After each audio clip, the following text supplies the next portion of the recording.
Part 1. On the prejudices of philosophers. In Part 1 on the prejudices of philosophers, Nietzsche launches his attack on traditional philosophy and in the process offers some of his most incisive and influential insights. For a start, he questions the basic assumptions philosophers make. Who says that there is an opposition between truth and falsity, or between different values like good and evil? How do we know that appearance, deception, and falsity are not more valuable in human life than whatever it is we call truth? Philosophers have all assumed the answers to these questions when they should have paused before simply accepting what they or their society wanted to believe. In this opening discussion, Nietzsche makes the apparently startling claim that because something is not true does not mean it might not be valuable, since human beings need constant falsification of the world in order to live as human beings. Such falsifications are essential because we have no text of the world, no way of accessing directly the truth of things. All we have are various interpretations, which give us different perspectives on the world. Such perspectives are all false. They are foreground beliefs, but human living requires such falsification. These remarks, Nietzsche points out in what has turned out to be a highly influential and contested claim, apply as much to science as to any other belief system, even to our belief in cause and effect. Moreover, the perspectives provided by philosophers stem from their unconscious desires.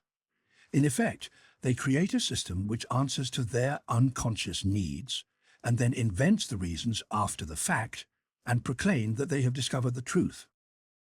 Once their system is in place, they demand the world answer to it, to their truth. But they have not discovered the truth. They have merely invented a new interpretation of the truth, one more foreground perspective.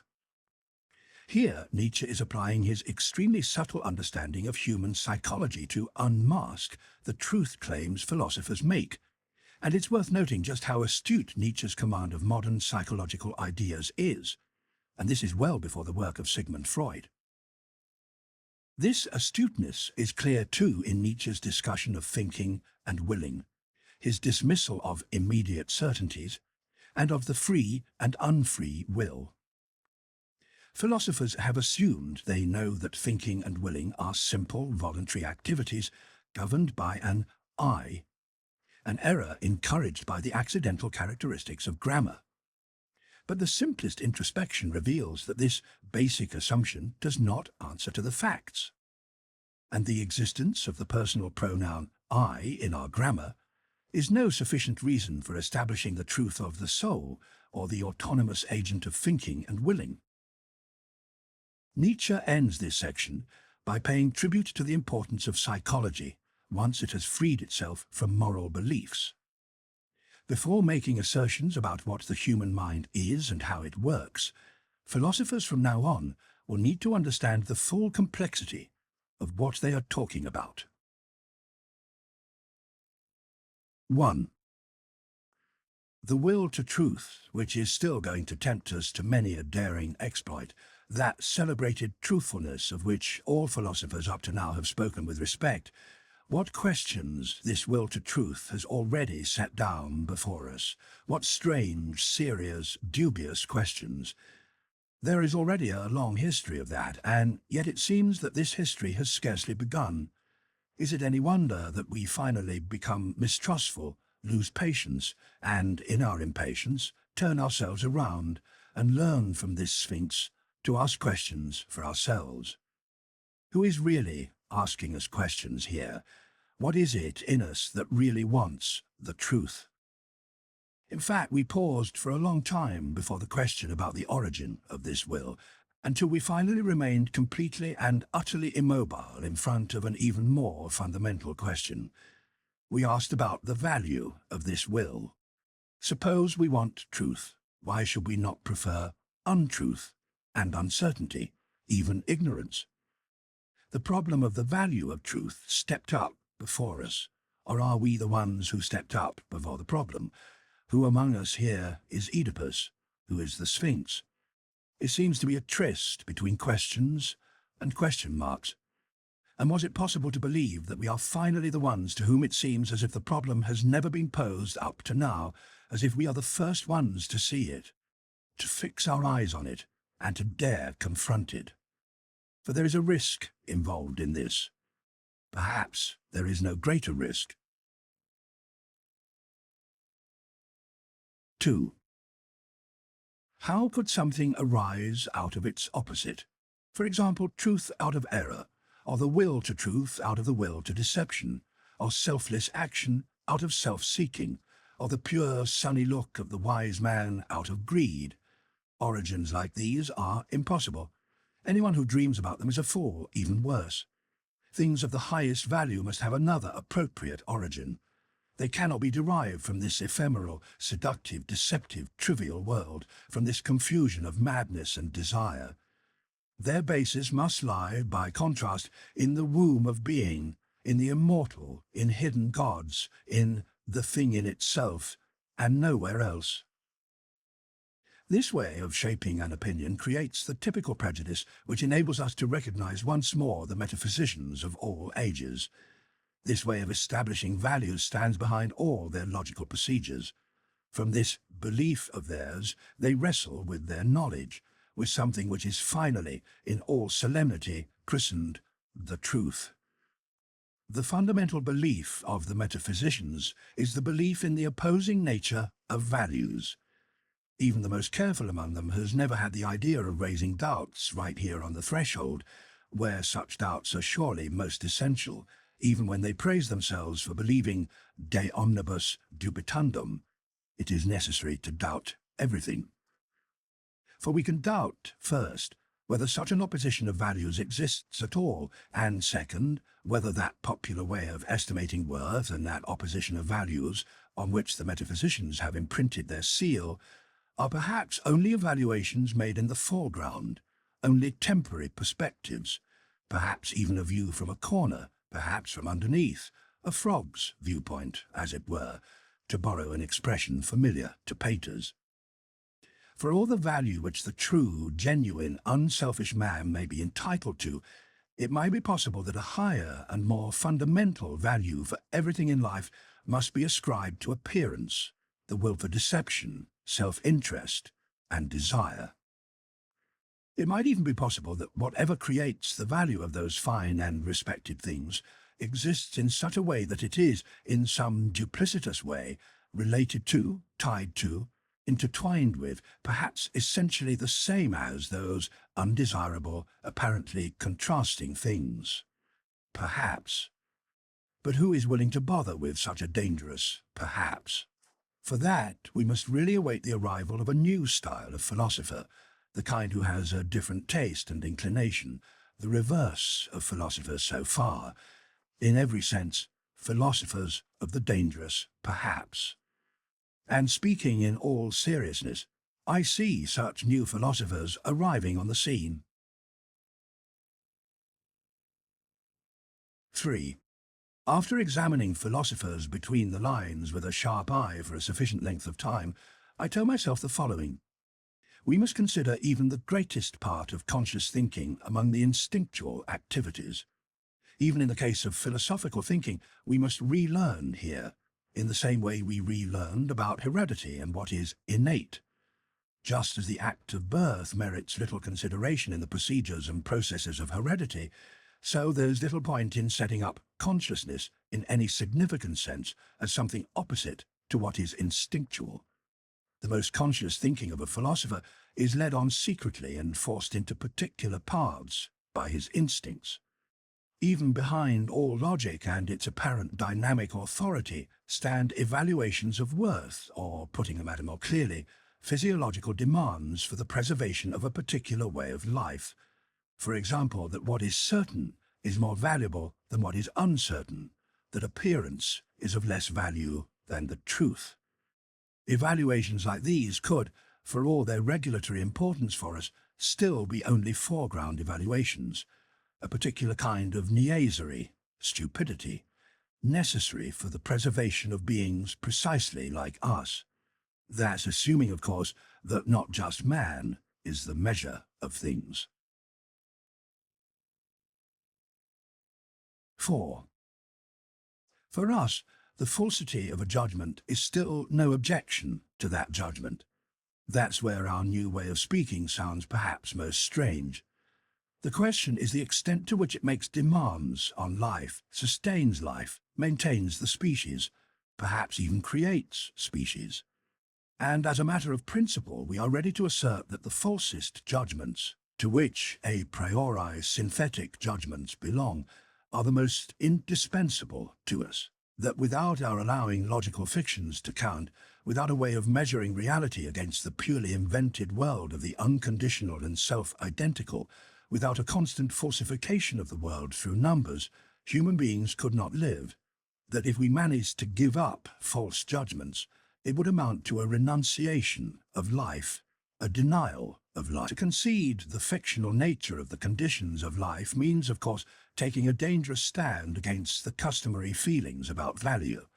A philosophy which dares to do that is, for this reason alone, already standing beyond good and evil.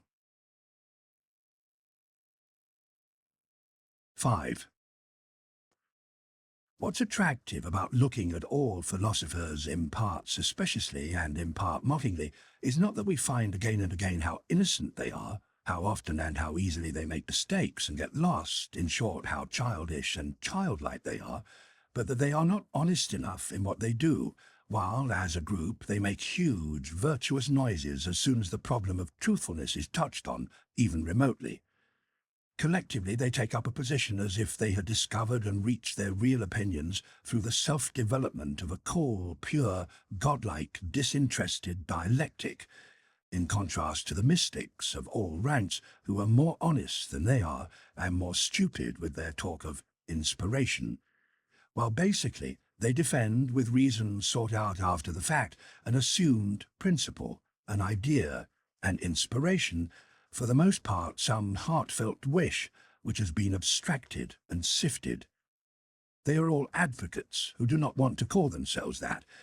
Indeed, for the most part, they are even mischievous pleaders for their judgments, which they baptize as truths, and very remote from the courage of conscience, which would admit this, even this, to itself, very remote from that brave good taste, which would concede as much, whether to warn an enemy or friend, or whether to mock themselves as an expression of their own high spirits. That equally stiff and well-behaved tartuffery, hypocrisy of old Kant, with which he enticed us onto the clandestine path of dialectic leading to, or more correctly, seducing us to his categorical imperative, this dramatic performance makes us discriminating people laugh, for it amuses us in no small way to keep a sharp eye on the fine tricks of the old moralists and preachers of morality, or that sort of mathematical hocus-pocus with which Spinoza presented his philosophy, in the last analysis, the love of his own wisdom, to use the correct and proper word, as if it were armed in metal and masked, in order in this way to intimidate from the start the courage of any assailant who would dare to cast an eye on this invincible virgin and Pallas Athena. How much of his own shyness and vulnerability is betrayed by this masquerade of a sick hermit. 6. Gradually, I came to learn what every great philosophy has been up to now, namely, the self-confession of its originator, and a form of unintentional and unrecorded memoir, and also that the moral or immoral intentions in every philosophy made up the essential living seed from which on every occasion the entire plant has grown. In fact, when we explain how the most remote metaphysical claims in a philosophy really arose, it's good and shrewd for us always to ask first, what moral is he aiming at? Consequently, I don't believe that a drive to knowledge is the father of philosophy, but that knowledge and misunderstanding have functioned only as a tool for another drive, here as elsewhere. But whoever explores the basic drives of human beings, in order to see how far they may have carried their game as inspiring geniuses, or demons and goblins, will find that all drives have already practiced philosophy at some time or another, and that every single one of them has all too gladly liked to present itself as the ultimate purpose of existence, and the legitimate master of all the other drives. For every drive seeks mastery and, as such, tries to practice philosophy. Of course, with scholars, men of real scientific knowledge, things may be different, better, if you will, where there may really be something like a drive for knowledge, some small independent talk mechanism or other, which, when well wound, bravely goes on working, without all the other drives of the scholar playing any essential role. The essential interests of scholars thus commonly lie entirely elsewhere, in the family, or in earning a living, or in politics. Indeed, it is almost a matter of indifference whether his small machine is placed on this or on that point in science, and whether the promising young worker makes a good philologist or expert in fungus or chemist. Whether he becomes this or that does not define who he is. By contrast, with a philosopher, nothing is at all impersonal, and his morality in particular bears a decisive and crucial witness to who he is. That is, to the rank ordering in which the innermost drives of his nature are placed relative to each other. 7. How malicious philosophers can be. And are nothing more poisonous than the joke which Epicurus permitted himself against Plato and the Platonists. He called them Dionysiocolices. The literal meaning of that, what stands in the foreground, is flatterers of Dionysus, hence accessories of tyrants and lickspittles. But the phrase says still more than that. They are all actors with nothing true about them. For Dionysiocolax was a popular description of an actor. And that last part is the real maliciousness which Epicurus hurled against Plato, the magnificent manners which Plato, along with his pupils, understood, the way they set themselves in the scene, things Epicurus did not understand, that irritated him, the old schoolmaster from Samos, who sat hidden in his little garden in Athens and wrote 300 books, who knows, perhaps out of rage and ambition against Plato. It took 100 years until Greece came to realize who this garden god Epicurus was. Did they realize? 8. In every philosophy there is a point where the conviction of the philosopher steps onto the stage, or, to make the point in the language of an old mystery, the ass arrived beautiful and most valiant. 9. Do you want to live according to nature? O you noble Stoics, what a verbal swindle! Imagine a being like nature, extravagant without limit, indifferent without limit, without purposes and consideration, without pity and justice, simultaneously fruitful, desolate, and unknown. Imagine this indifference itself as a power. How could you live in accordance with this indifference? Living, isn't that precisely a will to be something different from what this nature is? Isn't living appraising, preferring, being unjust, being limited, wanting to be different? And if your imperative, live according to nature, basically means what amounts to live according to life, why can't you just do that? Why make a principle out of what you yourselves are and must be? The truth of the matter is quite different. While you pretend to be in raptures as you read the canon of your law out of nature, you want something which is the reverse of this, you weird actors and self-deceivers. Your pride wants to prescribe to and incorporate nature, this very nature, into your morality, your ideal. You demand that nature be in accordance with the Stoa, and you'd like to make all existence merely living in accordance with your own image of it, as a huge and eternal glorification and universalizing of Stoicism.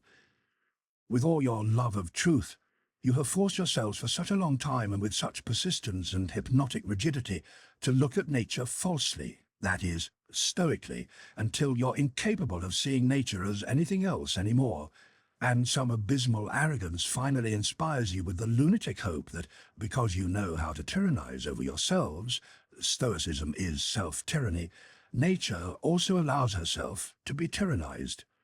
Is the Stoic then not a part of nature? But this is an ancient, eternal story. What happened then with the Stoics is still happening today, as soon as a philosophy begins to believe in itself. It always creates a world in its own image. It cannot do anything different.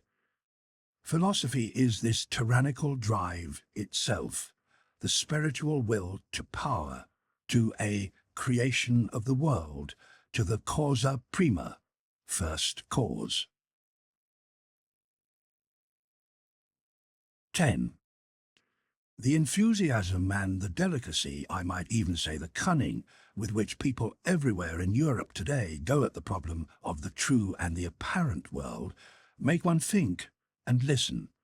And whoever hears only a will to truth in the background and nothing else certainly doesn't enjoy the keenest hearing. In single rare cases, such a will to truth, some extravagant and adventurous spirit, a metaphysical ambition to hold an isolated post, may really be involved, something which in the end always still prefers a handful of certainty to an entire wagonful of beautiful possibilities.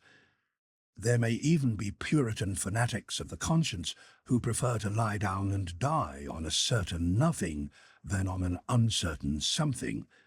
But this is nihilism, and the indication of a puzzled, deathly, tired soul, no matter how brave the gestures of such virtue may appear.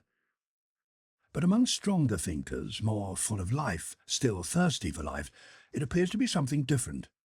When they take issue with appearances, and already in their arrogance mention the word perspective, when they determine that the credibility of their own bodies is about as low as they rank the credibility of appearance, which asserts that the earth stands still, and as result in an apparently good mood, let go of their surest possession, for nowadays what do we think is more secure than our bodies? Who knows whether they don't, at bottom, want to win back something which people previously possessed with even more certainty, something or other of the old ownership of an earlier faith, perhaps the immortal soul, perhaps the old God. In short, ideas according to which life could be lived better, that is, more powerfully and more cheerfully than according to modern ideas. It's a mistrust of these modern ideas. It's a lack of faith in everything which has been built up yesterday and today. It's perhaps a slight mixture of excess and scorn, which can no longer tolerate the bric-a-brac of ideas coming from different places, of the sort so-called positivism brings to market these days, a disgust of the discriminating taste with the fairground, colourful patchiness of all these pseudo-philosophers of reality, in whom there is nothing new or genuine other than these motley colours. In my view, we should in these matters side with today's sceptical anti-realists and microscopists of knowledge. Their instinct, which forces them away from modern reality, is irrefutable. What do we care about their retrogressive secret paths? The fundamental issue with them is not that they want to go back, but they want to go away. With some more power, flight, courage and artistry, they'd want to move out, and not backwards. 11. It strikes me that nowadays people everywhere are trying to direct their gaze away from the real influence which Kant exercised on German philosophy, that is, cleverly to slip away from the value which he ascribed to himself. Above everything else, Kant was first and foremost proud of his table of categories. With this table in hand, he said, "That is the most difficult thing that ever could be undertaken on behalf of metaphysics. But people should understand this could be." He was proud of the fact that he had discovered a new faculty in human beings, the ability to make synthetic judgments a priori. Suppose that he deceived himself here. But the development and quick blood of German philosophy depend on this pride and on the competition among all his followers to discover, if possible, something even prouder, at all events, new faculties.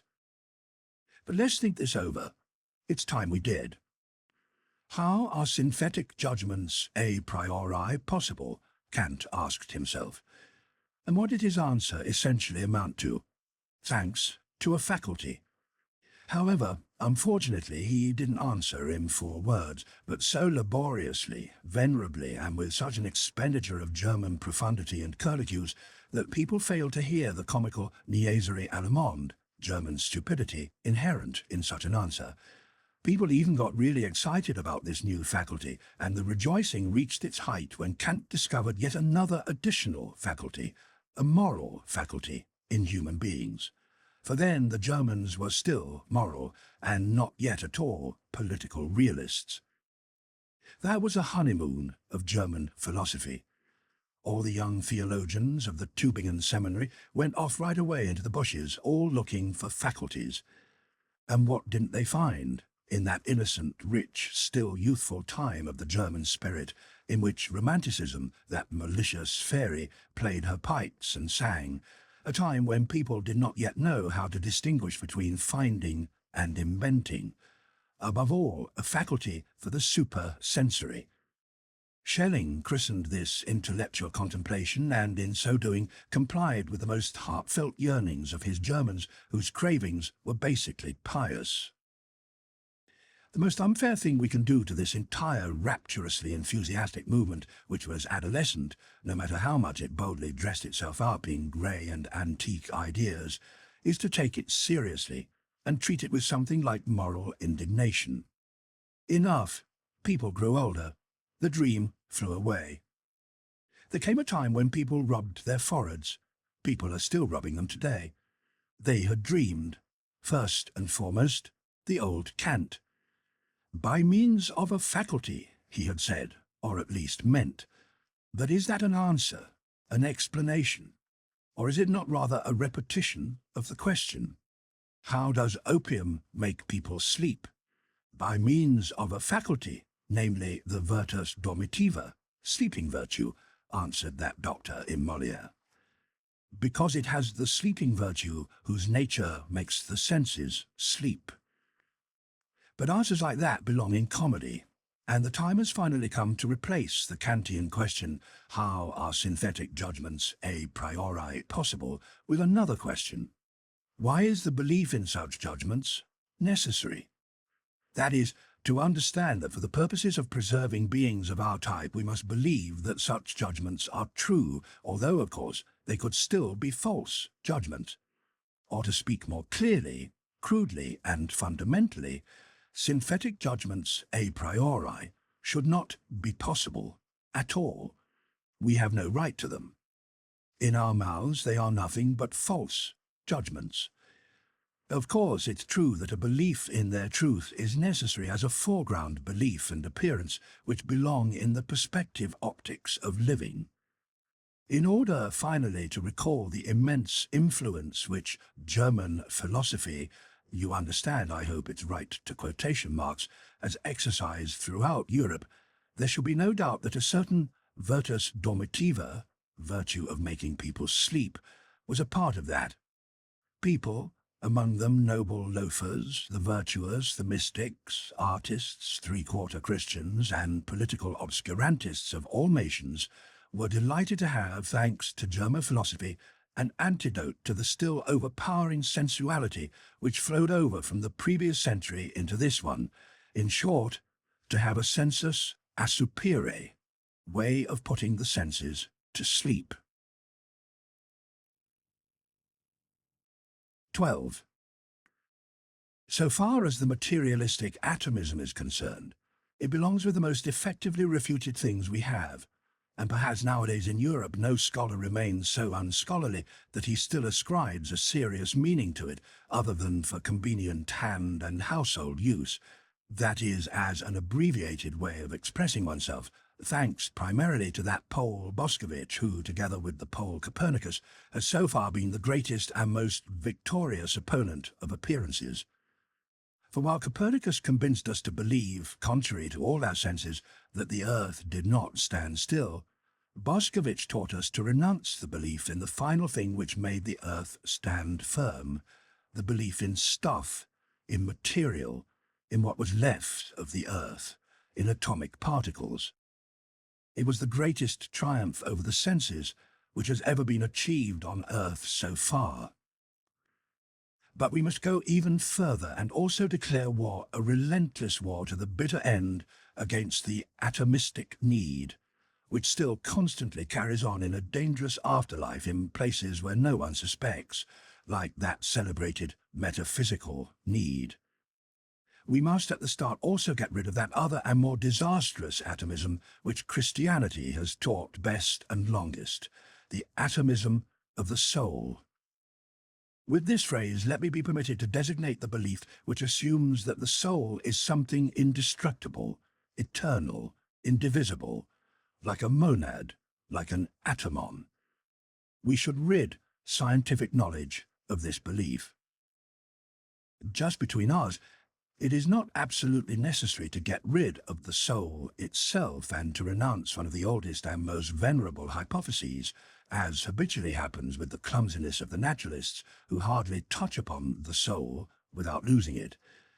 But the way to new versions and refinements of the hypothesis of the soul stands open, and ideas like mortal soul, and soul as the multiplicity of the subject, and soul as the social structure of drives and emotional effects, from now on want to have civil rights in scientific knowledge. While the new psychologist is preparing an end to superstition, which so far has flourished with an almost tropical lushness in the way the soul has been imagined, at the same time he has naturally pushed himself, as it were, into a new desert and a new mistrust. It may be the case that the older psychologists had a more comfortable and happier time. Finally, however, he knows that in that very process he himself is condemned to invent things and, who knows, perhaps to discover something. 13. Physiologists should think carefully about setting up the drive to preserve the self as the cardinal drive in an organic being. Above everything else, something living wants to release its power. Living itself is will to power. Self-preservation is only one of the most frequent and indirect consequences of that. In short, here as everywhere, beware of extraneous teleological principles. The drive for self-preservation is one such principle.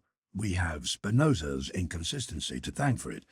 For the essential principle of economy must hold. That's what method demands. 14. Nowadays, in perhaps 5 or 6 heads, the idea is dawning that even physics is only an interpretation and explication of the world, for our benefit, if I may be permitted to say so, and not an explanation of the world.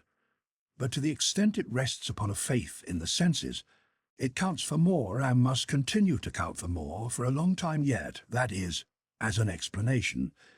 Physics has eyes and fingers on its side. It has appearance and tangibility on its side. That works magically on an age with basically plebeian taste, persuasively and convincingly. Indeed, it follows instinctively the canon of truth of eternally popular sensuality. What is clear, what is explained, only whatever lets itself be seen and felt. Every problem has to be pushed that far. By contrast, the reluctance to accept obvious evidence of the senses constituted precisely the magic of the Platonic way of thinking, which was a noble way of thinking, perhaps among human beings who enjoyed even stronger and more discriminating senses than our contemporaries have, but who knew how to experience a higher triumph in remaining master of these senses, and to do this by means of the pale, coal-grey, conceptual nets which they threw over the colourful confusion of sense, the rabble of the senses, as Plato called them. That form of enjoyment in overcoming this world and interpreting the world in the manner of Plato was different from the one which today's physicists offer us, as well as the Darwinists and anti-teleologists among the physiological workers, with their principle of the smallest possible force and the greatest possible stupidity. Where human beings have nothing more to look at and to grip, there they have also no more to seek out. That is, of course, an imperative different from the Platonic one, but nonetheless for a crude, diligent race of mechanics and bridge builders of the future who have nothing but rough work to do, it might be precisely the right imperative. 15. In order to carry on physiology in good conscience, people must hold to the principle that the sense organs are not phenomena in the sense of idealistic philosophy. As such, they cannot, in fact, be causes. And so, sensualism, at least as a regulative hypothesis, if not as a heuristic principle. What's that? And other people even say that the outer world might be the work of our organs? But then even our bodies, as a part of this outer world, would be the work of our organs. But then our organs themselves would, in fact, be the work of our organs. It seems to me that this is a fundamental reductio ad absurdum, an absurd conclusion, provided that the idea of causa sui, something being its own cause, is something fundamentally absurd. Consequently, the exterior world is not the work of our organs? 16. There are always still the harmless observers of themselves who believe that there are immediate certainties, for example, I think, or like Schopenhauer's superstition, I will, just as if perception here was able to seize upon its object pure and naked as the thing in itself, and as if there was no falsification either on the part of the subject or on the part of the object. However, the fact is that immediate certainty, together with absolute cognition and thing in itself, contains within itself a contradictio in adjecto, contradiction in terms. I'll repeat it 100 times. People should finally free themselves of the seduction of words. Let folk believe that knowing is knowing all of something. The philosopher must say to himself, when I dismantle the process which is expressed in the sentence, I think, I come upon a series of daring assertions whose grounding is difficult, perhaps impossible. For example, that I am the one who thinks, that there must be some general something that thinks, that thinking is an action and effect of a being which is to be thought of as a cause, that there is an I, and finally, that it is already established what we mean by thinking, that I know what thinking is. For if I had not yet already decided these questions in myself, how could I assess that what just happened might not perhaps be willing or feeling? In short, this, I think, presupposes that I compare my immediate condition with other conditions which I know in myself in order to establish what it is. Because of this referring back to other forms of knowing, it certainly does not have any immediate certainty for me. Thus, instead of that immediate certainty, which the people may believe in the case under discussion, the philosopher encounters a series of metaphysical questions, really essential problems of intellectual knowledge, as follows. Where do I acquire the idea of thinking? Why do I believe in cause and effect? What gives me the right to speak of an I, and indeed of an I as a cause, finally even of an I as the cause of thinking?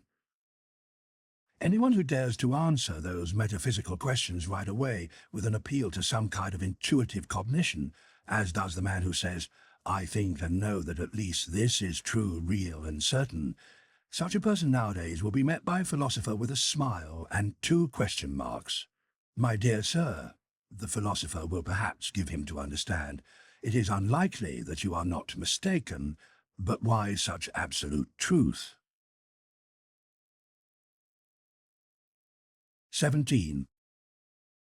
So far as the superstitions of the logicians are concerned, I will never tire of emphasizing over and over again a small brief fact which these superstitious types are unhappy to concede, namely that a thought comes when it wants to and not when I want it, so that it's a falsification of the facts to say that the subject I is the condition of the predicate think. It thinks, but that this it is precisely that old, celebrated I is, to put it mildly, only an assumption, an assertion, in no way an immediate certainty. After all, we've already done too much with this it thinks. This it already contains an interpretation of the event, and is not part of the process itself. Following grammatical habits, we conclude here as follows. Thinking is an activity. To every activity belongs someone who does the action. Therefore, with something close to this same pattern, the older atomists, in addition to the force which created effects, also looked for that clump of matter where the force was located, out of which it worked, the atom. Stronger heads finally learned how to cope without this remnant of Earth, and perhaps one day people, including even the logicians, will also grow accustomed to cope without that little it, to which the good old I has reduced itself. 18. It's true that the fact that a theory can be disproved is not the least of its charms. That's precisely what attracts finer minds to it. Apparently, the theory of free will, which has been refuted hundreds of times, owes its continuing life to this very charm alone. Someone or other comes along again and again who feels he's strong enough to refute it. 19. Philosophers habitually speak of the will as if it was the best-known thing in the world. Indeed, Schopenhauer let it be known that the will was the only thing really known to us, totally known, understood without anything taken away or added. But still, it always seems to me that Schopenhauer, in this case, has also only done precisely what philosophers customarily do. He's taken over and exaggerated a popular opinion. Willing seems to me, above all, something complicated, something which is unified only in the word, and popular opinion simply inheres in this one word, which has overmastered the caution of philosophers, which is always inadequate. So if we are for once more careful, if we are unphilosophical, then let's say firstly that in every act of willing there is a multiplicity of feelings, namely, the feeling of the condition away from which, a feeling of the condition towards which, the feeling of this away and towards themselves, then again an accompanying muscular feeling which comes into play through some kind of habit, without our putting our arms and legs into motion as soon as we will something. Secondly, just as we acknowledge feelings, indeed many different feelings, as ingredients of willing, so we should also acknowledge thinking. In every act of will there is a commanding thought, and people should not believe that this thought can be separated from the will, as if then the will was something left over. Thirdly, the will is not only a complex of feelings and thinking, but above all an effect, and indeed an effect of the commander. What is called freedom of the will is essentially the feeling of superiority with respect to the one who has to obey. I am free, he must obey. This awareness inheres in every will, as does that tense attentiveness, that direct gaze fixed exclusively on one thing, that unconditional value judgment, do this now, nothing else needs to be done, that inner certainty about the fact that obedience will take place, and everything else that accompanies the condition of the one issuing commands. A man who wills gives orders to something in himself which obeys, or which he thinks obeys. But now observe what is the strangest thing about willing, about this many-faceted thing for which the people have only a single word. Insofar as we are in a given case the one ordering and the one obeying both at the same time, and as the one obeying we know the feelings of compulsion, of pushing and pressing, resistance and movement, which habitually start right after the act of will, and insofar as we, by contrast, have the habit of disregarding this duality and deceiving ourselves, thanks to the synthetic idea of I, a whole series of mistaken conclusions and consequently false evaluations of the will have attached themselves to the act of willing, in such a way that the person doing the willing believes in good faith that willing is sufficient for action. Because in the vast majority of cases a person only wills something where he may expect his command to take effect in obedience and thus in action, what is apparent has translated itself into a feeling, as if there might be some necessary effect. In short, the one who is doing the willing believes with a reasonable degree of certainty that will and action are somehow one thing. He ascribes his success, the carrying out of the will, to the will itself, and in the process enjoys an increase in that feeling of power which all success brings with it. Freedom of the will. That's the word for that multifaceted condition of enjoyment in the person willing, who commands and at the same time identifies himself with what is carrying out the order. As such, he enjoys the triumph over things which resist him, but in himself is of the opinion that it is his will by itself which really overcomes this resistance. The person doing the willing thus acquires the joyful feelings of the successful implements carrying out the order, the serviceable underwills or undersouls, for our body is merely a social construct of many souls, in addition to his joyful feeling as the one who commands. L'effet c'est moi. The effect is I. What happens here is what happens in every well-constructed and happy commonality. The ruling class identifies itself with the successes of the community. All willing is simply a matter of giving orders and obeying, on the basis, as mentioned, of a social construct of many souls. For this reason, a philosopher should arrogate to himself the right to include willing as such within the field of morality. Morality, that is, understood as a doctrine of the power relationships under which the phenomenon living arises. 20. That individual philosophical ideas are not something spontaneous, not things which grow out of themselves, but develop connected to and in relationship with each other, so that no matter how suddenly and arbitrarily they may appear to emerge in the history of thinking, they nevertheless belong to a system just as much as do the collective members of the fauna of a continent. That point finally reveals itself by the way in which the most diverse philosophers reliably keep filling out again and again a certain ground plan of possible philosophies. Under an invisible spell, they always run around the same orbit all over again. They may feel they are still so independent of each other with their critical or systematic wills, but something or other in them leads them. Something or other drives them in a particular order one after the other, that very inborn taxonomy and relationship of ideas. Their thinking is in fact much less a discovery than a recognition, a remembering again, a journey back home into a distant primordial collective household of the soul, out of which these ideas formerly grew. To practice philosophy is to this extent a form of atavism of the highest order. The strange family similarity of all Indian, Greek and German ways of practicing philosophy can be explained easily enough. It's precisely where a relationship between languages is present that we cannot avoid the fact that thanks to the common philosophy of grammar, I mean thanks to the unconscious mastery and guidance exercised by the same grammatical functions, everything has been prepared from the beginning for a similar development and order of philosophical systems, just as the road to certain other possibilities of interpreting the world seems sealed off. There will be a greater probability that philosophers from the region of the Ural-Altaic language, in which the idea of the subject is most poorly developed, will look differently into the world and will be found on other pathways than Indo-Germans or Muslims.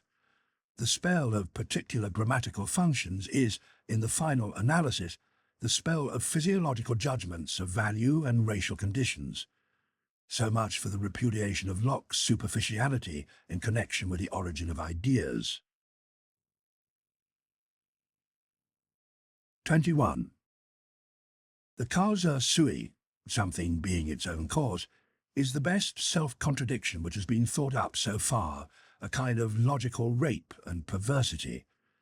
But the excessive pride of human beings has worked to entangle itself deeply and terribly with this very nonsense.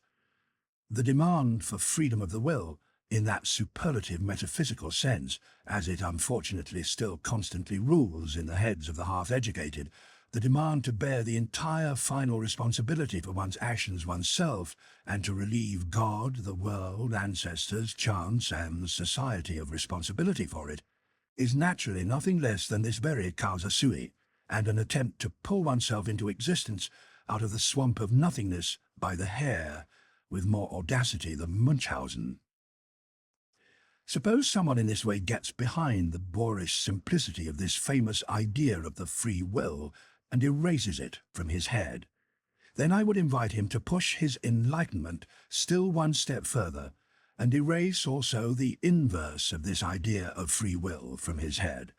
I refer to the unfree will, which leads to an abuse of cause and effect. People should not mistakenly reify cause and effect the way those investigating nature do, and people like them who nowadays naturalize their thinking, in accordance with the ruling mechanistic foolishness which allows causes to push and shove until they have an effect. People should use cause and effect merely as pure ideas, that is, as conventional fictions for the purpose of indicating and communicating, not as an explanation. In the in itself, there is no causal connection, no necessity, no psychological unfreedom, and hence no effect of the cause, no law holds sway. We are the ones who have on our own made up causes, causal sequences, for one another, relativity, compulsion, number, law, freedom, reason, and purpose. And when we fabricate this world of signs inside things as something in itself, when we stir it into things, then we're once again acting as we have always done, namely, mythologically. The unfree will is a myth. In real life, it's simply a matter of strong and weak wills. It is almost always already a symptom of something lacking in a thinker himself, once he senses in all causal connections and psychological necessity some purpose, necessity, inevitable consequence, pressure, and unfreedom. That very feeling is a telltale giveaway. The person is betraying himself. And if I have seen things correctly, the problem with the unfreedom of the will has generally been seen from two totally contrasting points of view, but always in a deeply personal way. Some people are not willing at any price to let go of their responsibility, their belief in themselves, their personal right to the credit. The vain races belong to this group. The others want the reverse. They don't wish to be responsible for or guilty on anything, and demand, out of an inner self-contempt, that they can shift blame for themselves somewhere else. People in this second group, when they write books, are in the habit nowadays of taking up the cause of criminals. A sort of socialist pity is their most attractive disguise. And in fact, the fatalism of those with weak wills brightens up amazingly when it learns how to present itself as la religion de la souffrance humaine, the religion of human suffering. That's its good taste. 22. People must forgive me as an old philologist who cannot prevent himself from maliciously setting his finger on the art of bad interpretation, but that conformity to nature which you physicists talk about so profoundly as if it exists only thanks to your interpretation and bad philology, and is not a matter of fact, a text. It is much more only a naively humanitarian emendation and distortion of meaning, with which you make concessions ad nauseum to the democratic instincts of the modern soul. Equality before the law everywhere. In that respect, nature is no different and no better than we are. A charming ulterior motive, in which once again lies disguised the rabble's hostility to everything privileged and autocratic, as well as a second and more sophisticated atheism. Ni Dieu, ni maître, neither God nor master. That's how you want it, and therefore up with natural law. Isn't that so? But as mentioned, that is interpretation, not text. And someone could come along who had an opposite intention and style of interpretation, and who would know how to read out of this same nature with a look at the same phenomena, the tyrannical, inconsiderate, and inexorable enforcement of power claims. An interpreter who set right before your eyes the unexceptional and unconditional nature in all will to power, in such a way that almost every word, even that word tyranny, would finally appear unusable, or an already weakening metaphor losing its force, as too human, and who nonetheless in the process finished up asserting the same thing about this world as you claim, namely that it has a necessary and calculable course. But not because laws rule the world, but because there is a total absence of laws, and every power draws its final consequence in every moment. Supposing that this also is only an interpretation, and you will be eager enough to raise that objection, well, so much the better. 23. All psychology so far has remained hung up on moral prejudices and fears. It has not dared to go into the depths. To understand it as the morphology and doctrine of the development of the will to power, the way I understand it, no one in his own thinking has even touched on that, insofar, that is, as one is permitted to recognize in what has been written up to now, a symptom of what people so far have kept silent about. Power of moral prejudices has driven deep into the most spiritual, the most apparently cool world, the one with the fewest assumptions, and, as is self-evident, damages, limits, blinds, and distorts that world. A true physical psychology has to fight against an unconscious resistance in the heart of the researcher. It has the heart against it. Even a doctrine of the mutual interdependence of the good and the bad drives creates, as a more refined immorality, distress and weariness in a still powerful and hearty conscience. Even more so a doctrine of how all the good drives are derived from the bad ones. But assuming that someone takes the effects of hate, envy, greed, and ruling as the effects which determine life, as something that, in the whole household of life, have to be present fundamentally and essentially, and as a result still have to be intensified if life is still to be further intensified, he suffers from an orientation in his judgment as if he was seasick. Nevertheless, even this hypothesis is not nearly the most awkward or the strangest in this immense and still almost new realm of dangerous discoveries. And in fact, there are 100 good reasons that everyone should stay away from it, everyone who can. On the other hand, if someone aboard ship ends up here at some point, well then, come on, now's the time to keep one's teeth tightly clenched, the eyes open, and the hand firm on the tiller. We're moving directly over morality, and in the process we're overwhelming, perhaps smashing apart, what's left of our morality, as we dare make our way there. But what does that matter to us? Never before has a more profound world of insights revealed itself to daring travelers and adventurers, and the psychologist who in this way makes a sacrifice, it is not the sacrificio del intelletto, sacrifice of the intellect, quite the opposite, will for that reason at least be permitted to demand that psychology is recognized again as the mistress of the sciences, with the other sciences there to prepare things in her service. For from now on, psychology is once more the root to fundamental problems. Part 2. The Free Spirit. Much of Part 2 of Beyond Good and Evil, The Free Spirit, is taken up with describing what new philosophers will be like, now that the old dogmatisms have been exposed as fictions. Those new spirits who can accept both the fictional nature of all accounts of the truth and the biological facts of life about man as an animal driven by conflicting impulses, will need to be strong and secretive, because what they have to say will be taken as dangerous foolishness. They will thus need to mask themselves and be prepared to live in a certain isolation in order to take on the work of conquering traditional morality, especially the morality of pity and disinterestedness, and the belief in immediate certainties. They will have to live in the full knowledge that life is based on appearance and deception, and that the only reality we have is the world of our desire and passions. But this knowledge will not turn them into cynics.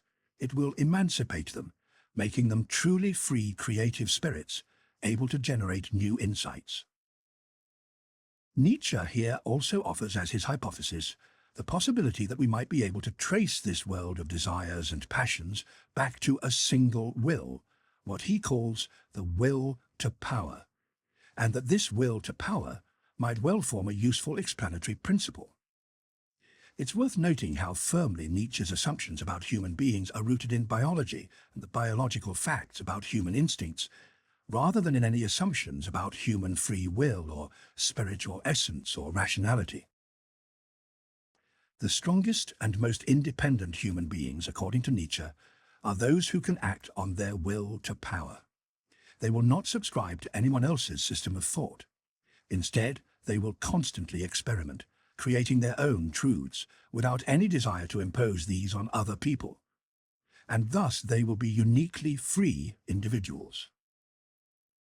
Nietzsche is careful to distinguish his vision of these free spirits from the contemporary notion of free thinkers, those who are wedded to the spread of democratic or socialist or anarchist ideals. His philosophers of the future will move into an uncharted world beyond concerns for good and evil. Unlike those the world calls free thinkers, they will not be the champions of modern political and social ideas. 24. O sancta simplicitas, blessed simplicity. Human beings live in such a peculiarly simple and counterfeit way. Once a man develops eyes to see this wonder, he can't check his amazement. How bright and free and light and simple we have made everything around us. How we have learned to give our senses free license for everything superficial, our thinking a divine craving for wanton leaps and erroneous conclusions. How we have learned ways right from the start to maintain our ignorance in order to enjoy a hardly conceivable freedom, safety, carelessness, heartiness and merriment in life, in order to enjoy life. And only on this now firm granite foundation of ignorance could scientific knowledge up to now rise up. The will to know on the foundation of a much more powerful will, the will not to know, to uncertainty, to what is not true, not as its opposite, but as its refinement.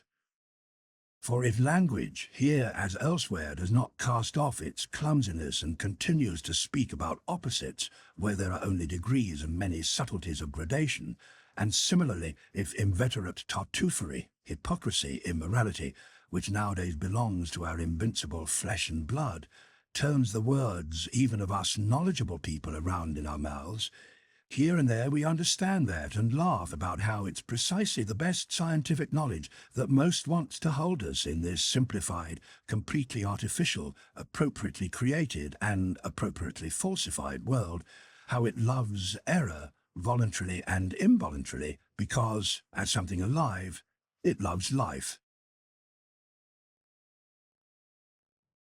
25. After such a cheerful start, I'd like you not to miss hearing a serious word. It's directed at the most serious people. Be careful, you philosophers and friends of knowledge. Protect yourself from martyrdom, from suffering for the sake of truth, even from defending yourselves. That corrupts all the innocence and refined neutrality in your consciences. It makes you stubborn against objections and red rags. It dulls your minds, brutalizes you, and puts you in a daze when, in the struggle with danger, malice, suspicion, expulsion, and even dirtier consequences of your hostility, you finally have to play out your role as the defenders of truth on earth, as though the truth were such a harmless and clumsy character as to require defenders. And as for you, you knights with the sorrowful countenances, my good gentlemen, you spiritual loafers and cobweb spinners, ultimately, you yourselves know well enough that it really doesn't matter if you are the ones who are right. You also know that up to now no philosopher has been right, and that a more praiseworthy truthfulness could lie in every small question mark which you set after your favourite words and cherished doctrines, and occasionally after yourselves, than in all the ceremonial gestures and trump cards before prosecutors and courts of justice. Better to stand aside, run off to some secluded place, and retain your mask and your subtlety, so that people confuse you with someone else, or fear you a little. And for my sake, don't forget the garden with the golden trellis, and have people around you who are like a garden, or like music over water in the evening when the day is already becoming a memory. Choose good solitude, the free, high-spirited, easy solitude, which gives you also a right to remain in some sense or other still good yourselves. How poisonous, how crafty, how bad every long war makes us, when it does not let us fight with open force. How personal a long fear makes us, a long attention on our enemies, on potential enemies. These social outcasts, these men long persecuted and wickedly hunted down, as well as the compulsory recluses, the Spinozas or Giordano Brunos, always finally become, maybe under a spiritual masquerade and perhaps without realizing it themselves, sophisticated avengers and makers of poisons. Just dig into the foundation of Spinoza's ethics and theology, to say nothing of the foolishness of moral indignation, which, in a philosopher, is the unmistakable sign that his philosophical humor has run away from him. The martyrdom of a philosopher, his sacrifice for the truth, brings forcefully to light how much of the agitator and actor he contains within himself. And if people have looked at him with only an artistic curiosity up to this point, then, in the case of several philosophers, we can naturally understand the dangerous wish to see him also in his degeneration, degenerated into a martyr, into a brawler on the stage and in tribunals. But with such a wish, people must be clear about what they are going to see in every case. Only a satyr play, only a farcical epilogue, only continuing proof that the long, real tragedy is over, assuming that every philosophy in its origin was a long tragedy. 26. Every special human being strives instinctively for his own castle and secrecy, where he is saved from the crowd, the many, the majority, where he can forget the rule-bound people. For he is an exception to them, but for the single case where he is pushed by an even stronger instinct straight against these rule-bound men, as a person who seeks knowledge in a great and exceptional sense. Anyone who, in his intercourse with human beings, does not at one time or another shimmer with all the colours of distress, green and grey with disgust, surfeit, sympathy, gloom and loneliness, is certainly not a man of higher taste. But provided he does not take all this weight and lack of enthusiasm freely upon himself, always keeps away from it and stays, as mentioned, hidden, quiet and proud in his castle, well, one thing is certain. He is not made for, not destined for knowledge. For if he were, he would one day have to say to himself, "The devil take my good taste. The rule-bound man is more interesting than the exception, than I am, the exception." And he would make his way down, and above all, inside. The study of the average man, long, serious, and requiring much disguise, self-control, familiarity, bad company, all company is bad company except with one's peers, that constitutes a necessary part of the life story of every philosopher, perhaps the most unpleasant, foul-smelling part, the richest in disappointments. But if he's lucky, as is appropriate for a fortunate child of knowledge, he will encounter real shortcuts and ways of making his task easier. I'm referring to the so-called cynics, those who simply recognize the animal, the meanness, the rule-bound man in themselves, and in the process still possess that degree of intellectual quality and urge to have to talk about themselves and people like them before witnesses. Now and then they even wallow in books, as if in their very own dung. Cynicism is the single form in which common souls touch upon what honesty is, and the higher man should open his ears to every cruder or more refined cynicism and think himself lucky every time a shameless clown or a scientific satyr announces himself directly in front of him. There are even cases where enchantment gets mixed into the disgust. For example, in those places where, by some vagary of nature, genius is bound up with such an indiscreet billygoat and ape, as in the Abbé Galliani, the most profound, sharp-sighted, and perhaps also the foulest man of his century. He was much deeper than Voltaire, and consequently a good deal quieter. More frequently it happens that, as I've intimated, the scientific head is set on an ape's body, a refined and exceptional understanding in a common soul. Among doctors and moral physiologists, for example, that's not an uncommon occurrence. And where anyone speaks without bitterness and quite harmlessly of men as a belly with two different needs and a head with one, everywhere where someone constantly sees, looks for, and wants to see only hunger, sexual desires, and vanity, as if these were the real and only motivating forces in human actions, in short, wherever people speak badly of human beings, not even in a nasty way, there the lover of knowledge should pay fine and diligent attention. He should, in general, direct his ears to wherever people talk without indignation. For the indignant man, and whoever is always using his own teeth to tear himself apart or lacerate himself, or as a substitute for that the world or God or society, may indeed, speaking morally, stand higher than the laughing and self-satisfied satyr. But in every other sense, he is the more ordinary, the more trivial, the more uninstructive case, and no one lies as much as the indignant man. 27. It is difficult to be understood, particularly when one thinks and lives Gangastrogati, like the flow of the river Ganges, among nothing but people who think and live differently, namely Komagati, like the movements of a tortoise, or, in the best cases, following the gait of frogs, Mandai Kagati. Clearly I'm doing everything to make myself difficult to be understood, and people should appreciate from their hearts the goodwill in some subtlety of interpretation. But so far as good friends are concerned, those who are always too comfortable and believe they have a particular right as friends to a life of comfort, one does well to start by giving them a recreation room and playground of misunderstanding. So one has to laugh, or else to get rid of them altogether, these good friends, and also to laugh. 28.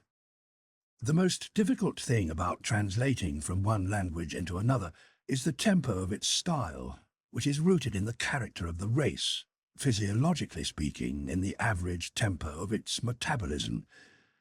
There are honestly intended translations which, as involuntarily coarse versions of the original, are almost misrepresentations, simply because its brave and cheerful tempo, which springs over and neutralizes everything dangerous in things and words, cannot be translated.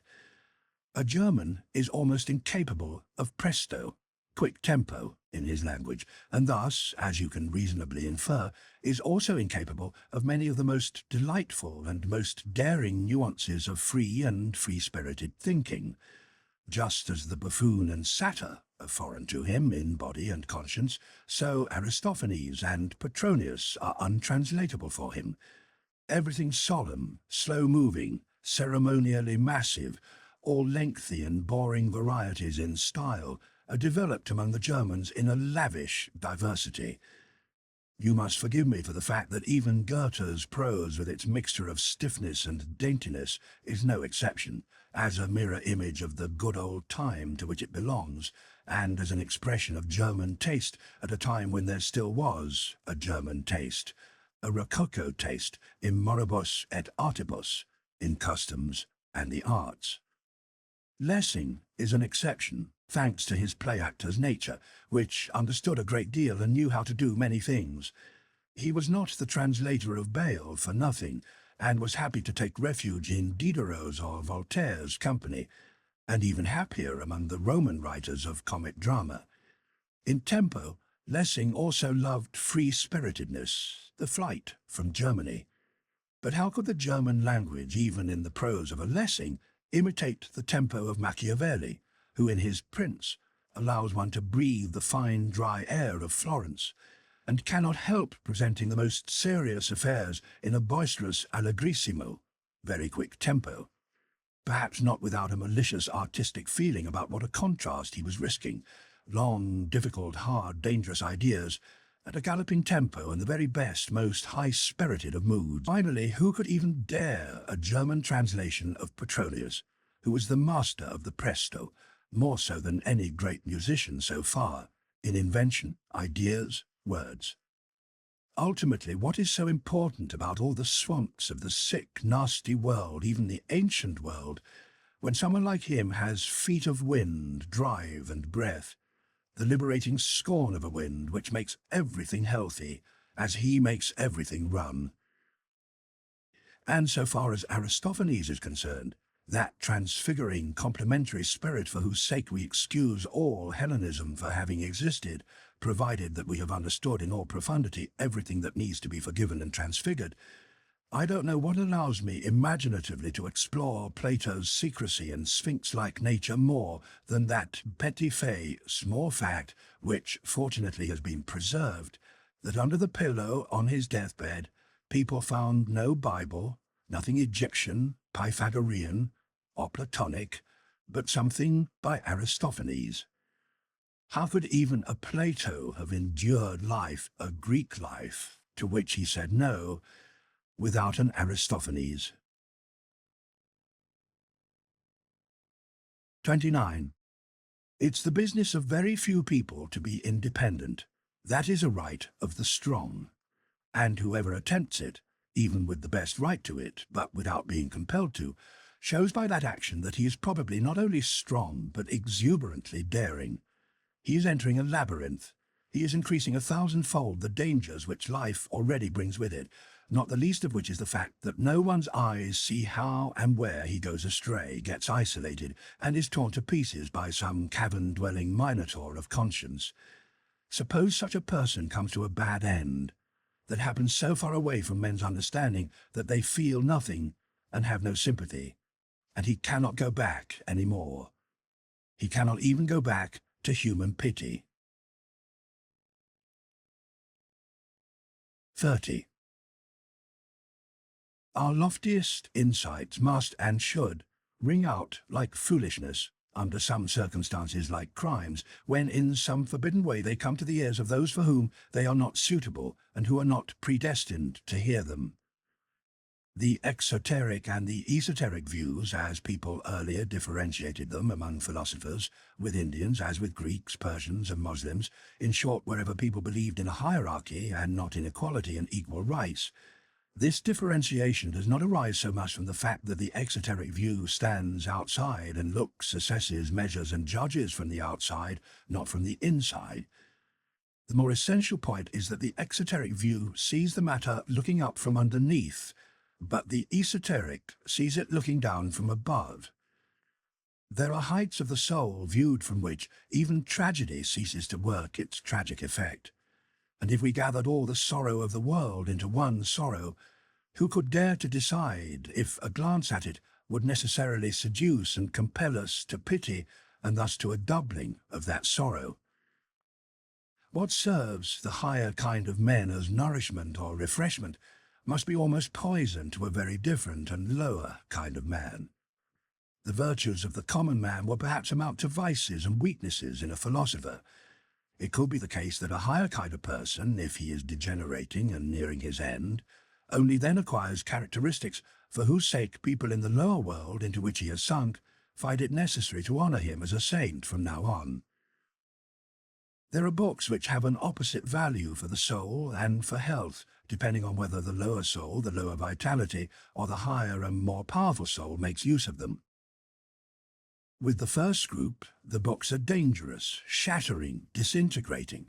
With the second group, they are a herald summons which provokes the bravest to show their courage. Books for the whole world always smell foul.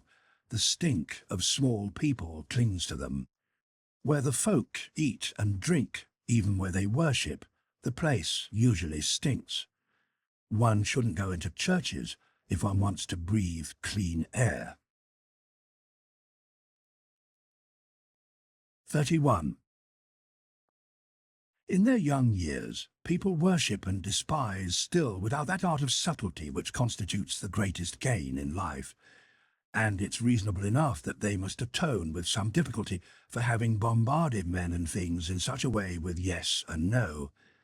Everything is arranged so that the worst of all tastes, the taste for the absolute, will be terribly parodied and misused until people learn to put some art into their feelings, and even prefer risking an attempt with artificiality as the real artists of life do. The anger and reverence typical of the young do not seem to ease up until they have sufficiently distorted men and things so that they can vent themselves on them. Youth is in itself already something fraudulent which deceives. Later, when the young soul, tortured by nothing but disappointments, finally turns back against itself suspiciously, still constantly hot and wild, even in its suspicion and pangs of conscience, how it rages against itself from this point on, how it tears itself apart impatiently, how it takes revenge for its lengthy self-deception, just as if it had been a voluntary blindness. In this transition, people punish themselves through their mistrust of their own feeling. They torment their enthusiasm with doubt. Indeed, they already feel good conscience as a danger, as a veiling of the self, so to speak, and exhaustion of their finer honesty. Above all, people take sides, basically the side against the young. A decade later, They understand that all this was also still youth. 32. Throughout the lengthiest period of human history, we call it the prehistoric age, the value or the lack of value in an action was derived from its consequences. The action in itself was thus considered just as insignificant as its origin, but in somewhat the same way as even today in China an honor or disgrace reaches back from the child to the parents, so then it was the backward working power of success or lack of success which taught people to consider an action good or bad. Let's call this period the pre-moralistic period of humanity. The imperative, know thyself, was then still unknown. In the last 10 millennia, by contrast, in a few large regions of the earth, people have come, step by step, a great distance in allowing the value of an action to be determined no longer by its consequences, but by its origin. As a whole, this was a great event, a considerable improvement in vision and standards. The unconscious influence of the ruling power of aristocratic values and of faith in origins, the sign of a period which one can designate moralistic in a narrower sense. With it, the first attempt at self-knowledge was undertaken.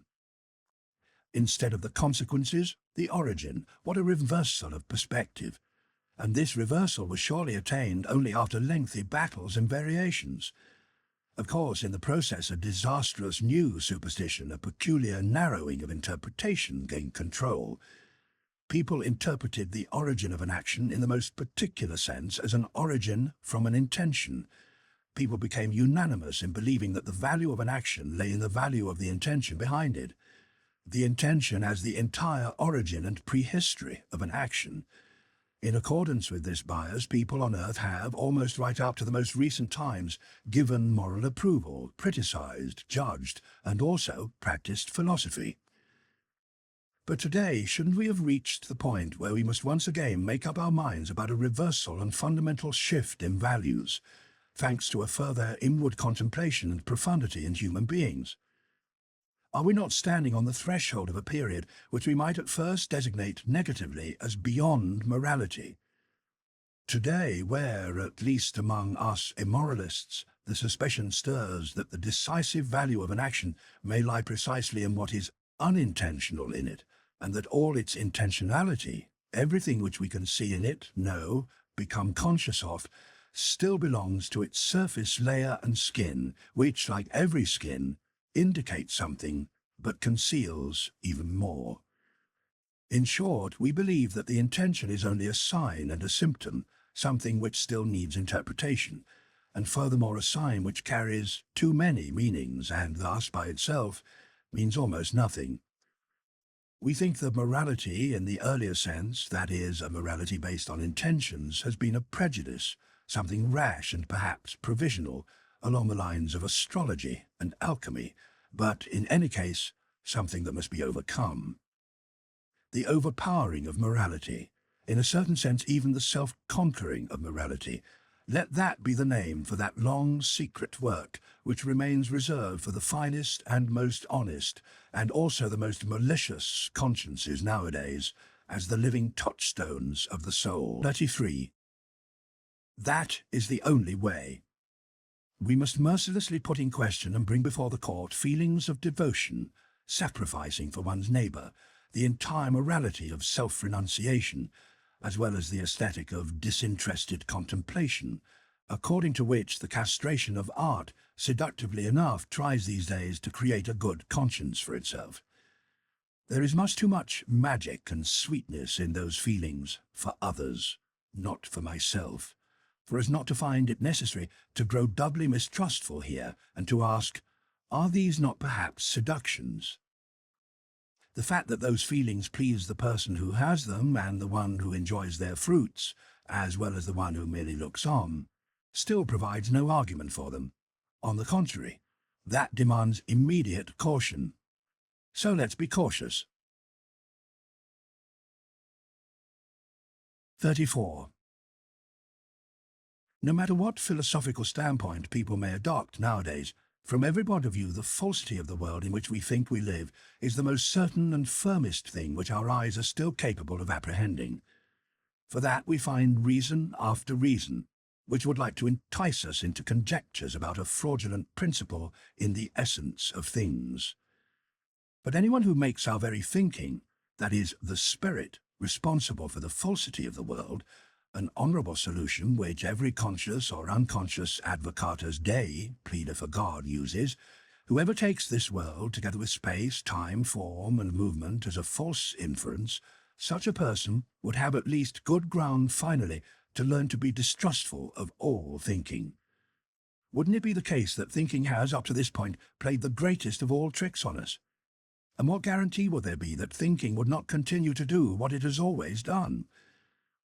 In all seriousness, the innocence of thinkers has something touching, something inspiring reverence, which permits them even nowadays still to present themselves before consciousness with the request that it give them honest answers. For example, to the question whether it is real and why it really keeps itself so absolutely separate from the outer world, and similar sorts of questions.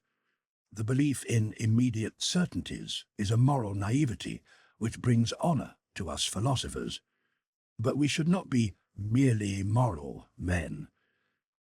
Setting aside morality, this belief is a stupidity which brings us little honour. It may be the case that in bourgeois life the constant willingness to suspect is considered a sign of bad character and thus belongs among those things thought unwise. Here among us, beyond the bourgeois world and its affirmations and denials, what is there to stop us from being unwise and saying the philosopher has an absolute right to a bad character, as the being who up to this point on earth has always been fooled the best? Today he has the duty to be suspicious, to glance around maliciously from every depth of suspicion. Forgive me the joke of this gloomy grimace and way of expressing myself. For a long time ago, I myself learned to think very differently about and make different evaluations of deceiving and being deceived. And I keep ready at least a couple of digs in the ribs for the blind anger with which philosophers themselves resist being deceived. Why not? It is nothing more than a moral prejudice that truth is worth more than appearance. That claim is even the most poorly demonstrated assumption there is in the world. People should at least concede this much. There will be no life at all if not for appearances and assessments based on perspectives. And if people, with the virtuous enthusiasm and foolishness of some philosophers, wanted to do away with the entire apparent world, assuming of course you could do that, well then at least nothing would remain any more of your truth either. In fact, what compels us generally to the assumption that there is an essential opposition between true and false? Is it not enough to assume degrees of appearance and, as it were, lighter and darker shadows and tones for the way things appear? Different values, to use the language of painters. Why could the world which we are concerned with not be a fiction? And if someone then asks, but doesn't an author belong to a fiction? Could he not be fully answered with, why? Doesn't this perhaps belong to the fiction? Is it then forbidden to be a little ironic about the subject, as well as about the predicate and the object? Shouldn't the philosopher rise above a faith in grammar? All due respect to governesses, but might it not be time for philosophy to renounce faith in governesses? 35. O Voltaire, O humanity, O nonsense. There's something about the truth, about the search for truth. And when someone goes after it in far too human a way, il ne cherche le vrai que pour faire le bien, he seeks the truth only to do good, I'll wager he comes up with nothing. 36. If we assume that nothing is given as real other than our world of desires and passions, and that we cannot access from above or below any reality other than the direct reality of our drives, for thinking is only a relationship of these drives to each other, are we not permitted to make the attempt and to ask the question whether this given is not a sufficient basis for understanding the so-called mechanical or material world on the basis of things like this given? I don't mean to understand it as an illusion, an appearance or an idea in the sense of Berkeley and Schopenhauer, but as having the same degree of reality as our effects themselves have, as a more primitive form of the world of effects in which everything is still combined in a powerful unity, something which then branches off and develops in the organic process, and also, as is reasonable, gets softer and weaker, as a form of instinctual life in which the collective organic functions, along with self-regulation, assimilation, nourishment, excretion and metabolism, are still synthetically bound up with one another as a pre-form of life. In the end, making this attempt is not only permitted, but is also demanded by the conscience of the method, not to assume various forms of causality, as long as the attempt to manage with a single one has been pushed to its furthest limit, all the way to nonsense, if I may say so. That is one moral of the method which people nowadays may not evade. As a mathematician would say, it is a consequence of its definition. In the end, the question is whether we acknowledge the will as something really efficient, whether we believe in the causal properties of the will. If we do, and basically our faith in this is the same as our faith in causality itself, then we must make the attempt to set up hypothetically the causality of the will as the single causality.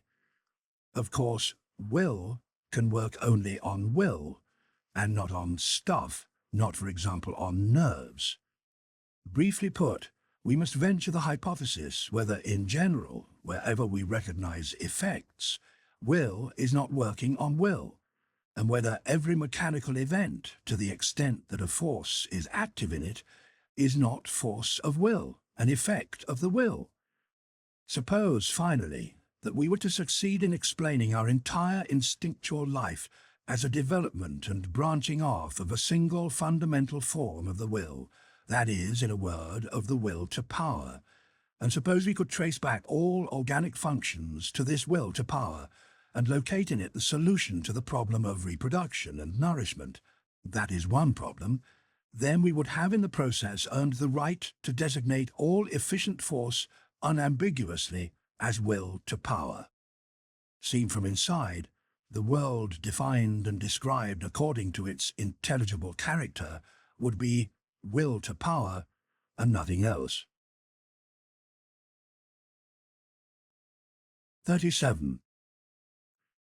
What's that? Doesn't that mean in popular language that God is disproved, but the devil is not? To the contrary, my friends. And in the devil's name, who is forcing you to speak such common language? 38.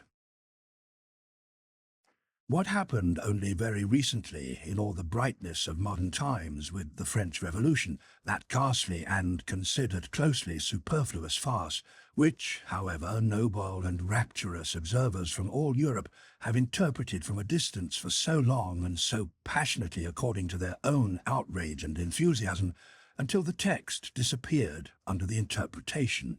In the same way, a noble posterity could once again misunderstand all the past, and only by doing that perhaps make looking at that past tolerable. Or rather, hasn't this already happened? Were we ourselves not this noble posterity? And to the extent that we understand this point, is not this the very moment when it is over? 39. No one will readily consider a doctrine true simply because it makes us happy or virtuous, except perhaps the gentle idealists, who go into raptures about the good, the true, and the beautiful, and allow all sorts of colourful, clumsy, and good-natured desirable things to swim around in confusion in their pond. Happiness and virtue are not arguments. But people, even prudent people, do like to forget that causing unhappiness and evil are by the same token no counter-arguments. Something could well be true, although it is at the same time harmful and dangerous to the highest degree. In fact, it could even be part of the fundamental composition of existence that people are destroyed when they fully recognize this point, so that the strength of a spirit might be measured by how much it could still endure of the truth, or put more clearly, by the degree it had to have the truth diluted, sweetened, muffled, or falsified. But there is no doubt about the fact that evil and unhappy people are more favored and have a greater probability of success in discovering certain parts of the truth, to say nothing of the evil people who are happy, a species which moralists are silent about. Perhaps toughness and cunning provide more favorable conditions for the development of the strong, independent mind and the philosopher than that gentle, refined, conciliatory good nature and that art of taking things lightly which people value in a scholar, and value rightly. If we assume, first of all, that the notion of a philosopher is not restricted to the philosopher who writes books, or even puts his philosophy into books. A final characteristic in the picture of the free-spirited philosopher is provided by Stendhal. Because of German taste, I don't wish to overlook emphasizing him, for he goes against German taste. This last great psychologist states the following: "To be a good philosopher, it is necessary to be dry, clear, without illusions. A banker who has made a fortune has one part of the character required to make discoveries in philosophy, that is to say, to see clearly into what is." 40. Everything profound loves masks. The most profound things of all even have a hatred for images and allegories. Shouldn't the right disguise in which the shame of a god walks around be something exactly opposite? A questionable question. It would be strange if some mystic or other had not already ventured something like that on his own. There are processes of such a delicate sort that people do well to bury them in something crude in order to make them unrecognizable. There are actions of love and of extravagant generosity, after which there is nothing more advisable than to grab a stick and give an eyewitness a good thrashing. In so doing, we cloud his memory. Some people know how to befuddle or batter their own memory in order at least to take revenge on this single witness. Shame is resourceful. It is not the worst things that make people feel the worst shame. Behind a mask there is not only malice, there is so much goodness in cunning. I could imagine that a person who had something valuable and vulnerable to hide might roll through his life as coarse and round as an old green wine barrel with strong hoops. The delicacy of his shame wants it that way. For a person whose shame is profound runs into his fate and delicate decisions on pathways which few people ever reach, and of whose existence those closest to him and his most intimate associates must not know about. His mortal danger hides itself from their eyes, and so does his confidence in life once he regains it. A person who is concealed in this way, who from instinct uses speaking for silence and keeping quiet, and who is tireless in avoiding communication, wants and demands that, instead of him, a mask of him wanders around in the hearts and heads of his friends. And suppose he did not want that mask? One day his eyes would open to the fact that nonetheless there is a mask of him there, and that that's a good thing. Every profound mind needs a mask.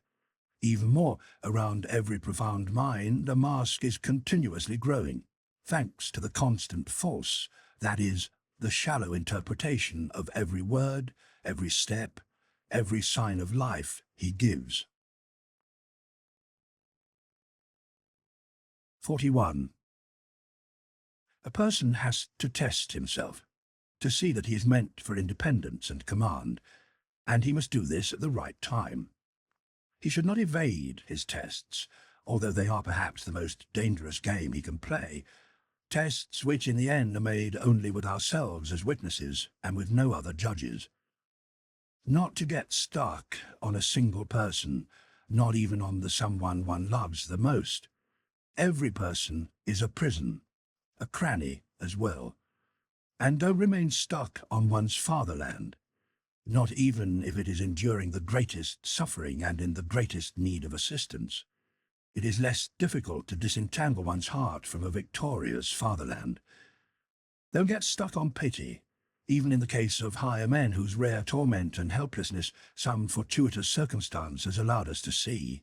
Don't get stuck on a science, not even if it tempts us with the most precious discoveries apparently reserved explicitly for us. Don't get stuck on one's own detachment, on that sensual distancing and strangeness of a bird which constantly flies further up into the heights in order always to see more beneath it. The danger of man in flight. Don't get stuck on our own virtues and let our totality become a sacrifice to some particular detail in us, for example, our hospitality.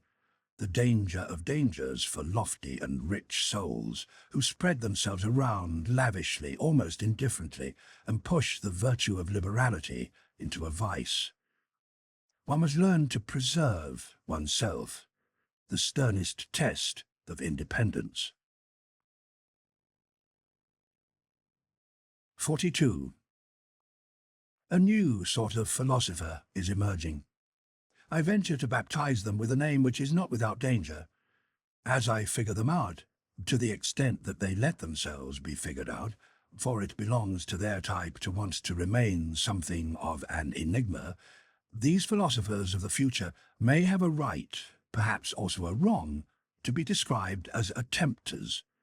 This name itself is finally merely an attempt and, if you will, a temptation. 43. Are they new friends of the truth, these emerging philosophers? There seems plausible enough, for all philosophers up to this point have loved their truths. But they certainly will not be dogmatists. It must go against their pride as well as their taste if their truth is still supposed to be some truth for every man. And that's been the secret wish and deeper meaning of all dogmatic efforts up to now. My opinion is my opinion. Someone else has no casual right to it. That's what such a philosopher of the future will perhaps say. One must rid oneself of the bad taste of wanting to agree with many. Good is no longer good when one's neighbour utters it. And how could there even be a common good? That expression contradicts itself. What can be common always has only little value. In the end, things must stand as they stand and have always stood. Great things remain for the great, the abysses for the profound, the delicacies and shudders for the refined, and, to sum up all this in brief, everything rare for the rare. 44.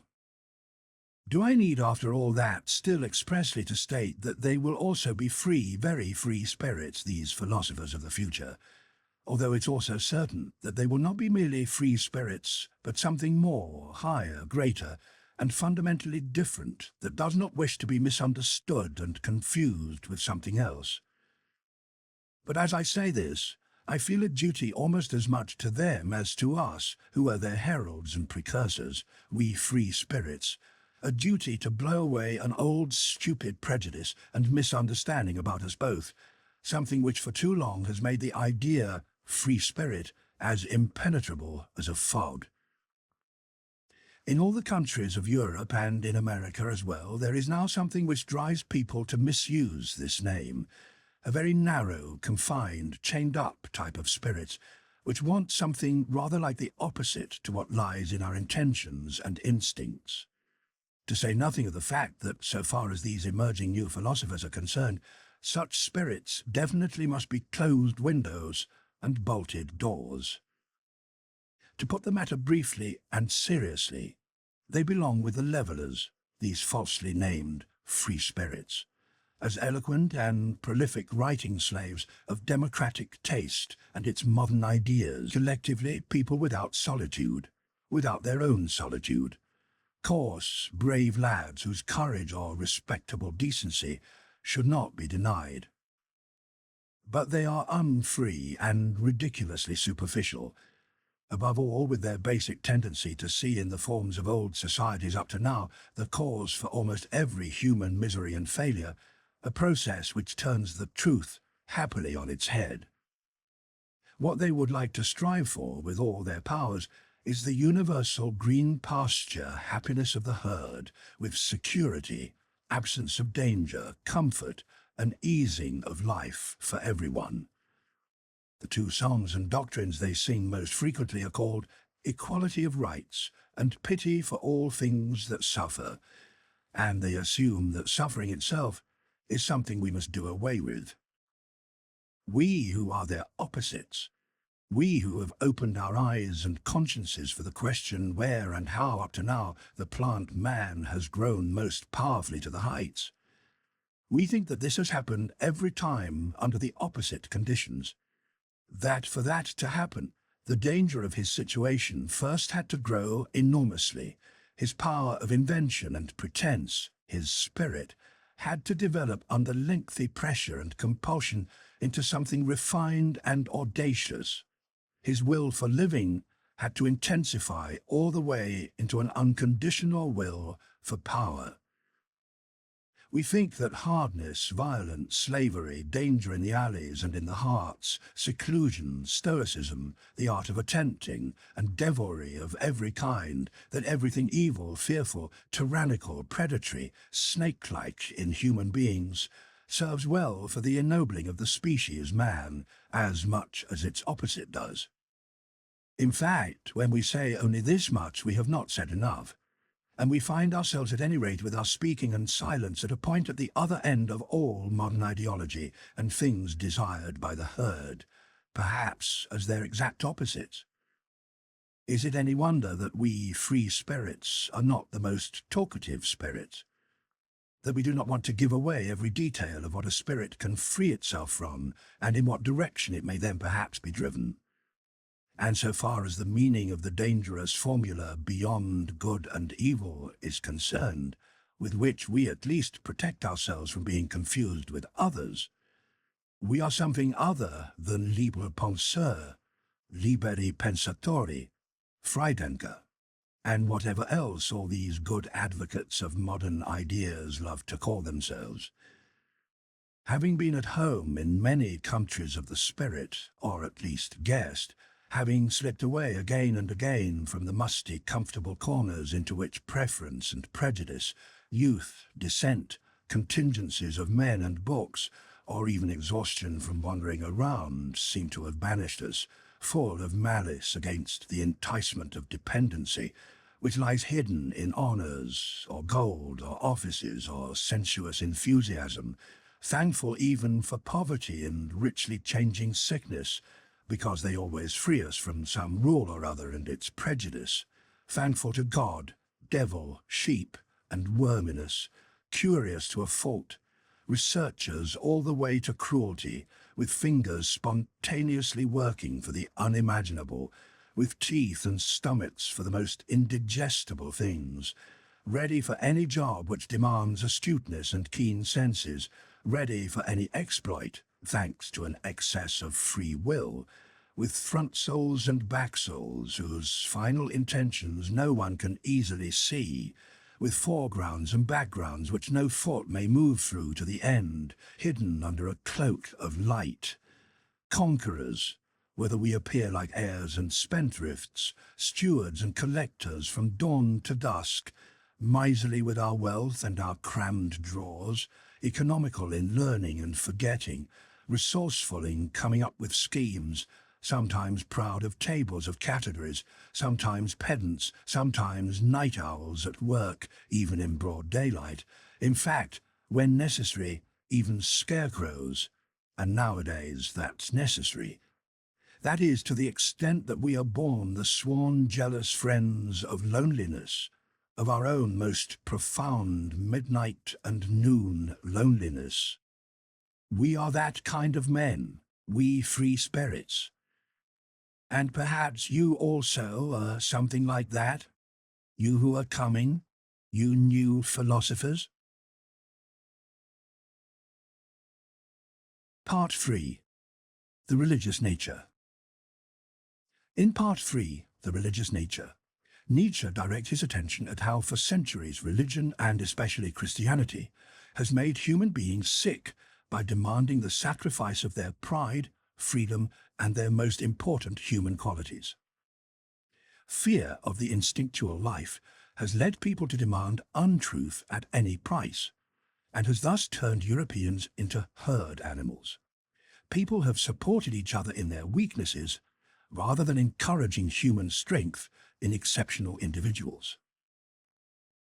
Nowadays, people may be increasingly atheistic, Nietzsche points out, but nonetheless they are growing more religious. They may have sacrificed God, but they have shifted their herd belief to science, which continues to exercise the same effect on human beings as traditional Christianity once did, keeping them mediocre and spiritually and instinctually weak and obedient. Nietzsche makes a brief and puzzling mention here of a possible alternative to this general sickness, a world-affirming human being who accepts the world for what it is and demands its eternal return in a spirit of playful spectacle. His spiritual joy in the world will thus enable him to transcend pessimism and mediocre conformity. 45. The human soul and its boundaries, the range of human inexperiences so far attained, the heights, depths, and extent of these experiences, the whole history of the soul up to this point, and its still undrained possibilities.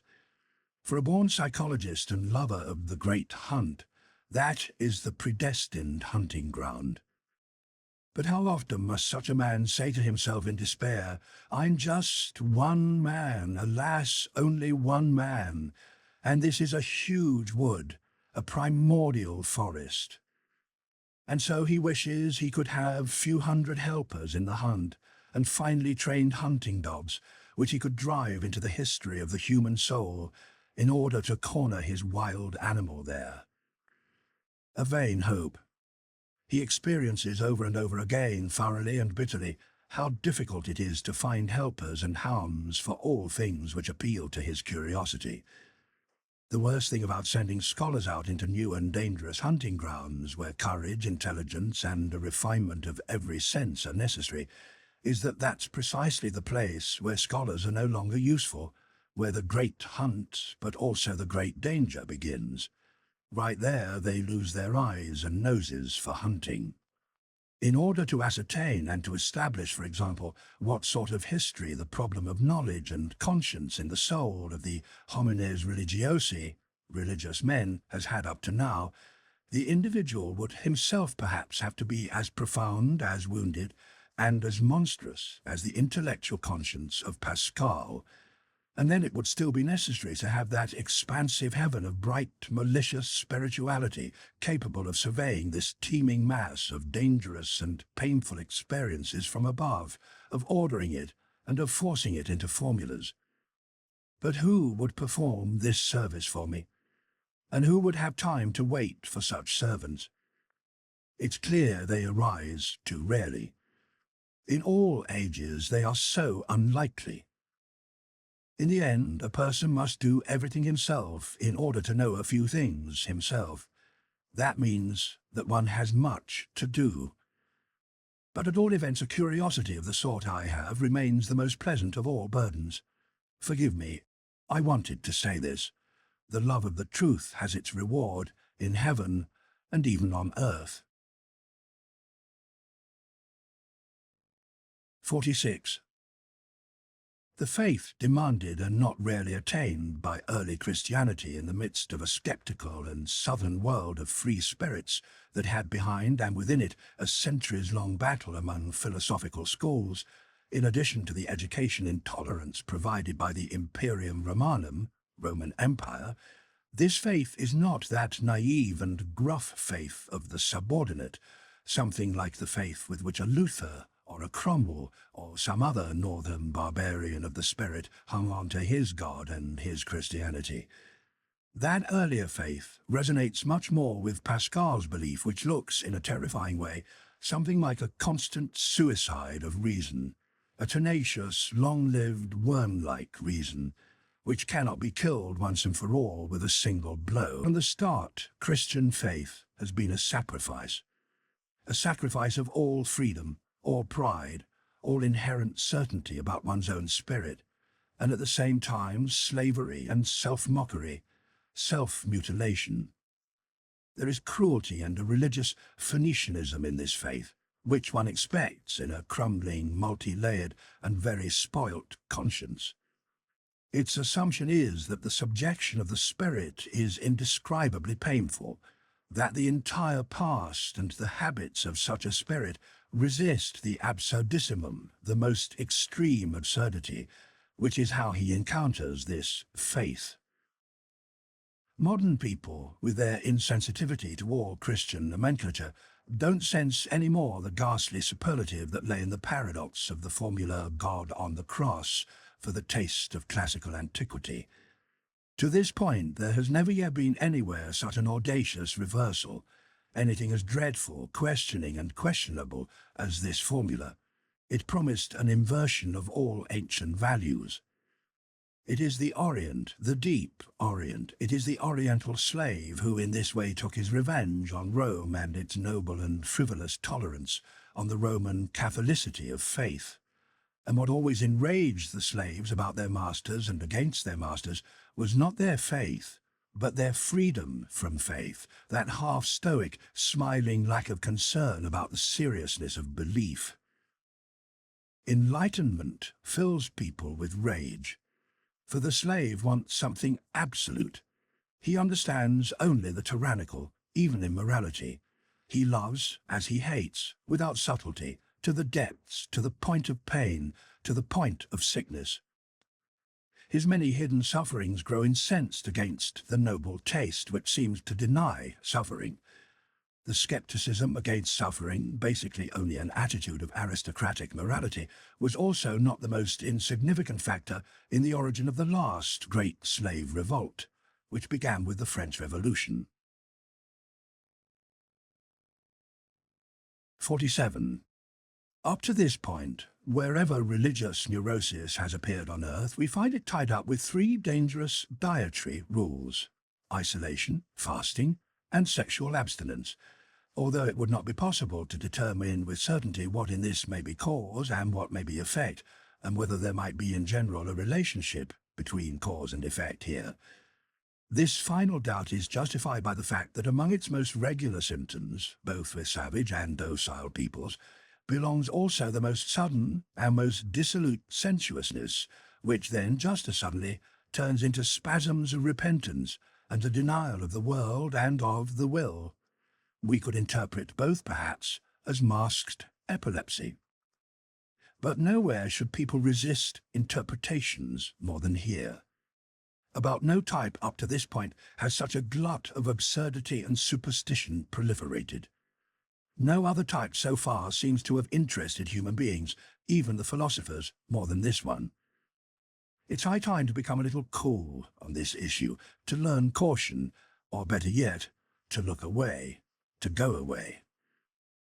Even in the background of the most recent philosophy, the work of Schopenhauer, there stands almost as the essential problem this dreadful question mark of the religious crisis and awakening. How is the denial of the will possible? How is the saint possible? This seems in fact to have been the question which prompted Schopenhauer to become a philosopher and to begin. Hence it was a result really worthy of Schopenhauer that his most convinced follower, perhaps also his last so far as Germany is concerned, namely Richard Wagner, brought his own life's work to an end at this very point, and finally led out onto the stage the living physical embodiment of that fearful and eternal type as Kundry, type vécu, a real-life type, at the very time when the psychiatrists of almost all the countries of Europe had an opportunity to study it up close, in every place where the religious neurosis, or as I call it, the religious nature, had its most recent epidemic outbreak and paraded around as the Salvation Army. But if we ask ourselves what has really been so wildly interesting in the whole phenomenon of the saint for people of all types and ages, and even for philosophers, then undoubtedly it is the appearance of a miracle which is associated with it, that is, the immediate sequence of opposites, of conditions of the soul which are valued in morally opposite ways. People thought here they could get a grip on the fact that all of a sudden a bad man became a saint, a good man. On this point, psychology so far has suffered a shipwreck. Didn't that happen primarily because psychology subordinated itself to the control of morality, because it itself believed in contradictory moral evaluations, and saw, allowed, and interpreted these contradictions into the text and the facts? How's that? The miracle is only a failure of interpretation, a lack of philology? 48. It seems that Catholicism is much more inwardly bound up with the Latin races than all of Christianity is in general for us Northerners, and that as a result, in Catholic countries, unbelief means something entirely different from what it means in Protestant countries, namely a form of rebellion against the spirit of the race, whereas among us it means rather a turning back to the spirit or the pernicious ideology of the race. We Northerners undoubtedly stem from races of barbarians, and this also holds with respect to our talent for religion. We are badly equipped for it. One can make the Celtic people an exception to that, and for this reason they also provided the best soil for the start of the Christian infection in the north. In France, the Christian ideal bloomed only as much as the pale northern sun permitted. How strangely devout for our taste even these recent French skeptics still are, to the extent they have some Celtic blood in their ancestry. How Catholic, how un-German Auguste Comte's sociology smells to us, with its Roman logic of the instincts. How Jesuitical that charming and clever Cicerone, glib tour guide from Port Royal, St. Beuve, in spite of all his hostility to the Jesuits. And then there's Ernest Renan. How inaccessible to us Northerners the language of such a Renan sounds, in which at every moment some nothing of religious tension destroys the equilibrium of his soul, which is, in a more refined sense, sensual and reclining comfortably. One should repeat after him these beautiful sentences, and how much malice and high spirits at once arise in response in our probably less beautiful and harder, that is, more German souls. Let us then boldly assert that religion is a product of the normal man. The man is most in touch with truth when he is most religious and most assured of an infinite destiny. When he is good, he wants virtue to correspond to an eternal order. When he contemplates things in a disinterested manner, he finds death revolting and absurd. How can we not assume that it is in those former moments that man sees best? These sentences are so entirely antithetical to my ears and habits, that when I found them, my initial rage wrote beside them La niaiserie religieuse par excellence, the finest example of religious stupidity, until my later anger grew to like them, these sentences which turn the truth on its head. It is so nice, so distinguished, to have one's very own antithesis. 49. The thing that astonishes one about the religiosity of the ancient Greeks is the unrestrained fullness of gratitude which streams out of it. It is a very noble kind of man who stands before nature and life in this way. Later, as the rabble gained prominence in Greece, fear grew all over religion as well, and preparations were made for Christianity. 50. The passion for God. There are sincere, peasant, pushy-types like Luther's. All Protestantism lacks the southern delicatezza, delicacy. There is an oriental way of moving outside oneself, as with a slave who, without deserving it, has been blessed or ennobled, for example Augustine, who lacks in an offensive way all nobility of gestures and desires. There is some feminine tenderness and desire in it which pushes itself bashfully and ignorantly towards a unio mystica et physica, a mystical and physical union, as with Madame de Guyon. Strangely enough, in many cases, it appears as a disguise for puberty in a young woman or man, and here and there even as the hysteria of an old spinster, also as her last ambition. In such cases, the Church has often already declared the woman a saint. 51. Up to now, the most powerful people have always bowed reverently before the saint as the riddle of self-conquest and of intentional final sacrifice. Why did they bow? They sensed in him, and, so to speak, behind the question mark of his frail and pathetic appearance, the superior power which wished to test itself in such a victory, the strength of the will, in which they knew how to recognize and honor their own strength and pleasure in mastery once more. They were honoring something in themselves when they revered the saint. It got to the point that the sight of a saint aroused a suspicion in them. Such a monster of denial, something so contrary to nature, would not have been desired for no reason. That's what they said and questioned themselves about. Perhaps there is a reason for that. A really great danger about which the ascetic, thanks to his secret comforters and visitors, could provide more precise information. In short, the powerful people of the earth learned from the saint a new fear. They sensed a new power, a strange and as yet unconquered enemy. It was the will to power which compelled them to halt in front of the saint. They had to ask him. 52. In the Jewish Old Testament, the book of divine justice, there are men, things, and speeches of such impressive style that the world of Greek and Indian literature has nothing to place beside them. We stand with fear and reverence before these tremendous remnants of what human beings once were, and will in the process suffer melancholy thoughts about old Asia and its protruding peninsula of Europe, which in marked contrast to Asia wants to represent the progress of man.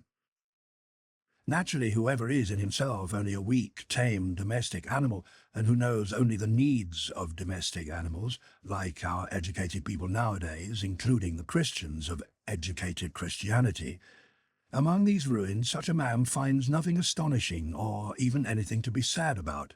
A taste for the Old Testament is a touchstone with respect to great and small. Perhaps he finds the New Testament, that book of grace, still preferable to his heart.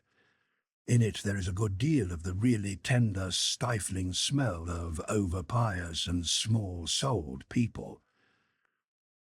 To have glued together this New Testament, a sort of rococo of taste in all respects, with the Old Testament into a single book, as the Bible and the essential book, that is perhaps the greatest act of daring and sin against the spirit which literary Europe has on its conscience.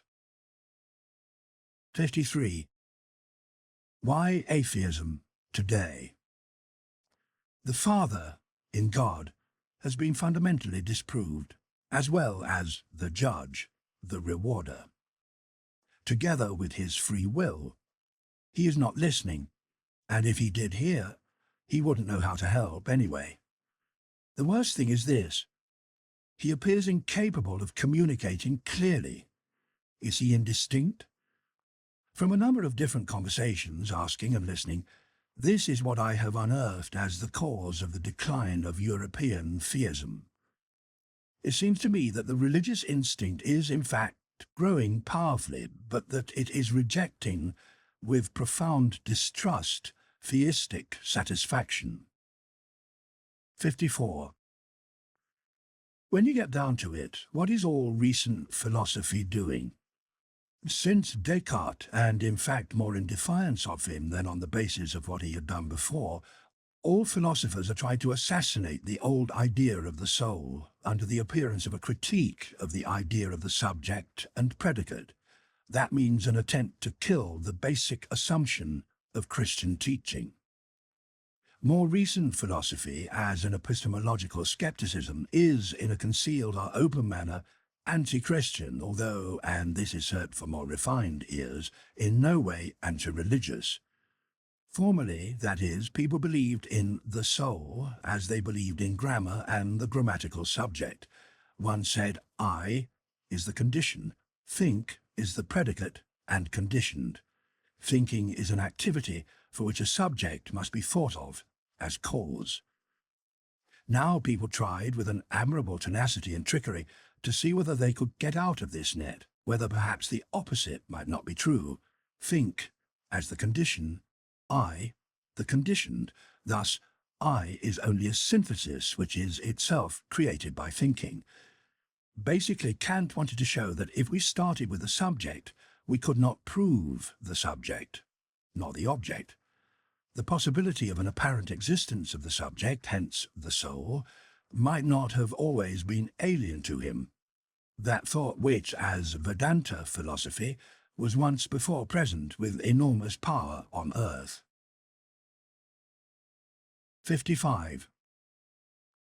There is a large ladder of religious atrocities with many rungs, but 3 of them are the most important.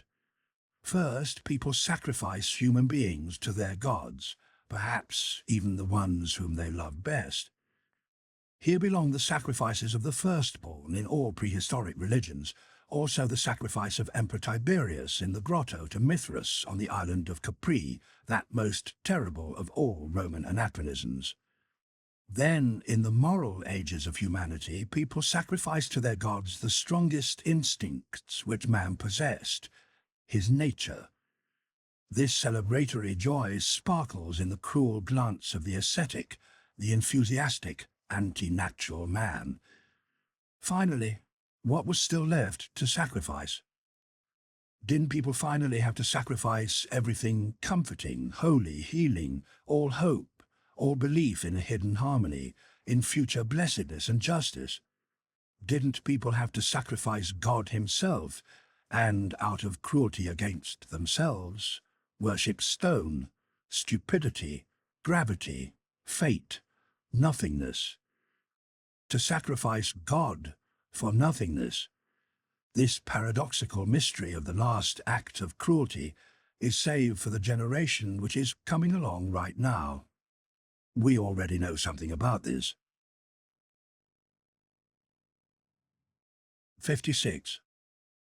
Someone who, like me, has with some enigmatic desire or other made an effort for a long time to think profoundly about pessimism and to rescue it from the half-Christian, half-German restrictions and simplicity with which it has most recently appeared in this century, that is, in the form of Schopenhauer's philosophy, a person who really has, with an Asian and super-Asiatic eye, looked into and down on the most world-denying of all possible ways of thinking, beyond good and evil, and no longer, as Buddha and Schopenhauer do, under the spell and delusion of morality. Such a man has perhaps in the process, without really wanting to do so, opened his eyes for the reverse morality, for the ideal of the most high-spirited, most lively, and most world-affirming human being, who has not only learned to come to terms with and accept what was and is, but wants to have what was and is come back for all eternity, calling out insatiably da capo, from the beginning, not only to himself, but to the entire play and spectacle, and not only to a spectacle, but basically to the man who needs just this spectacle and who makes the spectacle necessary, because over and over again he needs himself and makes himself necessary. How's that? Wouldn't this be circulus vitiosus Deus, God as a vicious circle? 57. With the power of his spiritual glance and insight, the distance and, as it were, the space around man expand. His world becomes deeper. New stars and new riddles and pictures always come into his view. Perhaps everything on which the eye of his spirit practiced its astuteness and profundity was just an excuse for exercise, a matter of play, something for children and childish heads. Perhaps one day the most solemn ideas, the ones over which we have fought and suffered the most, the idea of God and sin, will seem to us no more important than a children's toy or childish pain appears to an old man, and perhaps then the old man will need again another children's toy and another pain, always still sufficiently a child, an eternal child. 58. Have people well observed just how much a genuinely religious life, both its favourite task of microscopic self-examination and that tender calmness which is called prayer and is a constant preparedness for the coming of God, requires an outward leisure or half-leisure? I mean leisure with a good conscience, from time immemorial, from blood, to which the aristocratic feeling that work is dishonourable is not entirely foreign. That is the feeling that work makes the soul and body coarse. And thus, as a result, the modern blaring, time-consuming industriousness, so proud of itself, stupidly proud, trains and prepares people precisely for unbelief more than for anything else. Among those now living, for example, in Germany, who keep religion at a distance, I find people who hold to free thinking of various kinds and origins, but above all a majority of them whose industriousness from generation to generation has dissolved the religious instincts, so that they have no idea any more what purpose religions serve, and take note of their presence in the world with, as it were, only a kind of indifferent wonder. They already feel that generous demands are made of them, these good people, whether from their businesses or from their pleasures, to say nothing of the fatherland and the newspapers and obligations to the family. It seems that they have no time left over for religion. It is especially unclear to them whether religion involves a new business or a new pleasure, for it's not possible, they tell themselves, that people go to church merely to spoil their own good moods. They are no enemies of religious customs. If in certain circumstances people demand of them participation in such traditions, something required by the state, for example, they do what people require, just the way people do so many things, with a patient and modest seriousness, and without much curiosity and concern. They just live too much apart and on the outside to find it necessary in such cases to conduct an argument with themselves for or against the matter. Among these indifferent people today belongs the majority of German Protestants in the middle classes, especially in the great industrious centres of trade and traffic, including most of the industrious scholars and all the accessories of the university, with the exception of the theologians, whose existence and possibility there constantly provide the psychologist with more and ever more sophisticated riddles to sort out. From the viewpoint of the devout or merely church-going people, we rarely imagine how much goodwill, one could say how much arbitrary will, is involved nowadays when a German scholar takes the problem of religion seriously. On the basis of his whole trade, and, as mentioned, on the basis of the industriousness of the tradesman which his modern conscience requires of him, he inclines to a supercilious, almost kindly amusement towards religion, makes now and then with a slight contempt for the uncleanliness of the spirit, which he assumes is present wherever people still profess their faith in the church. The scholar succeeds only with the help of history, hence not from his own personal experience, in bringing to religion a reverent seriousness and a certain timid consideration. But even if his feelings about religion have managed to rise all the way to gratitude towards it, in his own person he hasn't yet come a step closer to what still constitutes church and piety. Perhaps the reverse is the case. The practical indifference about religious matters in which he was born and raised tends to sublimate itself in him to caution and cleanliness, things which avoid contact with religious men and things.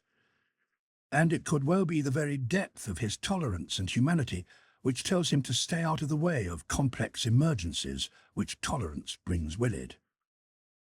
Every period has its own divine form of naivety, whose invention other ages may envy.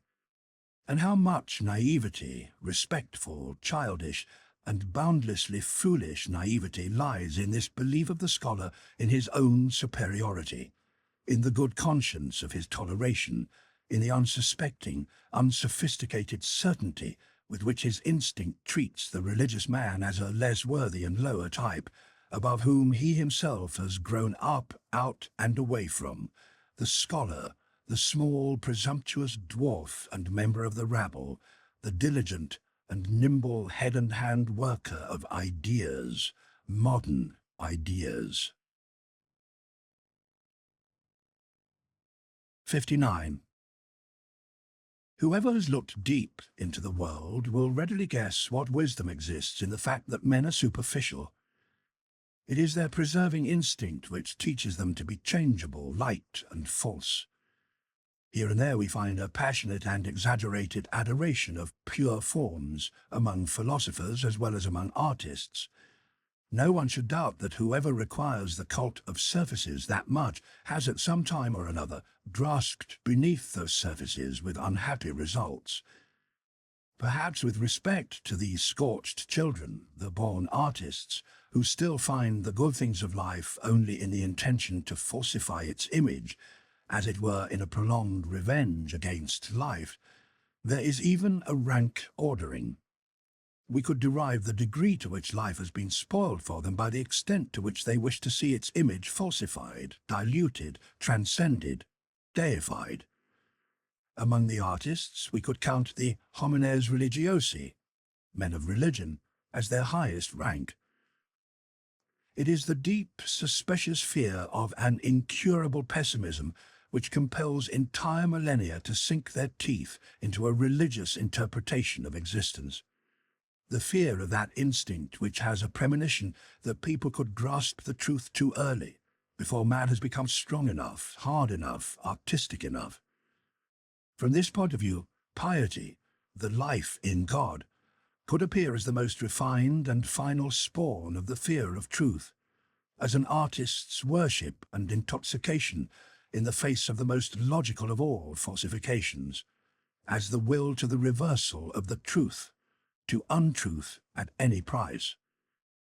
Perhaps up to this point there has been no stronger means to make human beings themselves look more beautiful than this very piety. Through it the human being can become so much art, surface, prey of colours and goodness, that one no longer suffers at the sight of him. 60. To love human beings for God's sake. So far, that has been the most noble and most remote feeling that has been attained among men. The fact that without some consecrating intention behind it, the love of human beings is one more stupidity and brutishness, that the inclination to this love of humanity must first derive its extent, delicacy, its grains of salt and specks of ambergris from some higher inclination. Whatever human being it happened to be who first felt and experienced this, no matter how much his tongue may have stumbled as it tried to express such a delicacy, let him remain for all time sanctified among us and worthy of reverence as the man who so far has flown the highest and has lost his way most beautifully. 61. The philosopher, the way we understand him, we free spirits, as the man of the most all-encompassing responsibility, who has the conscience for the collective development of human beings. This philosopher will help himself to religion for use in his work of cultivation and education, just as he will use contemporary political and economic conditions. The selective and cultivating influence, which means always both the destructive as well as the creative and shaping influence, which can be practiced with the help of religions, is something multifaceted and different, according to the type of human beings who are put under its spell and protection. For strong, independent people, those prepared and predestined to command, those in whom the reason and culture of a ruling race become something living, religion is one more means of overcoming resistance, so that they will be able to rule. It's like a bond which ties ruler and subjects together in common, and betrays and hands over to the former the consciences of the latter, something hidden in their innermost selves, which would like to evade obedience.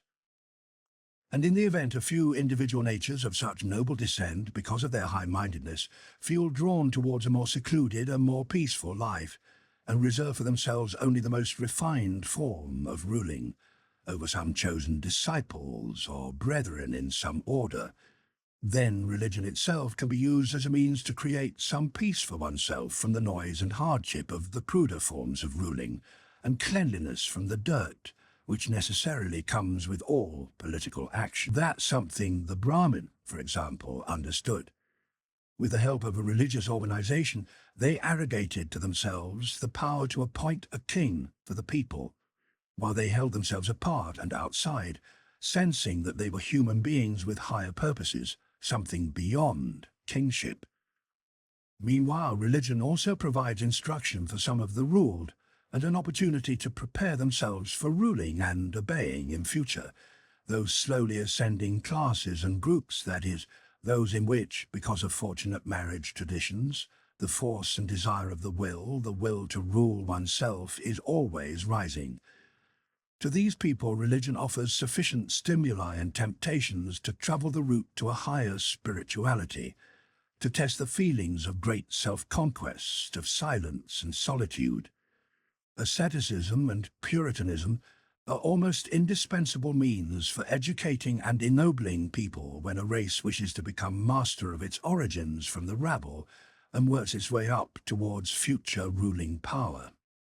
Finally, for ordinary people, the vast majority, who are there to serve for common needs and may exist only to that extent, religion gives an invaluable modest satisfaction with their situation and type, all sorts of peace at heart, an ennoblement of obedience, one more source of joy and suffering with people like them, and something of a transfiguration and beautification of, and a justification for the whole routine, the whole baseness, the whole half-animal poverty of their souls. Religion and the religious significance of life bring the brilliance of the sun onto such constantly troubled men and make it bearable for them to look at themselves. Religion works just as an Epicurean philosophy usually works on suffering people of a higher rank, refreshing and refining and, as it were, exploiting the suffering, finally even blessing and justifying it. In Christianity and Buddhism, there is perhaps nothing so venerable as their art of teaching even the most abject people to place themselves, through their piety, into an illusory higher order of things, and thus to hang on to their satisfaction with the real order, in the middle of which their life is hard enough. And this hardness is precisely what's necessary. 62. Finally, of course, to evaluate the opposing bad effects of such religions, as well, and to bring to light their terrible danger, there's always an increasingly expensive and fearful price to pay when religions prevail, not as a means of cultivation and education in the hand of philosophers, but as some inherently sovereign power, when religions want themselves to be the final purpose, and not a means alongside other means. Among human beings, as among all other animal species, there is an excess of failures, invalids, degenerates, infirm individuals, those who necessarily suffer. Successful examples are always the exception, among human beings as well, and even given that the human being is the as yet undetermined animal, the rare exception. But even worse, the higher the type of human being which a particular person represents, the more improbable it becomes that he would turn out well. The contingent, the law of absurdity in the collective household of humanity, reveals itself in the most frightening manner in its destructive effects on the higher people, whose conditions of life are refined, multifaceted, and hard to estimate.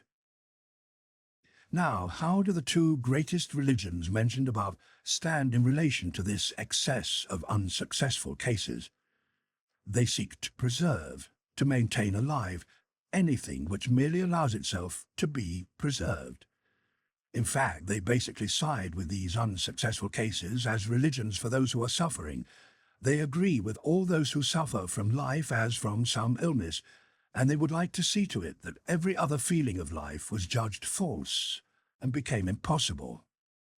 Even if we still wish to fix a high value on this protecting and preserving care, inasmuch as it is concerned and has been concerned with, among all the other people, the highest type of human being as well, the one who up to this point has almost always suffered the most. Nonetheless, in the total reckoning, the religions so far, that is, the sovereign religions, belong among the major causes which kept the type man on a lower run. They preserved too much of what should have perished. We have to thank them for something invaluable. And who is rich enough in gratitude not to become poor in the face of everything which, for example, the spiritual men of Christianity have done for Europe up to this point? However, if they gave consolation to sufferers, courage to the oppressed and despairing, a staff and support to those who could not stand on their own, and enticed away from society and into monasteries and spiritual prisons those suffering from inner destruction and those who had become wild, what must they have done in addition? In order to work in this way in good conscience, basically for the preservation of everything sick and suffering, which amounts, in fact and truth, for the deterioration of the European race. Turn all evaluations of worth on their heads. That's what they had to do. Break up the strong men, infect all great hopes, bring joy in beauty under suspicion, bend all self-mastery, everything manly, lofty, domineering, all instincts characteristic of the loftiest and most successful type of man into uncertainty, a distressed conscience, self-destruction, in fact, to turn all love for earthly things and for dominion over the earth into hate for the earth and the earthly. That's the task the Church gave itself, and had to give itself, until finally, in its estimation, unworldliness, lack of sensuality, and higher man melted together into a single feeling. Suppose we could survey with the mocking and disinterested eye of an Epicurean god the strangely painful comedy of European Christianity, as crude as it is refined, I believe we would find no end to our amazement and laughter. Does it not seem that for 18 centuries there has been ruling over Europe a will to turn the human being into a sublime monstrosity? However, anyone who, with the opposite needs, no longer Epicurean but with some divine hammer in his hand, were to approach this almost voluntary degeneration and decay of a human being, like the Christian European, Pascal, for example, would he not have to cry out with fury, pity, and horror, "You fools, you arrogant, pitying fools, what have you done here? Was that a work for your hands? What a mess you've made, ruining my most beautiful stone. What have you presumed?" What I wanted to say was this. Christianity has been the most disastrous sort of arrogance so far. Men not lofty and hard enough to be permitted to shape men as artists. Men not strong and far-sighted enough to allow, with a sublime conquest of the self, the foreground law of thousandfold failure and destruction to prevail. Men not noble enough to see the abysmally different rank ordering, gaps separating ranks between man and man. Such men have, with their equal before God, so far ruled over the fate of Europe to the point where finally a diminished, almost ridiculous type has been bred, a herd animal, something obliging, sickly, and mediocre.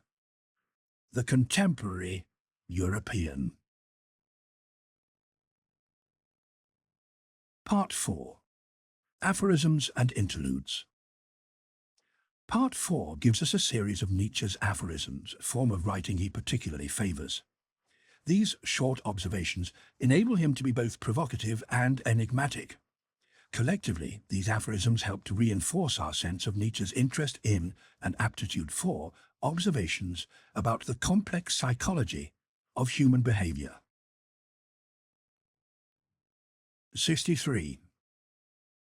Whoever is fundamentally a teacher takes all things seriously only in relation to his students, including even himself. 64. Knowledge for its own sake. That is the ultimate snare which morality sets. With that one gets fully entangled once again in morality. 65. The charm of knowledge would be slight if there were not so much embarrassment to overcome on the route to knowledge. 65a. Man is most dishonest in relation to his God. He is not permitted to sin. 66. The inclination to diminish oneself, to rob oneself, to let oneself be deceived and exploited, could be the embarrassment of a God among men. 67. Love of one man is a barbarity, for it is practiced at the expense of all the rest, also the love for God. 68. I have done that, says my memory. I could not have done that, says my pride, and remains implacable. Finally, my memory gives up. 69. One has watched life badly if one has not also seen the hand which, in a considerate manner, kills. 70. If a person has character, he still has his typical experience, which always repeats itself. 71. The wise man as astronomer. So long as you still feel the stars are something above you, you still lack the eye of a man who knows. 72. It's not the strength but the duration of the lofty sensation that makes lofty people. 73. Whoever attains his ideal, in the act of doing just that, goes beyond it. 73a.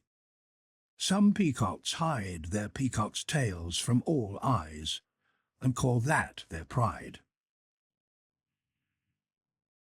74. A man with genius is unendurable if he does not possess at least two things in addition: gratitude and cleanliness. 75. The degree and type of the sexuality of a man extend all the way to the ultimate peak of his spirit. 76. Under conditions of peace, the warlike man attacks himself. 77. With their principles, people want to tyrannize their habits or justify them or honor them or abuse them or hide them. Two men with the same principles probably want them for fundamentally different things. 78. Anyone who despises himself nonetheless still respects himself as the one doing the despising. 79. A soul which knows that it is loved, but which does not love itself, reveals its bottom layers. Its deepest stuff comes up. 80. A matter which is explained ceases to concern us. What does that God mean who advised, "Know thyself"? Does that not perhaps mean, stop being concerned about yourself, become objective? And Socrates? And the scientific man? 81. It is dreadful to die of thirst in the sea. Must you then salt your truth so much that it can no longer quench your thirst? 82. Pity for everyone. That would be hard and tyrannical for you, my neighbor. 83. Instinct. When the house is burning, people forget even their noonday meal. Indeed, but people later haul it out of the ashes. 84. Woman learns to hate to the extent that she forgets how to enchant. 85. The same emotional effects in men and women have nonetheless a different tempo. That's the reason men and women do not cease misunderstanding each other. 86. Women themselves always have behind all personal vanity still their impersonal contempt for woman. 87. Bound heart, free spirit. When one binds one's heart firmly and keeps it imprisoned, one can provide one's spirit many freedoms. I have said that already once, but people do not believe me, provided that they do not already know it. 88. We begin to mistrust very clever people when they become embarrassed. 89. Dreadful experiences lead one to wonder whether the person who undergoes them is not something dreadful. 90. Heavy, melancholy men become lighter precisely through what makes other people heavy, through hate and love, and for a while come to their surface. 91. So cold, so icy that we burn our fingers on him. Every hand that grasps him pulls back, and for that very reason some assume he's glowing hot. 92. For the sake of his good reputation, who has not once sacrificed himself? 93. In affability there is no hatred for humanity, but for that very reason there is too much contempt for humanity. 94. Maturity in a man. That means having found once again that seriousness which man had as a child, in play. 95. For someone to be ashamed of his immorality, that is a step on the staircase at the end of which he is also ashamed of his morality. 96. People should depart from life the way Odysseus separated from Nausicaa, blessing it rather than in love with it. 97. What? A great man? I always see only the actor of his own ideal. 98. If we train our conscience, it will kiss us at the very moment it bites us. 99. The disappointed man speaks. I listened for the echo, and I heard only praise. 100. We all present ourselves to ourselves as more simple than we are. In this way we give ourselves a rest from our fellow human beings. 101. Today a man with knowledge might easily feel like God transformed into an animal.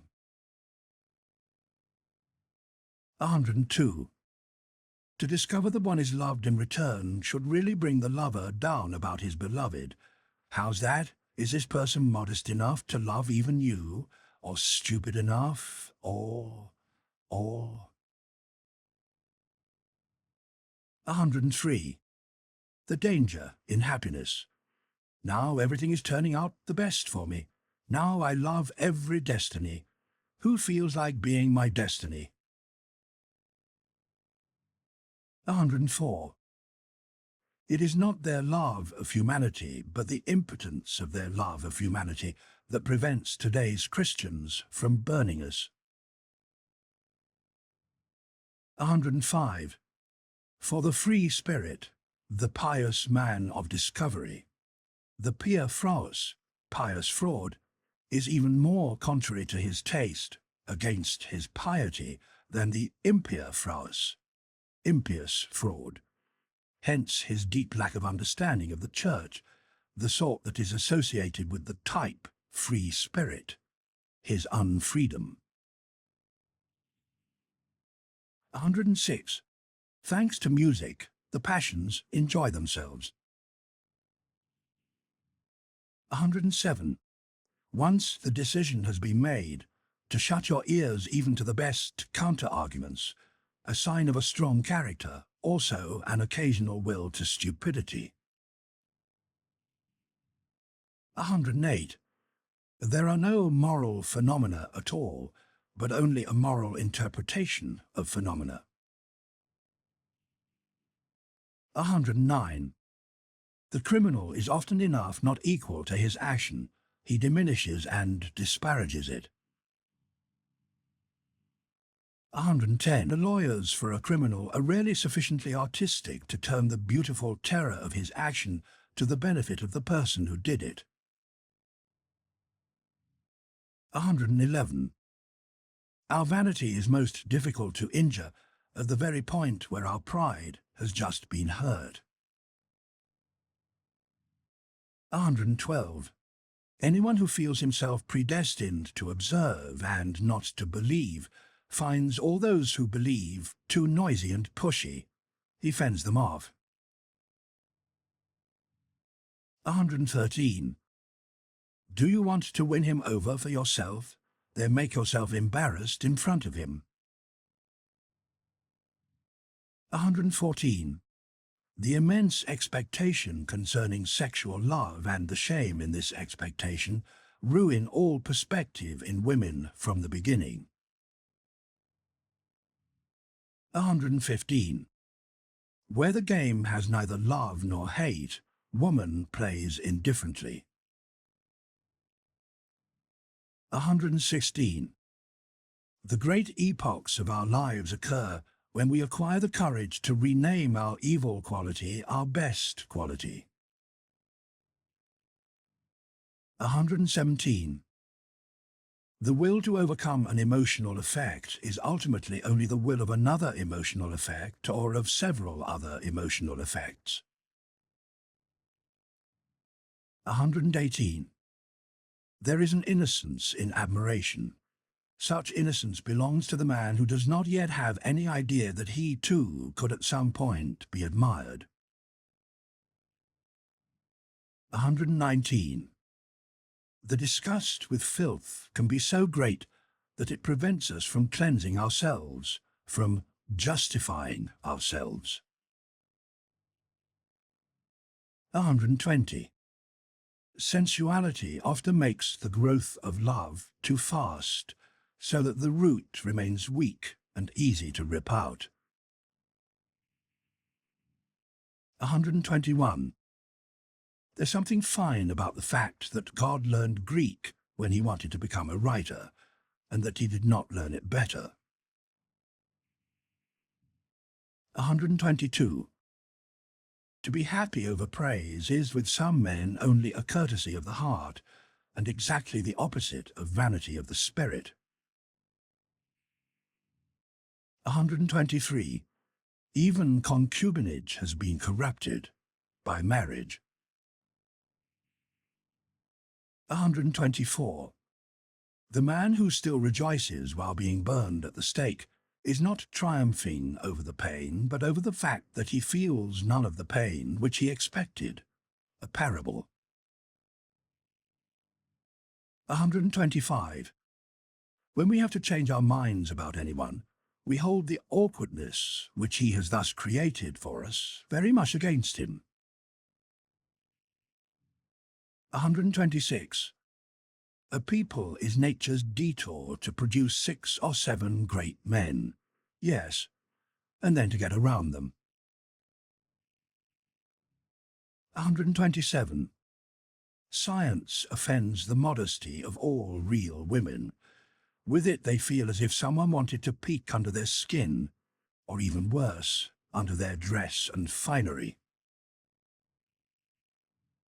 128. The more abstract the truth you wish to teach, the more you must still seduce the senses to it. 129. The devil has the widest perspective for God. That's why he keeps himself so far away from him, for the devil is the oldest friend of knowledge. 130. What someone is begins to show itself when his talent subsides, when he stops showing what he can do. Talent is also finery, and finery is also a hiding place. 131. The sexes deceive themselves about each other. This happens because basically they honor and love only themselves, or to put the matter more pleasantly, only their own ideal. Hence the man wants the woman to be peaceful, but woman, like a cat, is essentially not peaceful, however much she may have practiced an appearance of peacefulness. 132. People are best punished for their virtues. 133. The man who does not know how to find the way to his ideal lives more carelessly and impudently than the man without an ideal. 134. All credibility, all good conscience, all appearance of the truth come only from the senses. 135. Pharisaism is not degeneration in a good man. A good part of it is rather the condition of all being good. 136. One man seeks a midwife for his ideas, another seeks someone whom he can help. That's how a good conversation arises. 137. By associating with scholars and artists, one easily makes mistakes in reverse directions. Behind a remarkable scholar, we not infrequently find an average human being, and behind an average artist, we often find a very remarkable human being. 138. We act while awake, as we do in a dream. We invent and fabricate the person with whom we associate, and then we immediately forget the fact.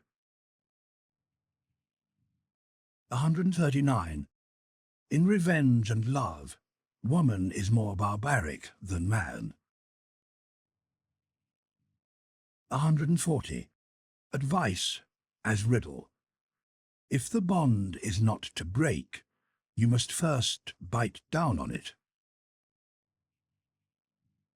141. The lower abdomen is the reason man does not so easily consider himself a god. 142. The most demure saying I have ever heard. In true love, it's the soul which envelops the body. 143. What we do best, our vanity wishes to value as the thing which is most difficult for us, the origin of many a morality. 144. When a woman has scholarly inclinations, then something is usually wrong with her sexuality. Infertility itself tends to encourage a certain masculinity of taste, for man is, if I may say so, the infertile animal. 145. In comparing man and woman in general, we can say that woman would not have the genius for finery if she did not have the instinct for the secondary role. 146. Anyone who fights with monsters should make sure that he does not in the process become a monster himself. And when you look for a long time into an abyss, the abyss also looks into you. 147. From an old Florentine novella, and in addition from life. Buona femmina e mala femmina vuol bastone. The good and the bad woman wants a stick. Sacchetti, November 86. 148. To seduce a neighbour into a good opinion, and beyond that to believe faithfully in this opinion of one's neighbour, who can match women in performing this trick? 149. What an age finds evil is commonly an anachronistic echo of what previously was found to be good, the atavism of an older ideal. 150. Around the hero everything becomes a tragedy, around the demigod everything becomes a satyr play, and around God everything becomes, what? Perhaps a world? 151. Having a talent is not enough. One must also have your permission to have it. Isn't that so, my friends? 152. Where the tree of knowledge stands is always paradise. That's what the oldest and the most recent serpents declare. 153. What is done out of love always happens beyond good and evil. 154. Objections, evasions, cheerful mistrust, and love of mockery are indications of health. Everything absolute belongs with pathology. 155. A sense of tragedy ebbs and flows with sensuality. 156. With individuals, madness is something rare, but with groups, parties, peoples, and ages, it's the rule. 157. The thought of suicide is a strong consolation. With it, people get through many an evil night. 158. Not only our reason, but also our conscience submits to our strongest drive, the tyrant in us. 159. People must repay good and bad things. But why directly to the person who does good or bad things to us? 160. We don't love our knowledge enough anymore once we have communicated it. 161. Poets are shameless about their experiences. They exploit them. 162. The one next to us is not our neighbor, but our neighbor's neighbor. That's how every people thinks. 163. Love brings to light the high and the hidden characteristics of the person who loves, what is rare and exceptional about him. To that extent, it easily misleads us about what is normal in him. 164. Jesus said to his Jews, "The law was for slaves. Love God as I love him as his son." What do we sons of God have to do with morality? 165. Concerning every party, a shepherd must still always have a bellwether, or he himself must from time to time be a wether. 166. People do lie with their mouths, but by the way they shape their mouths in doing so, they nonetheless still speak the truth. 167. With hard people, intimacy is a shameful thing, and something precious. 168.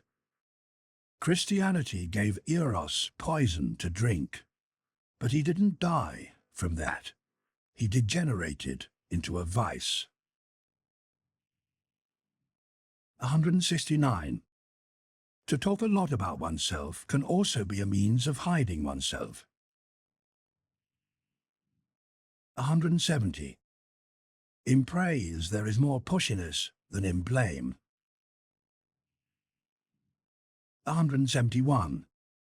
Pity in a man of knowledge seems almost laughable, like soft hands on a cyclops. 172. From love of humanity, people sometimes embrace anyone, because they cannot embrace everybody.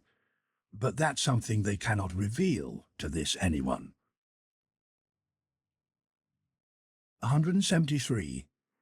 A man does not hate so long as he still rates something low, but only when he rates something equal or higher.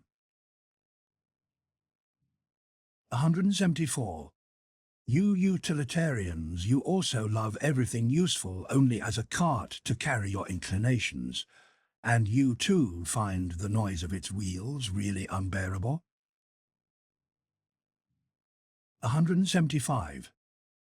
Ultimately, one loves one's desires and not the object one desires.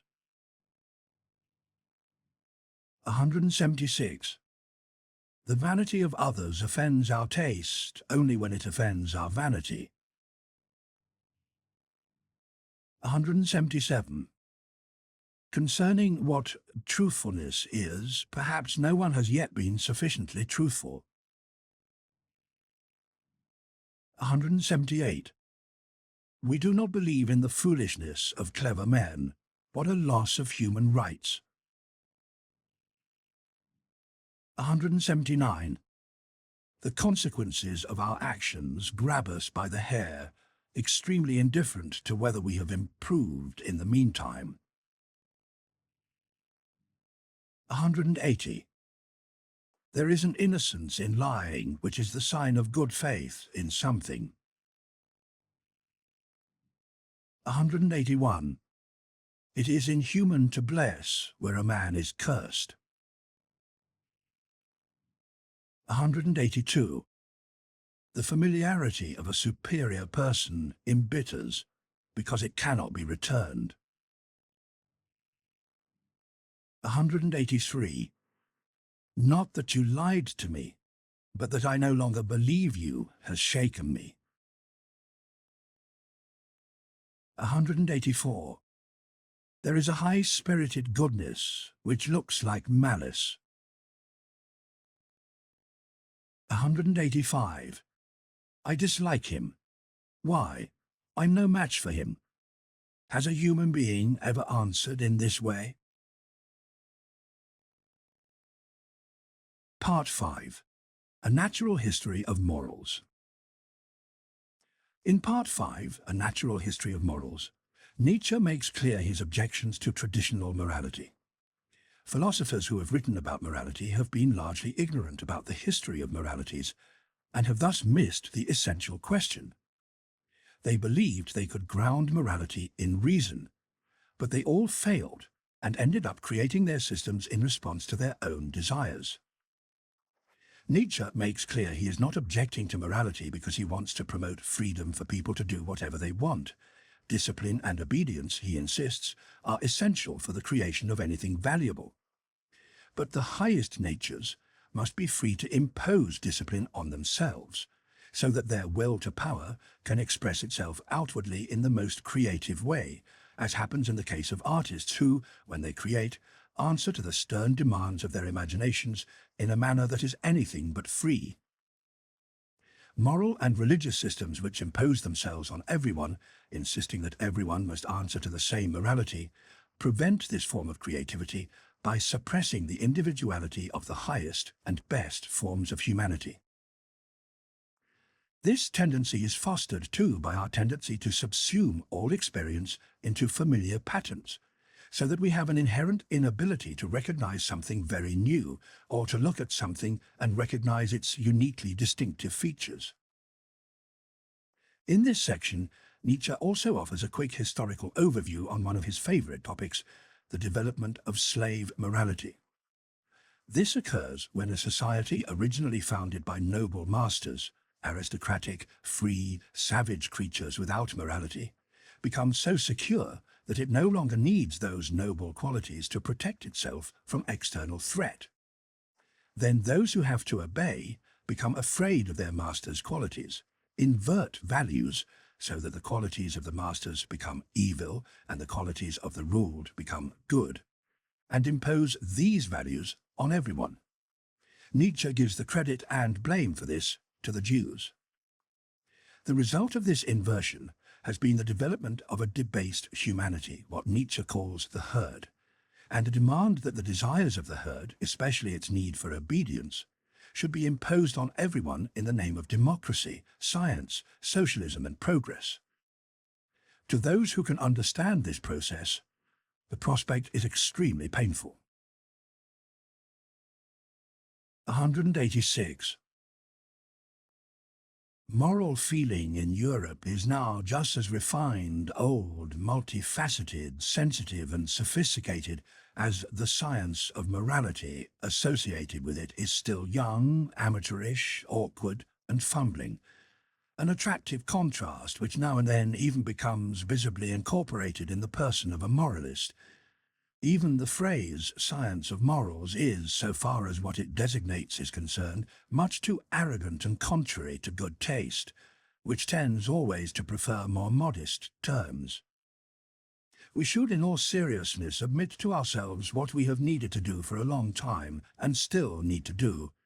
The only thing that is justified at this point, that is, to assemble materials, organized conceptually, and set in order an immense realm of delicate feelings of value and differences in values, which live, grow, reproduce, and die off, and perhaps to attempt to clarify the recurring and more frequent forms of these living crystallizations as a preparation for a theory of types of morality. Naturally, so far, we have not been so modest.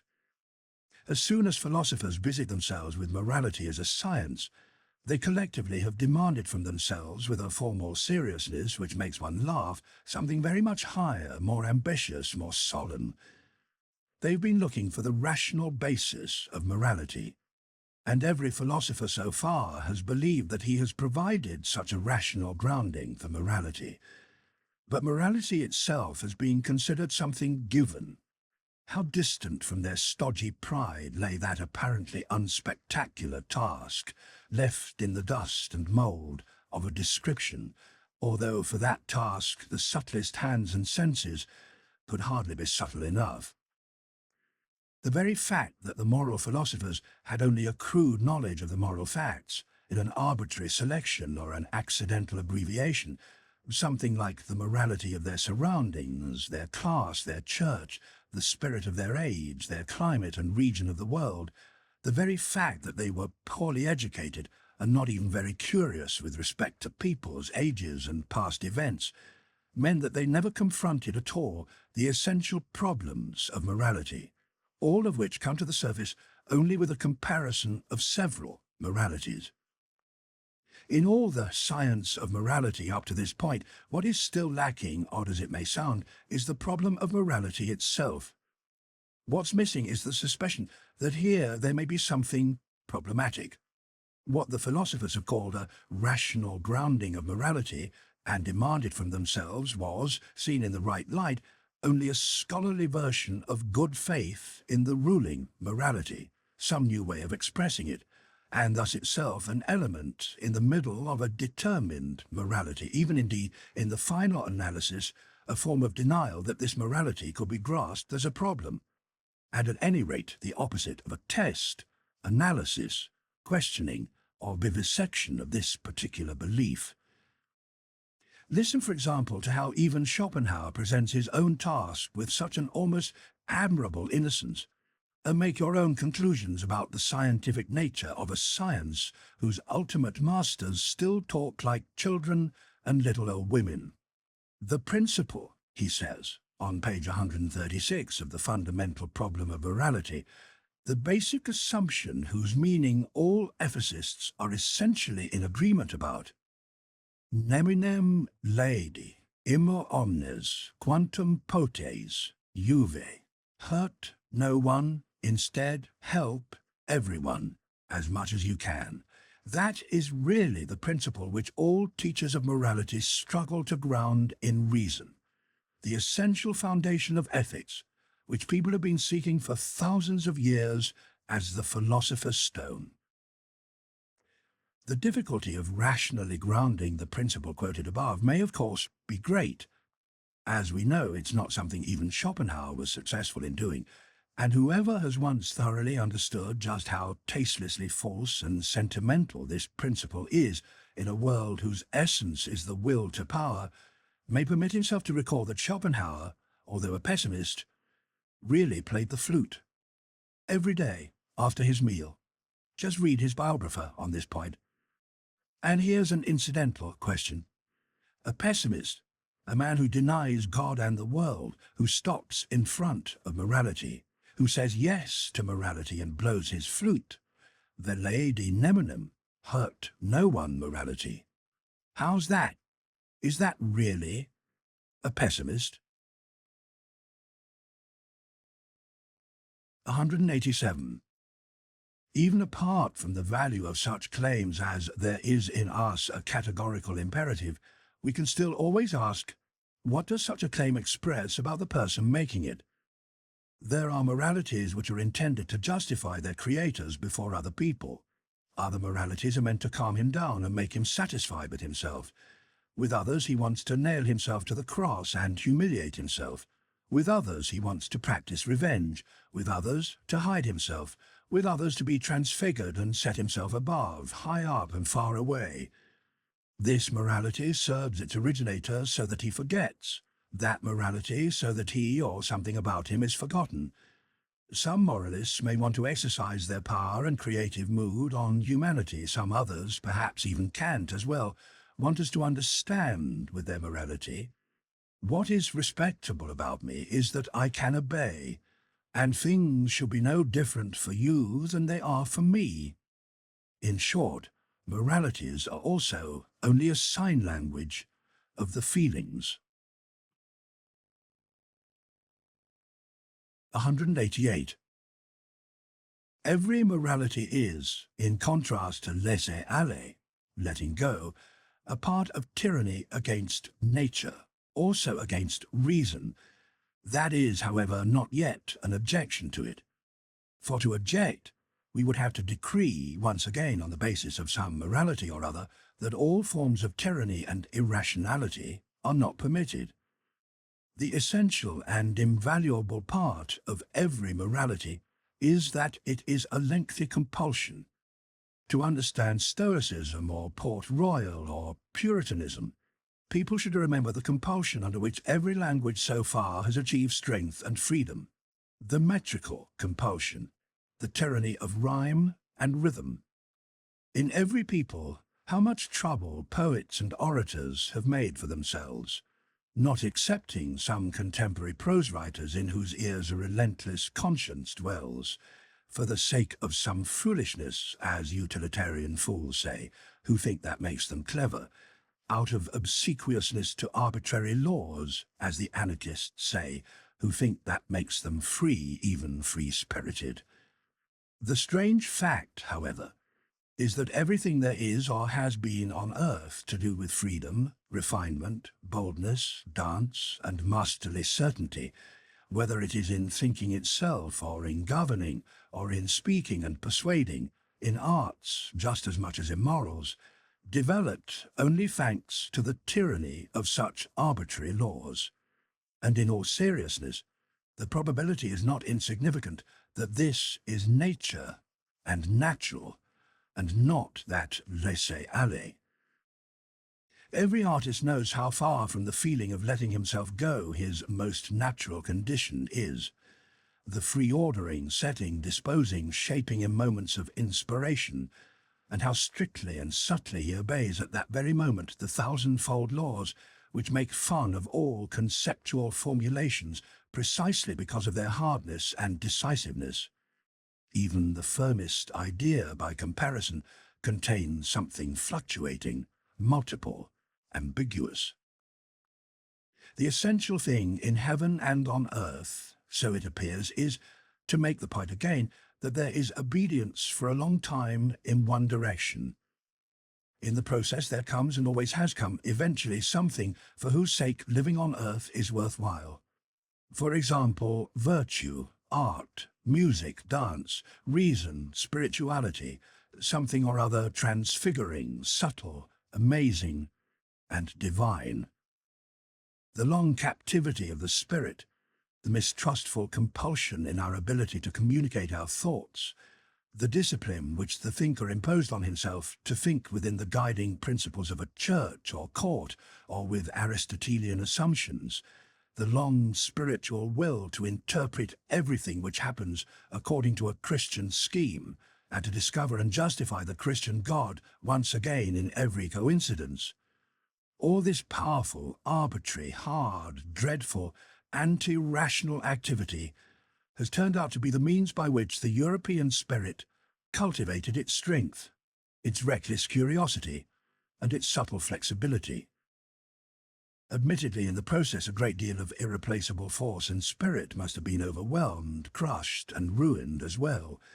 For here, as everywhere, nature reveals herself as she is, in her totally extravagant and indifferent magnificence, which is an outrage, but something noble. The fact that for thousands of years European thinkers only thought in order to prove something, Nowadays, by contrast, we distrust any thinker who wants to prove something, and the fact that for them, what was to emerge as the result of their strictest thinking was always already clearly established.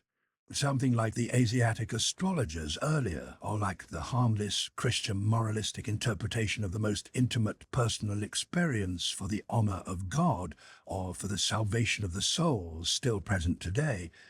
This tyranny, this arbitrariness, this strict and grandiose stupidity has trained the spirit. Apparently slavery is, in the cruder and more refined sense, the indispensable means for disciplining and cultivating the spirit.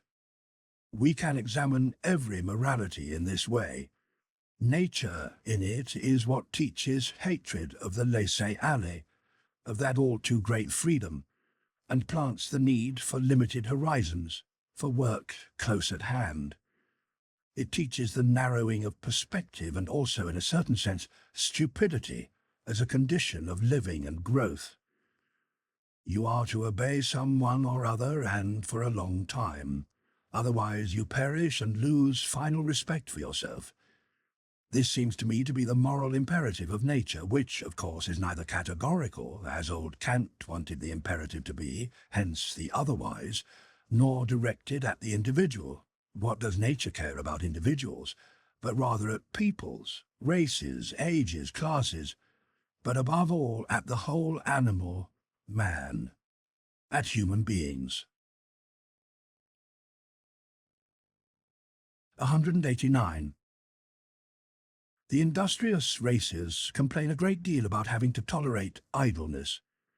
It was a masterpiece of the English instinct to make Sunday so holy and so tedious, a form of cleverly invented and shrewdly introduced fasting, that the Englishman, without being aware of the fact, became eager again for weekdays and workdays. Things like it are frequently seen also in the ancient world, even if, as is reasonable among southern people not exactly connected to work. There must be fasts of several kinds, and in every place where powerful impulses and habits rule, the lawgivers had to take care to set aside extra days in which such an impulse is placed in chains and learns once again to go hungry.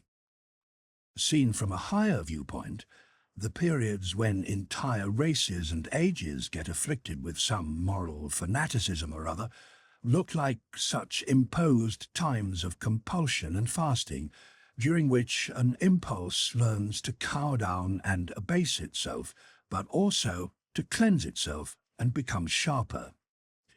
Individual philosophical sects, for example the Stoa in the midst of Hellenistic culture and its lecherous air heavy with aphrodisiac scents, permit this sort of interpretation as well. And with this is also given a hint for an explanation of that paradox, why it was precisely in Europe's Christian period and in general, first under the pressure of Christian value judgments, that the sex drive sublimated itself into love, amour passion. 190. There is something in Plato's morality which does not really belong to Plato, but is found in his philosophy, one might say, only in spite of Plato, namely the Socratism for which Plato was essentially too noble. No one will do harm to himself. Thus, everything bad happens unwillingly. For the bad man inflicts damage on himself. He would not do that if he knew that bad is bad. Thus, the bad man is bad only from error. If we take his error away from him, we necessarily make him good. This sort of conclusion stinks of the rabble, which sees in bad actions only the wretched consequences, and really makes the judgment it is stupid to act badly, while good, it assumes without further thought, is identical to useful and agreeable. So far as every utilitarianism of morality is concerned, we may guess from the start it had the same origin, and follow our noses. We will seldom go wrong. Plato did everything to interpret something subtle and noble in the principle of his teacher, above all, himself. Plato, the most daring of all interpreters, took all of Socrates only like a popular tune and folk song from the alleys in order to vary it into something infinite and impossible, that is, into all his own masks and multiplicities. To speak in jest, and one based on Homer, what is the Platonic Socrates, if not prosthe Platon, opithen te Platon, messi te chimera? Plato in front, Plato behind, and in the middle, the chimera. 191. The old theological problem of believing and knowing, or to put the matter more clearly, of instinct and reason, and thus the question whether in assessing the value of things instinct deserves more authority than rationality, which wants to assess and act according to reasons, according to a why, according to expediency and utility, it is always still that old moral problem, as it first appeared in the person of Socrates, which had already divided our minds long before Christianity. Socrates, in fact, set himself with a taste for his talent, which was that of a superior dialectical thinker, at first on the side of reason, and, in truth, what did he do his whole life long but laugh at the awkward inability of his noble Athenians, who were men of instinct, like all noble men, and who could never provide enough information about the reasons for their actions. Finally, however, in stillness and secret, he also laughed at himself. With his more subtle conscience and self-inquiry, he found in himself the same difficulty and inability. But he said to himself, does that mean releasing oneself from instincts? We must give the instincts and reason the proper help. We must follow the instincts, but convince reason to assist in the process with good reasons. This was the real falsehood of that great ironist so rich in secrets. He brought his conscience to the point where it was satisfied with a kind of trick played on itself. Socrates basically had seen through the irrational, immoral judgments. Plato, who was more innocent in such things and without the mischievousness of a common man, wanted to use all his power, the greatest power which a philosopher up to that time had had at his command, to prove that reason and instinct inherently move to a single goal, to the good, to God. And since Plato, all the theologians and philosophers have been on the same road. That is, in things concerning morality up to now, instinct, or as the Christians call it, faith, or as I call it, the herd, has triumphed. We must grant that Descartes is an exception, the father of rationalism, and thus the grandfather of the revolution, a man who conferred sole authority on reason. But reason is only a tool, and Descartes was superficial. 192. Anyone who has followed the history of a particular science finds in its development a textbook case for understanding the oldest and commonest events in all knowing and perceiving. There, as here, the rash hypotheses, the fabrications, the good, stupid will to believe, the lack of suspicion and of patience develop first of all. Our senses learn late and never learn completely to be subtle, true, and cautious organs of perception. With a given stimulus, our eye finds it more comfortable to produce once more an image which has already been produced frequently than to capture something different and new in an impression. To do the latter requires more power, more morality. To listen to something new is embarrassing and hard on our ears. We hear strange music badly. When we hear some different language, we spontaneously try to reshape the sounds we hear into words which sound more familiar and native to us. That's how, for example, in earlier times when the German heard the word Arquebulister, he changed it into Armbrust. Arquebulister, Armbrust, crossbow. Something new finds our senses hostile and reluctant, and in general, even with the simplest perceptual processes, the emotions like fear, love, hate, including the passive feeling of idleness, are in control. Just as a reader nowadays hardly reads all the individual words, let alone the syllables on a page, he's much more likely to take about 5 words out of 20 at random and guess on the basis of these 5 words the presumed sense they contain. So we hardly look at a tree precisely and completely, considering the leaves, branches, colour and shape. We find it so very much easier to imagine an approximation of the tree. Even in the midst of the most peculiar experiences, we still act in the same way. We make up the greatest part of experience for ourselves and are hardly ever compelled not to look upon any event as invented. What all this adds up to is that basically, from time immemorial, we have been accustomed to lie, or to express the matter more virtuously and hypocritically, in short, more pleasantly. We are much more the artist than we realize. In a lively conversation, I often see in front of me the face of the person with whom I am speaking, so clearly and subtly determined, according to the idea which he expresses or which I think I have brought out in him, that this degree of clarity far exceeds the power of my ability to see. Thus the delicacy of the play of muscles and of the expression in his eyes must be something I have made up out of my own head. The person probably had a totally different expression, or none at all. 193. Quidquid luce fuit tenebris agit. What goes on in the light acts in the darkness, but the other way round as well.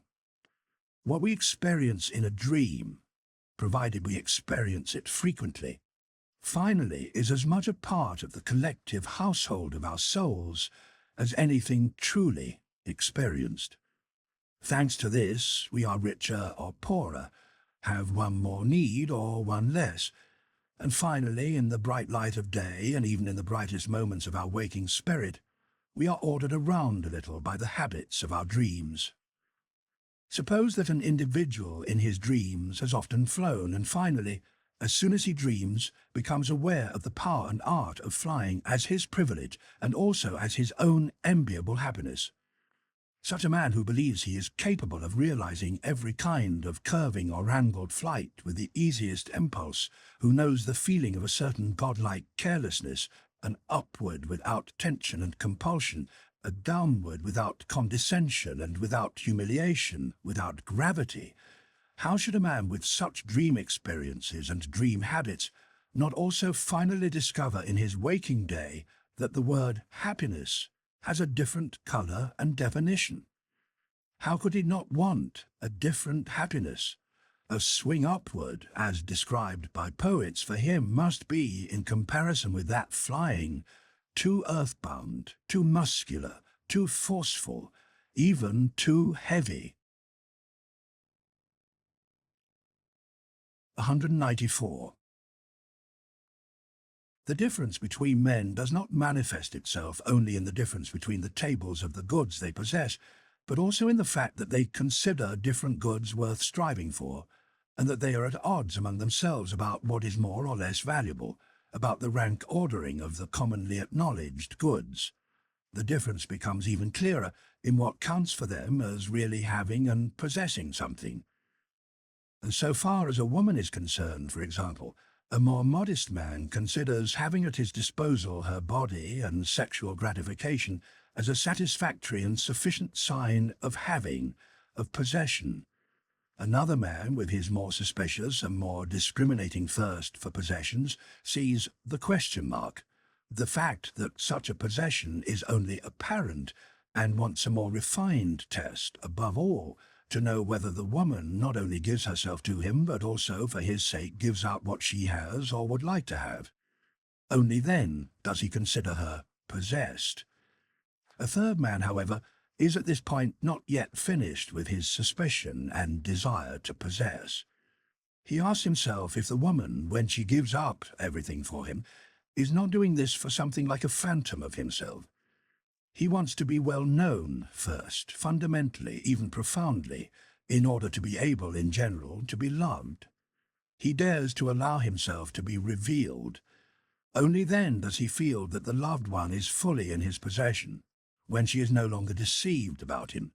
when she loves him just as much for his devilry and hidden insatiability as for his kindness, patience, and spirituality. One man wants to possess a people, and all the higher arts of Cagliostro and Catiline he thinks appropriate for this purpose. Another, with a more refined thirst for possession, tells himself one should not deceive where one wants to possess. He is irritable and impatient at the idea that a mask of him rules the hearts of his people. Hence I must let myself be known and first of all learn about myself. Among helpful and charitable men, one finds almost regularly that crude hypocrisy which first prepares the person who is to be helped, as if, for example, he earns help, wants precisely their help, and would show himself deeply thankful, devoted, and obsequious to them for all their help. With these fantasies they dispose of the needy as if they were property, as if they were, in general, charitable and helpful people out of a demand for property. One finds them jealous if one crosses them or anticipates them in their helping. With their child, parents involuntarily act something like these helpers. They call it an upbringing. No mother doubts at the bottom of her heart that with a child she has given birth to a possession. No father denies himself the right to be allowed to subjugate the child to his ideas and value judgments. In fact, in earlier times it seemed proper for fathers to dispose of the life and death of newborns at their own discretion, as among the ancient Germans. And like the father, even today the teacher, the state, the priest, and the prince still see in each new man a harmless opportunity for a new possession, and from that follows 195. The Jews, a people born for slavery, as Tacitus and the entire ancient world said, the chosen people among peoples, as they themselves said and believed, the Jews achieved the amazing feat of inverting values, thanks to which life on earth for 2 millennia has possessed a new and dangerous appeal. Their prophets fused rich, godless, evil, violent, and sensuous into a unity and, for the first time, coined the word world as a word connoting shame.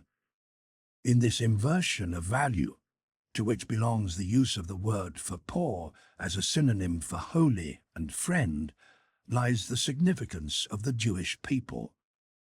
With them, the slave rebellion in morality begins. 196. We can conclude that there are countless dark bodies in the region of our sun, bodies we will never see. Between us, that's a parable, and the psychologist of morality reads the entire writing in the stars only as a language of parable and sign language, which allows a great deal to remain silent. 197. We fundamentally misunderstand predatory animals and predatory men, for example, Cesare Borgia, and we misunderstand nature, so long as we still look for a pathology at the bottom of these healthiest of all tropical monsters and growths, or even for some hell born in them, as almost all moralists so far have done. It seems that among moralists there is a hatred for the primeval forest and the tropics, and the tropical man must at any price be discredited, whether as a sickness and degeneration of human beings, or as his own hell and self-torture. But why? For the benefit of the moderate zones? For the benefit of the moderate human beings? The moral human beings? The mediocre? This for the chapter Morality as Timidity. 198. All these moralities that direct themselves at the individual person for the sake of his happiness, as people say, what are they except proposals about conduct in relation to the degree of danger in which the individual person lives with himself, recipes against his passions, his good and bad inclinations? to the extent that they have a will to power and would like to play the master. Small and great clever sayings and affectations, afflicted with the musty enclosed smell of ancient household remedies or old women's wisdom, all baroque and unreasonable in form, because they direct themselves to all, because they generalize where we should not generalize, all speaking absolutely, taking themselves absolutely, all spiced with more than one grain of salt, and much more bearable, sometimes even seductive, only when they learn to smell over-seasoned and dangerous, above all, about the other world. By any intellectual standard, all that is worth little and still a far cry from science, to say nothing of wisdom, but to say it again and to say it 3 times, prudence, prudence, prudence, mixed in with stupidity, stupidity, stupidity, whether it is now that indifference and coldness of a metaphorical statute against the hot-headed foolishness of the emotions, which the Stoics recommended and applied as a cure, or even that no more laughing and no more crying of Spinoza, his excessively naive support for the destruction of the emotions through analysis and vivisection, or that repression of the emotions to a harmless mean, according to which they should be satisfied, the Aristotelianism of morality, even morality as the enjoyment of emotions in a deliberate dilution and spiritualization through artistic symbolism, something like music or the love of God and of man for God's sake, for in religion the passions have civil rights once more, provided that. And finally, even that accommodating and wanton dedication to the emotions, as Hafiz and Goethe taught, that daring permission to let go of the reins, that physical, spiritual licentia morum, freedom in behavior, in the exceptional examples of wise old owls and drunkards, for whom it has little danger any more. This also for the chapter, Morality as Timidity. 199. Given that at all times, so long as there have been human beings, there have also been herds of human beings, racial groups, communities, tribes, peoples, states, churches, and always a great many followers in relation to the small number of those issuing orders, and taking into consideration also that so far nothing has been better and longer practiced and cultivated among human beings than obedience, we can reasonably assume that typically now the need for obedience is inborn in each individual as a sort of formal conscience which states you are to do something or other without conditions and leave aside something else without conditions. In short, thou shalt. This need seeks to satisfy itself and to fill its form with some content. Depending on its strength, impatience, and tension, it seizes on something without being very particular, like a coarse appetite, and accepts what someone or other issuing command shouts in people's ears: parents, teachers, laws, class biases, public opinion. The curiously limited intelligence of human development, the way it hesitates, takes so long, often regresses and turns around on itself, is based on the fact that the herd instinct of obedience is passed on best and at the expense of the art of commanding. If we imagine this instinct at some point striding right to its ultimate excess, then there would finally be a total lack of commanders and independent people, or they would suffer inside from a bad conscience and find it necessary first to prepare a deception for themselves in order to be able to command, as if they, too, were only obeying orders. This condition is what, in fact, exists nowadays in Europe. I call it the moral hypocrisy of those in command. They don't know how to protect themselves from their bad conscience, except by behaving as if they were carrying out older or higher orders, from ancestors, the Constitution, rights, law, or even God. Or they even borrow herd maxims from the herd way of thinking, for example, as the first servant of their people, or as tools of the common good. On the other hand, the herdman in Europe today makes himself appear as if he is the single kind of human being allowed, and he glorifies those characteristics of his thanks to which he is tame, good-natured, and useful to the herd, as the really human virtues, as well as public spiritedness, wishing everyone well, consideration, diligence, moderation, modesty, forbearance, and pity. For those cases, however, where people believe they cannot do without a leader and bellwether, they make attempt after attempt to replace the commander by adding together collections of clever herd people. Or the representative constitutional assemblies, for example, have this origin. But for all that, what a blissful relief, what a release from a pressure which is growing unbearable, is the appearance of an absolute commander for these European herd animals. The effect which the appearance of Napoleon made was the most recent major evidence for that. The history of the effect of Napoleon is almost the history of the higher happiness which this entire century derived from its most valuable men and moments. 200. The man from an age of dissolution, which mixes the races altogether, such a man has an inheritance of a multiple ancestry in his body, that is, conflicting and frequently not merely conflicting drives and standards of value, which war among themselves and rarely give each other rest. Such a man of late culture and disturbed lights will typically be a weaker man. His most basic demand is that the war which constitutes him should finally end.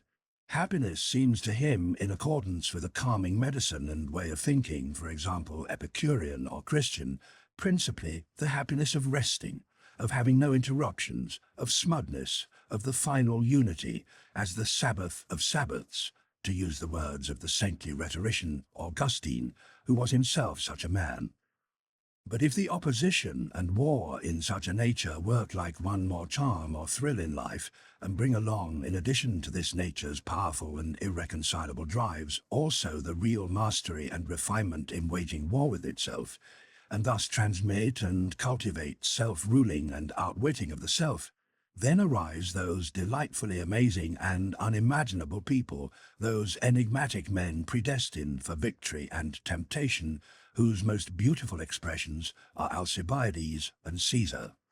In their company I'd like to place the first European, according to my taste, the Hohenstaufer Friedrich II, and among artists perhaps Leonardo da Vinci.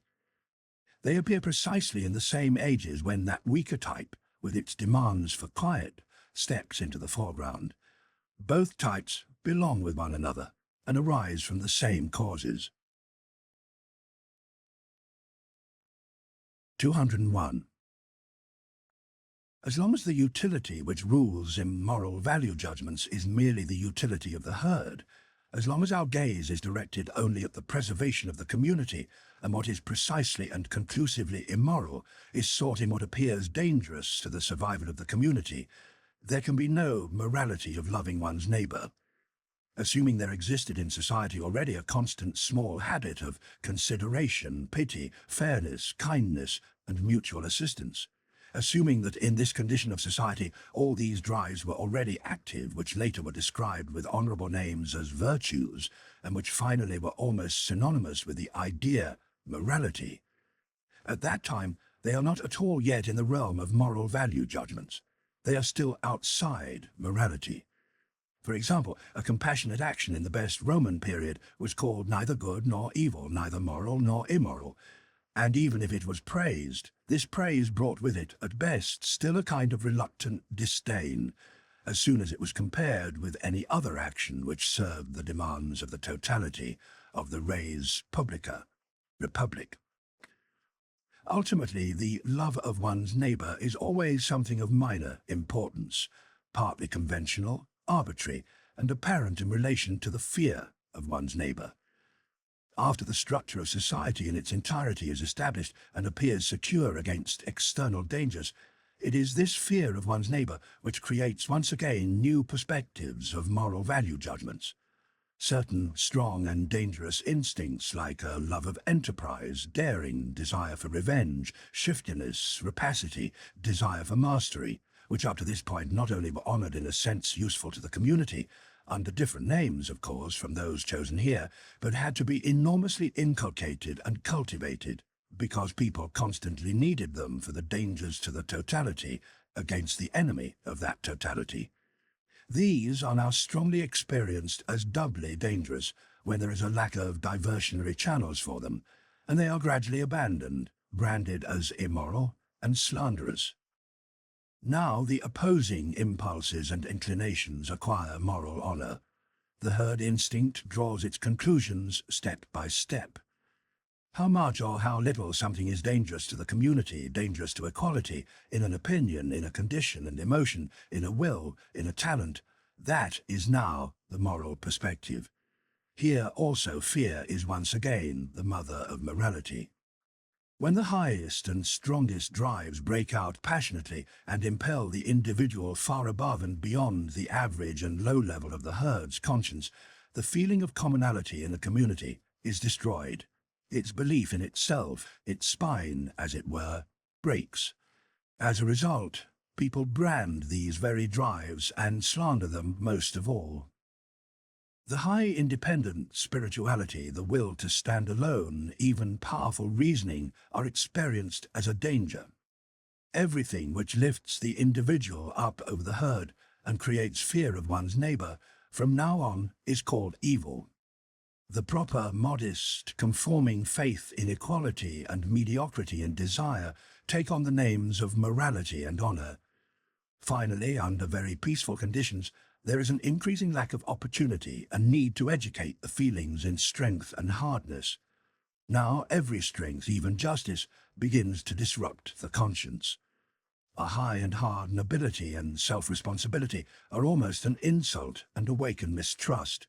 The lamb, and even more, the sheep, acquire respect. There is a point of morbid decay and decadence in the history of society when it itself takes sides on behalf of the person who harms it, the criminal, and does so in fact seriously and honestly. Punishment. That seems to society, somehow or other, unreasonable. What's certain is that the idea of punishment, and we should punish, causes it distress and creates fear. Is it not enough to make him undangerous? Why still punish? To punish is itself dreadful. With this question, the morality of the herd, the morality of timidity, draws its final conclusion. Assuming people could in general do away with the danger, the basis of the fear, then people would have done away with this morality as well. It would be no longer necessary. It would no longer consider itself necessary. Whoever tests the conscience of the contemporary European will always have to pull out from the thousand moral folds and hiding places the same imperative, the imperative of the timidity of the herd. Our wish is that at some point or other there is nothing more to fear. At some point or other. Nowadays the will and the way there, everywhere in Europe, are called progress. 202.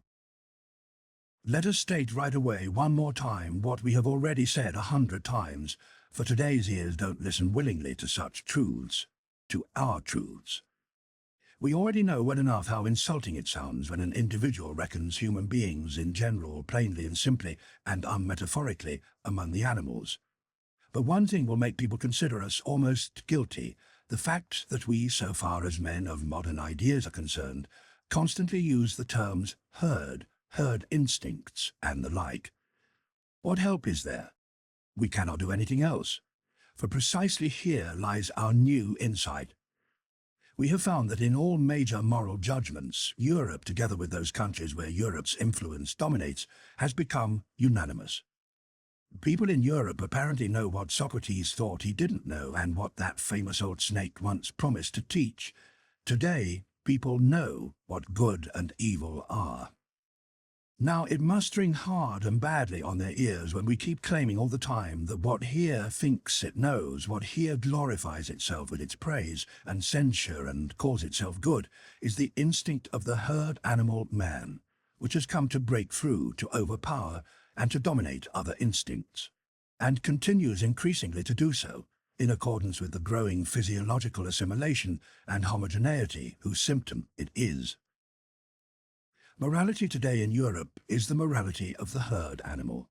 Thus only, as we understand the matter, one kind of human morality, alongside which, before which, and after which, there are many other possible moralities, above all, higher ones, or there should be.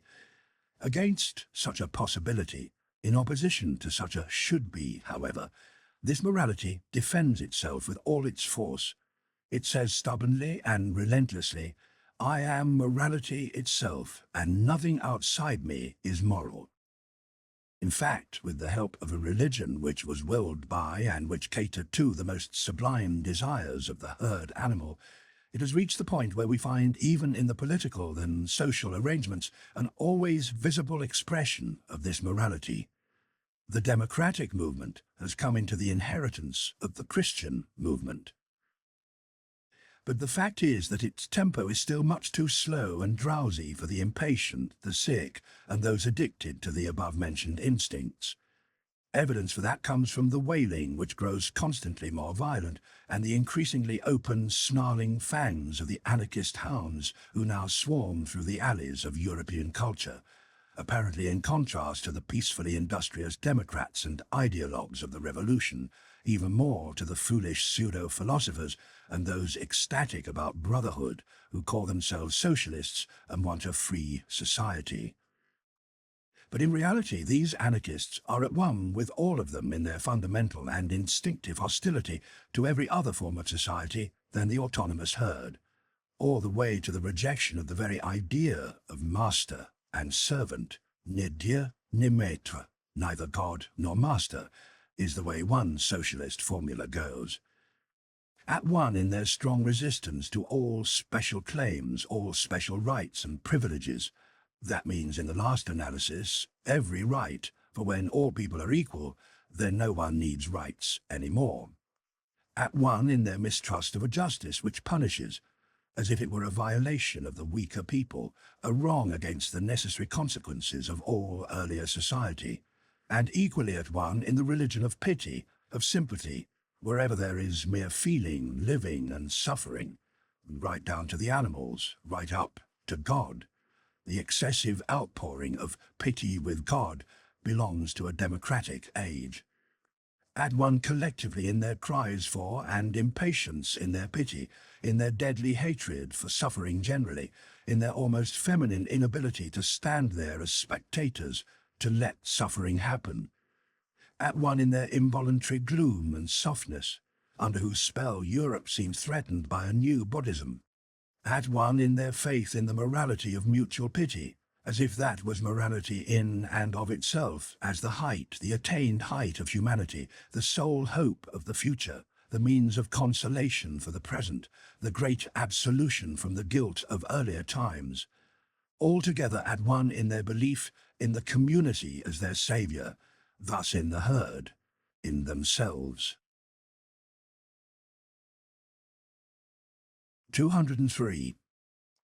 Those of us who have a different belief, who consider the democratic movement not merely a degenerate form of political organization, but a degenerate form of humanity, that is, as something that diminishes humanity, makes it mediocre and of lesser worth, where must we reach out to with our hopes?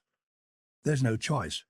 We must reach for new philosophers, for spirits strong and original enough to provide the stimuli for an opposing way of estimating value, and to reevaluate and invert eternal values, for those sent out as forerunners, for men of the future who at the present time take up the compulsion and the knot which forces the will of millennia into new paths. To teach man the future of humanity as his will, as dependent on a man's will, and to prepare for great exploits and comprehensive attempts at discipline and cultivation, so as to put an end to that horrifying domination of nonsense and contingency which up to now has been called history. The nonsense of the greatest number is only its latest form. For that, a new type of philosophers and commanders will at some point be necessary, at the sight of which all hidden, fearsome and benevolent spirits on earth may well look pale and dwarfish. The image of such a leader is what hovers before our eyes. May I say that out loud, you free spirits? The conditions which we must partly create and partly exploit for the origin of these leaders, the presumed ways and trials thanks to which a soul might grow to such height and power to feel the compulsion for these tasks, a revaluation of value under whose new pressure and hammer a conscience would be hardened, a heart transformed to bronze so that it might endure the weight of such responsibility, and, on the other hand, the necessity for such leaders, the terrifying danger that they might not appear or could fail and turn degenerate. Those are our real worries, the things that make us gloomy. Do you know that, you free spirits? Those are the heavy, distant thoughts and thunderstorms which pass over the heaven of our life. There are few pains as severe as having once seen, guessed, and felt how an extraordinary man goes astray and degenerates. But someone who has the rare eye for the overall danger that man himself is degenerating, someone who, like us, has recognized the monstrous accident which has played its game up to this point with respect to the future of humanity, a game in which there was no hand, not even a finger of God playing along, someone who guesses the fate which lies hidden in the idiotic innocence and the blissful trust in modern ideas, and even more in the entire Christian European morality. Such a man suffers from an anxiety which cannot be compared with any other. With one look, in fact, he grasps everything that still might be cultivated in man, given a favorable combination and increase of powers and tasks. He knows with all the knowledge of his conscience how the greatest possibilities for man are still inexhaustible, and how often the type man has already stood up to mysterious decisions and new paths. He knows even better from his own most painful memory what wretched things have so far usually broken apart a developing being of the highest rank, shattered him, sunk him, and made him pathetic. The overall degeneration of man, down to what nowadays shows up as the socialist fool and flathead, as their man of the future, as their ideal, this degeneration and diminution of man to a perfect herd animal, or as they say to a man of free society, this bestialization of man into a dwarf animal of equal rights and claims is possible, no doubt of that. Anyone who has once thought this possibility through to the end understands one more horror than the remaining men, and perhaps a new task as well. Part 6. We Scholars. In Part 6, We Scholars, Nietzsche directs his critique at something contemporary Europeans, and particularly the Germans, were especially proud of, their historical and scientific scholarship. Scientists, he points out, are supplanting philosophers, and philosophy has degenerated into a servant of scientific scholarship. In doing so, philosophy has abdicated its most important task, its right to rule and to create values, and has turned itself into a tool of the herd, the rabble. The modern scientific scholar is not a noble form of humanity. His objectivity is a surrender of the most important, vital parts of his nature, and his will has become paralyzed by a pessimistic skepticism. He cannot be a true philosopher because he is not an independent spirit concerned with creating new values. He is simply a diligent laborer concerned with descriptions in the service of a ruling morality. Nietzsche contrasts the paralyzing skepticism of the modern scholar with another form of skepticism, one which sees the falsity of prevailing beliefs, but which nonetheless acts. Its lack of belief sharpens the spirit and prompts it to bold action. Nietzsche identifies this new form of restless, active skepticism with Friedrich the Great and the New Germany. Philosophers of the future, Nietzsche asserts, will have to move beyond this form of skepticism to become critical, to dismantle accepted truths, to turn themselves into commanders and lawgivers.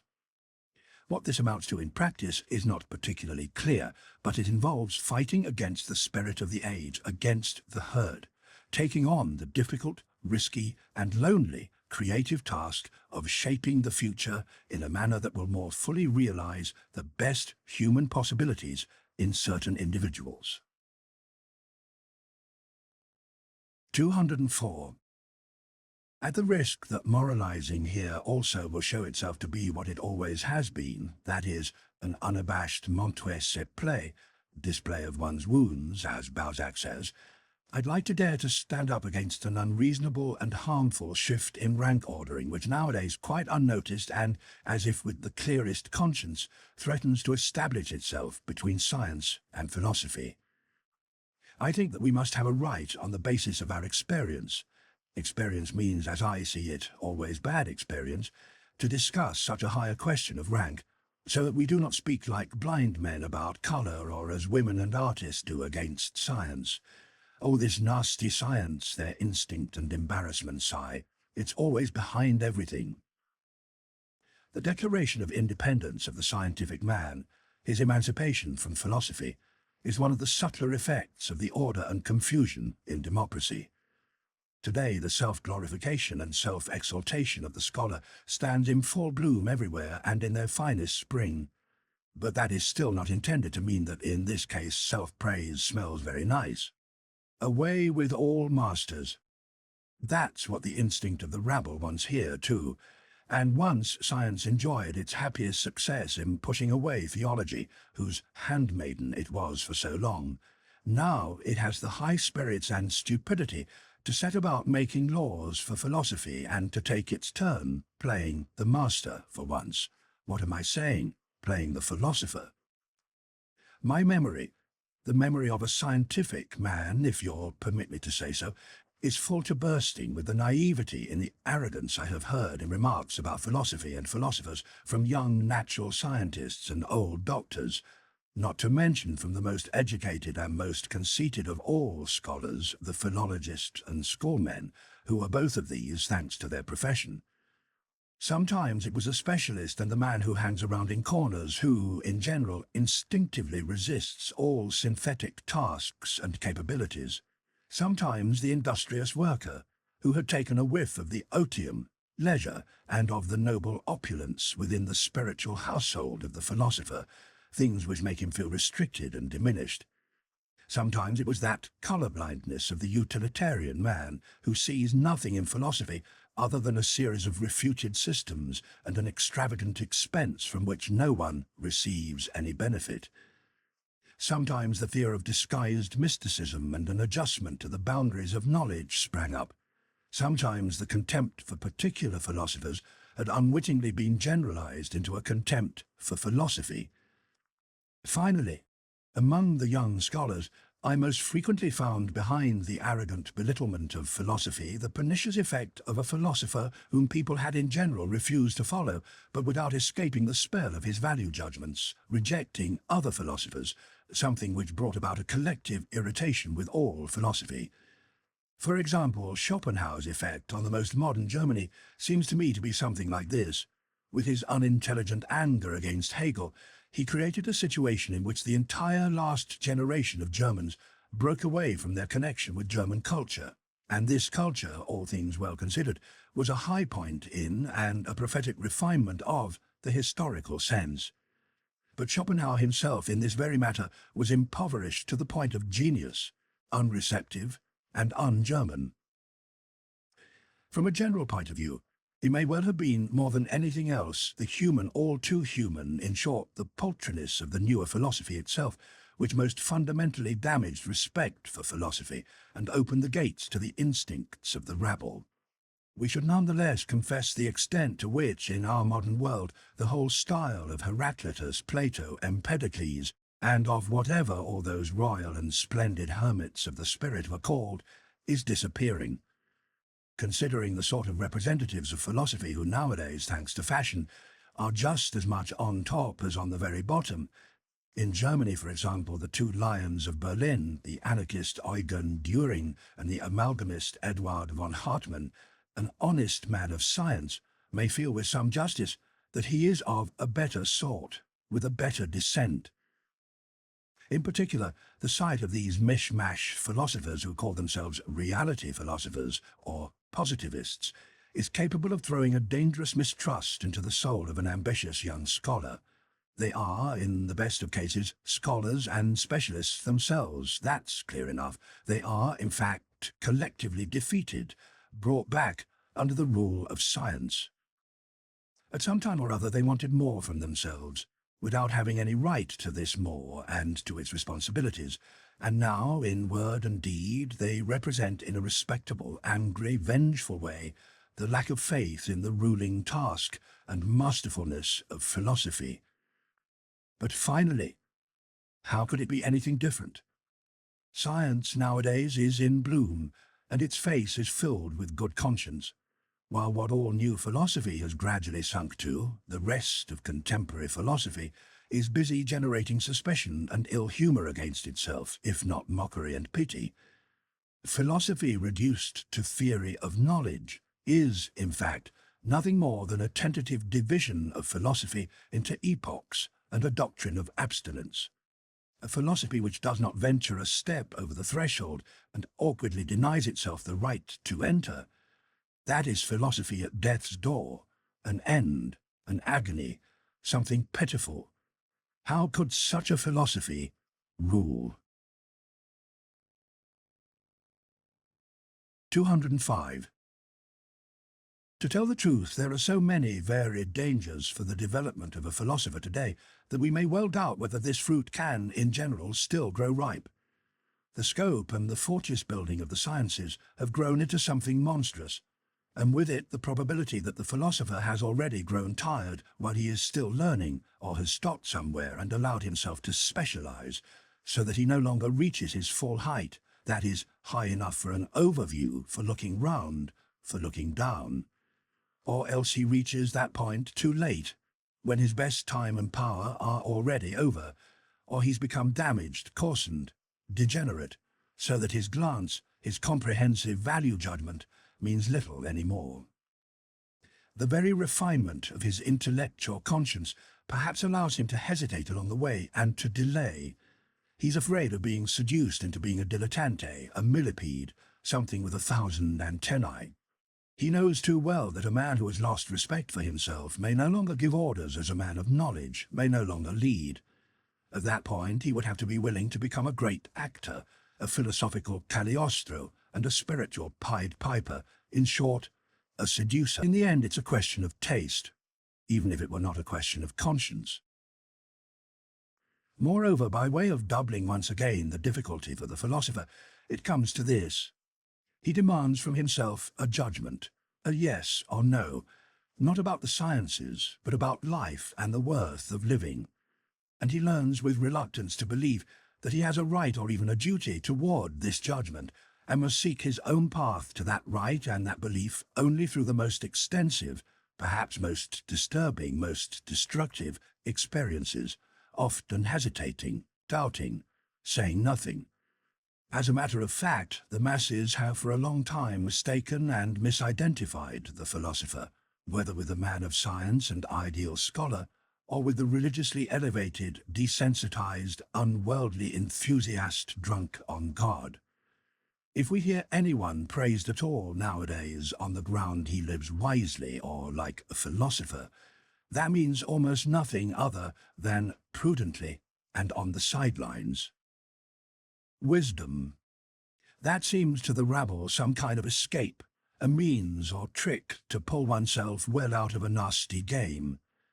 But the real philosopher, as we see it, my friends, lives unphilosophically and unwisely, above all, imprudently, and feels the burden and the duty of 100 attempts and temptations of life. He always puts himself at risk. He plays the wicked game. 206. In comparison with a genius, that is, with a being who either engenders or gives birth, taking both words in their highest sense, the scholar, the average scientific man, always has something of the old maid about him, for, like the old maid, he doesn't understand the two most valuable things men do. In fact, for both scholars and old maids, we concede, as if by way of compensation, that they are respectable. In their cases we stress respectability, and yet having to make this concession gives us the same sense of irritation. Let's look more closely.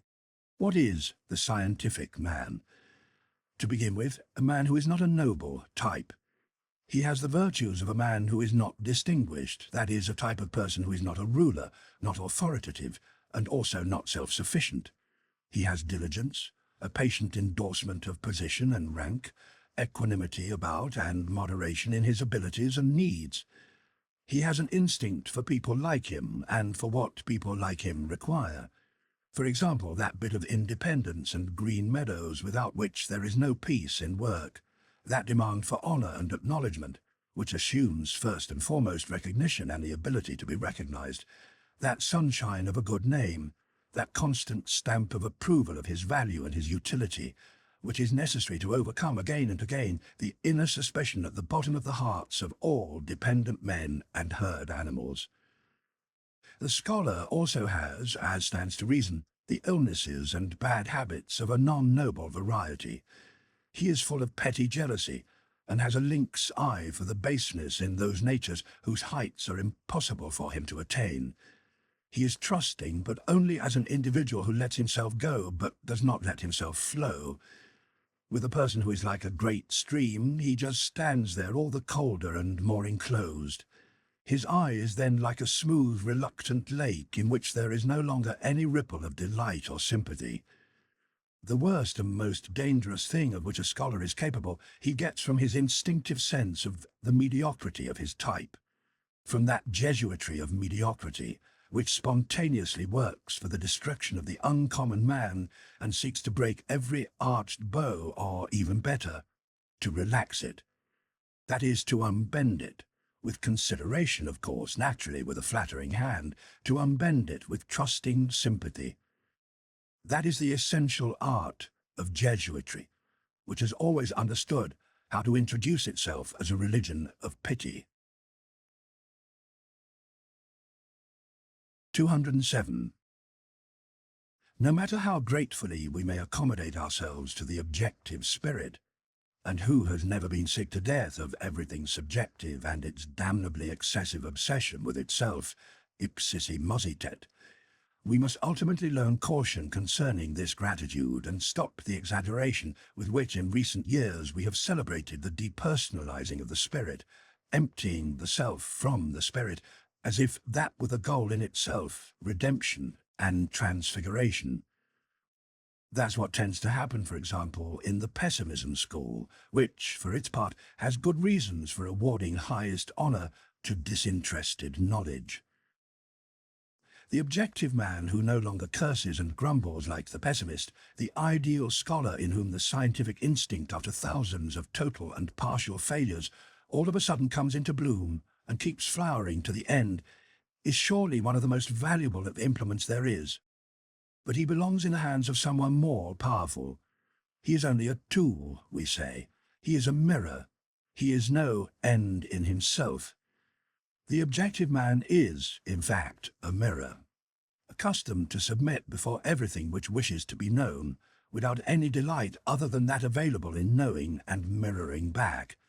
He waits until something comes along, and then spreads himself out tenderly, so that light footsteps of the spiritual essences slipping past are not lost on his surface and skin. What is still left of his person seems to him accidental, often a matter of chance, even more often disruptive, so much as he become a conduit and reflection for strange shapes and experiences. He reflects about himself with effort, and is not infrequently wrong. He readily gets himself confused with others. He makes mistakes concerning his own needs, and is only here that he is coarse and careless. Perhaps he gets anxious about his health, or about the pettiness and stifling atmosphere of wife and friend, or about the lack of companions in society. Indeed, he forces himself to think about his anxieties, but it's no use. His thoughts have already wandered off to some general example, and tomorrow he knows as little as he knew yesterday about how he might be helped. He has lost seriousness for himself, as well as time. He is cheerful not from any lack of need, but from a lack of fingers and handles for his own needs. His habitual concessions concerning all things and all experiences, the sunny and uninhibited hospitality with which he accepts everything which runs into him, his kind of thoughtless goodwill and dangerous lack of concern about yes and no. Alas, there are enough cases where he must atone for these virtues of his, and as a human being, he generally becomes far too easily the caput mortuum, worthless residue of these virtues.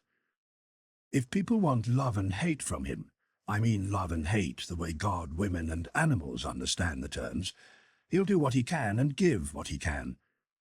But we should not be amazed when it doesn't amount to much, when he reveals himself in these very matters as careless, fragile, questionable, and rotten. His love is forced, and his hate is artificial, more a tour de force, a tiny vanity and exaggeration. He is genuine only as long as he can be objective. Only in his cheerful comprehensiveness, totalismus, is he still nature and natural. His mirror soul, always smoothing itself out, no longer knows how to affirm or to deny.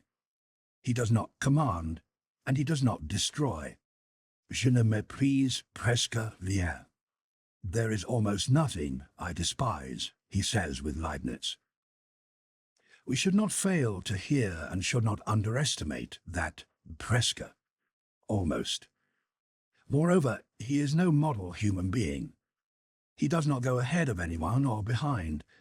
He places himself, in general, too far away to have a reason to take sides between good and evil. When people confused him for such a long time with the philosopher, with the Caesar-like breeder and cultural powerhouse, they held him in much too high honor and overlooked the most essential thing about him.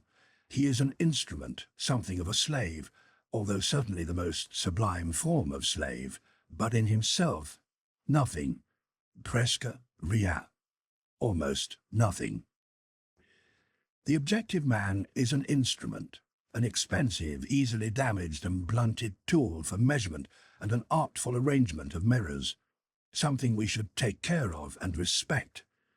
But he is no goal, no way out or upward, no complementary human being in whom the rest of existence is justified, no conclusion, and even less a beginning, a procreation and first cause. He is nothing strong, powerful, self-assured, something which wants to be master. He is much rather merely a delicate, finely blown, mobile pot for forms, which must first wait for some content and meaning or other, in order to give himself a shape consistent with it. Usually a man without form and meaning, a man without a self, and thus also nothing for women, in parentheses. 208. When a philosopher nowadays lets us know he's not a skeptic, I hope people have sensed this from the description of the objective spirit immediately above, the whole world is unhappy to hear that. People look at him with some awe and would like to ask so much, to question. In fact, among timid listeners, and there are hordes of them today, from that point on he is considered dangerous. For them it is as if, in his rejection of skepticism, they heard coming from far away some evil, threatening noise, as if a new explosive was being tested somewhere, spiritual dynamite, perhaps a newly discovered Russian nihiline, a pessimism bonae voluntatis, of goodwill, which does not merely say no and will no, but, something terrible to imagine, acts on no. Against this form of goodwill, a will to a truly active denial of life, there is today, by general agreement, no better sleeping pill or sedative than skepticism, the peaceful, gentle, soporific poppy of skepticism, and even Hamlet is prescribed these days by contemporary doctors against the spirit and its underground rumblings. Aren't people's ears all full enough already with wicked noises, says the skeptic, as a friend of peace, almost as a sort of security police. This subterranean no is terrifying. Be quiet at last, you pessimistic moles. For the skeptic, this tender creature is frightened all too easily. His conscience has been trained to twitch with every no, even with every hard, decisive yes, to respond as if it had been bitten. Yes and no. That contradicts his morality. Conversely, he loves to celebrate his virtue with a noble abstinence by saying with Montaigne, "What do I know?" or with Socrates, "I know that I know nothing," or "Here I don't trust myself, there is no door open to me here," or "Suppose the door was open, why go in right away?" or "What use are all these rash hypotheses? Not to make any hypotheses at all could easily be part of good taste. Must you be so keen immediately to bend back something crooked, or stopping up every hole with some piece of oakum? Isn't there time for that? Doesn't time have time? Oh, you devilish fellows, can't you wait even for a bit? What is unknown also has its attraction. The Sphinx is a Circe too, and Circe also was a philosopher. In this way a skeptic consoles himself, and he certainly needs some consolation. For skepticism is the spiritual expression of a certain multifaceted physiological condition which in everyday language is called weak nerves and infirmity. It arises every time races or classes which have been separated from each other a long time suddenly and decisively cross-breed. In the new generation, which has inherited in its blood, as it were, different standards and values, everything is restlessness, disturbance, doubt, experiment. The best forces have an inhibiting effect. Even the virtues do not allow each other to grow and become strong. The body and soul lack equilibrium, a main focus, a perpendicular self-assurance. But what is most profoundly sick and degenerates in such mixtures is the will. These people no longer know the independence in decision-making, the bold sense of pleasure in willing. They have doubts about the freedom of the will, even in their dreams. Our Europe today, the scene of an insanely sudden attempt at radical mixing of classes and thus of races, is as a result skeptical in all heights and depths, sometimes with that flexible skepticism which leaps impatiently and greedily from one branch to another, sometimes gloomy like a cloud overloaded with question marks, and often sick to death of its will. Paralysis of the will. Where nowadays do we not find this cripple sitting, and often how well dressed, in such a seductive outfit? This illness has the most beautifully splendid and deceitful clothing. For example, most of what presents itself in the display windows today as objectivity, the practice of science, l'art pour l'art, art for art's sake, purely disinterested knowledge, is only dressed-up skepticism and paralysis of the will. I'll stand by this diagnosis of the European sickness. The sickness of the will has spread unevenly across Europe. It appears in its greatest and most varied form where the culture has already been indigenous for the longest time, and it disappears to the extent that the barbarian still, or again, achieves his rights under the baggy clothing of Western culture. Thus, in contemporary France, we can conclude as easily as we can grasp it in our hands that the will is most seriously ill, and France, which has always had a masterful skill in transforming even the fateful changes in its spirit into something attractive and seductive, truly displays its cultural dominance over Europe today as the school and exhibition place for all the magical tricks of skepticism. The power to will, and indeed to desire a will that lasts a long time, is somewhat stronger in Germany, and in the north of Germany even more so than in the middle, but it's significantly stronger in England, Spain, and Corsica. In Germany it's bound up with apathy, and in those other places with hard heads, to say nothing of Italy, which is too young to know yet what it wants, and which first must demonstrate whether it can will. But it's strongest and most amazing in that immense empire in between, where Europe, so to speak, flows back into Asia, that is, in Russia. There the power to will has for a long time lain dormant and built up. There the will waits menacingly, uncertain whether, to borrow a favorite phrase of our physicists today, it will be discharged as a will to negate or a will to affirm. It may require more than Indian wars and developments in Asia for Europe to be relieved of its greatest danger. It will require inner revolutions too, the breaking up of the empire into small bodies and, above all, the introduction of the parliamentary nonsense, along with every man's duty to read his newspaper at breakfast. I'm not saying this because it's what I want. The opposite would be closer to my heart. I mean such an increase in the Russian danger that Europe would have to decide to become equally a threat. That is, it would have to acquire a will by means of a new caste which would rule Europe, a long, fearful, individual will, which could set itself goals for thousands of years from now, so that finally the long spun-out comic plot of its small states, together with the multiple dynastic and democratic petty wills, would come to an end. The time for small politics is over. The next century is already bringing on the battle for the mastery of the earth, the compulsion to grand politics. 209.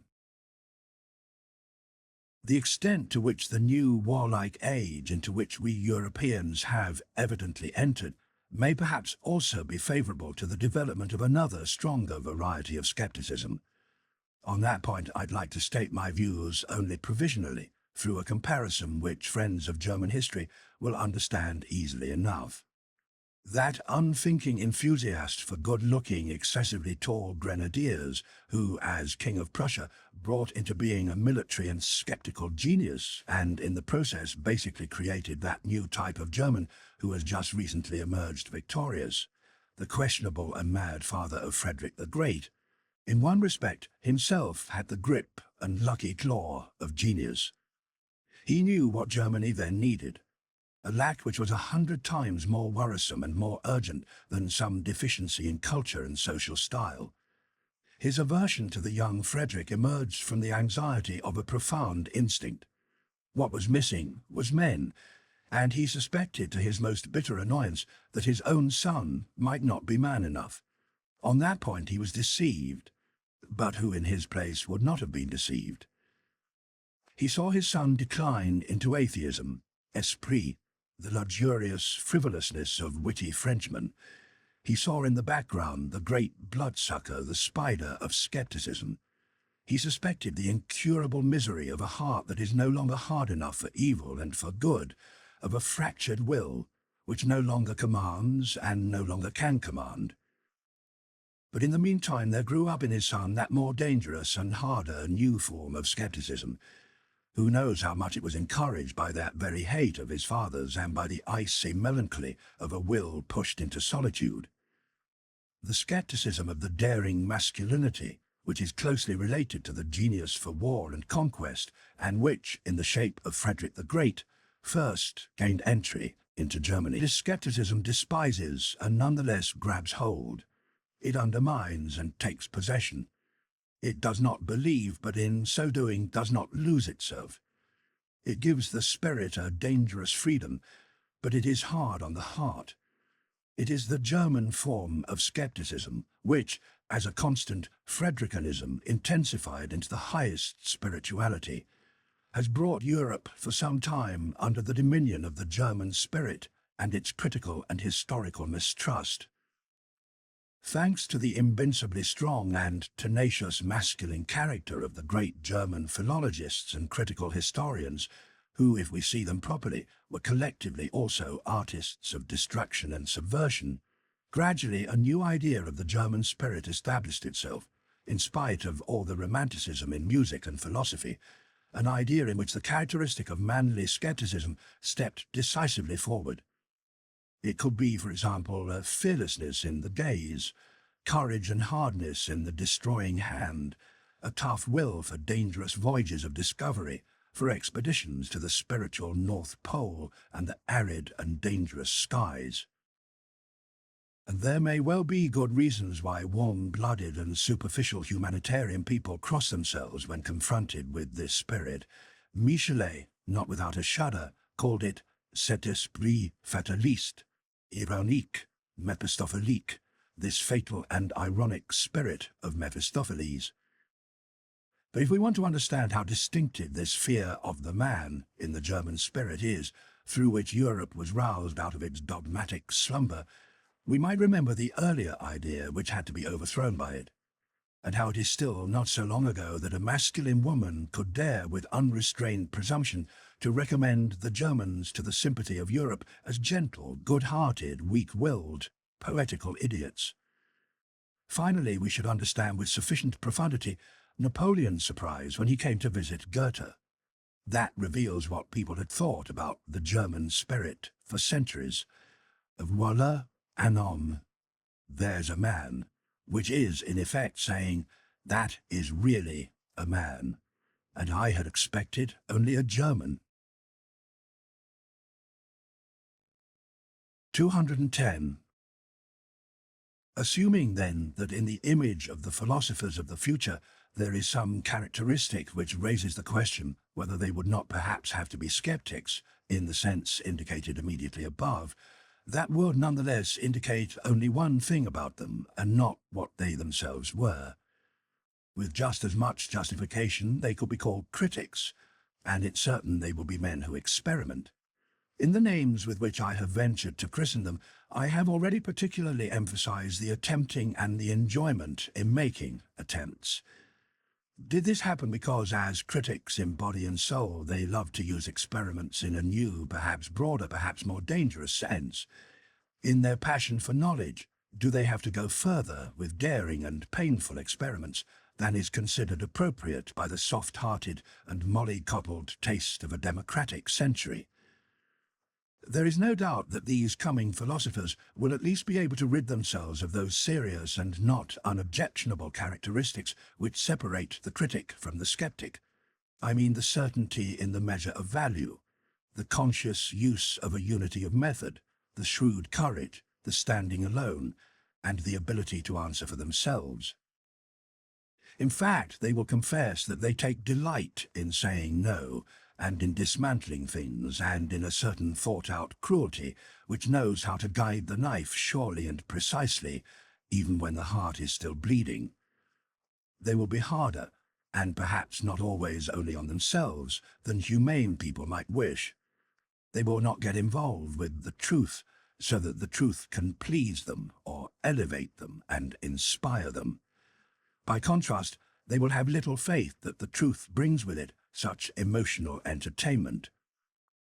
They will smile, these strict spirits, if someone should declare in front of them, "That idea elevates me, how could it not be true?" Or, "That work delights me, how could it not be beautiful?" Or, "That artist enlarges me, how could he not be great?" Perhaps they not only smile, but have a real disgust for all sorts of things enthusiastic, idealistic, feminine, hermaphroditic. Anyone who knew how to follow them right into the secret chambers of their hearts would hardly find there any intention to reconcile Christian feelings with the taste of antiquity, or even with modern parliamentarianism, a reconciliation which is said to be taking place even among philosophers in our very uncertain and therefore very conciliatory century.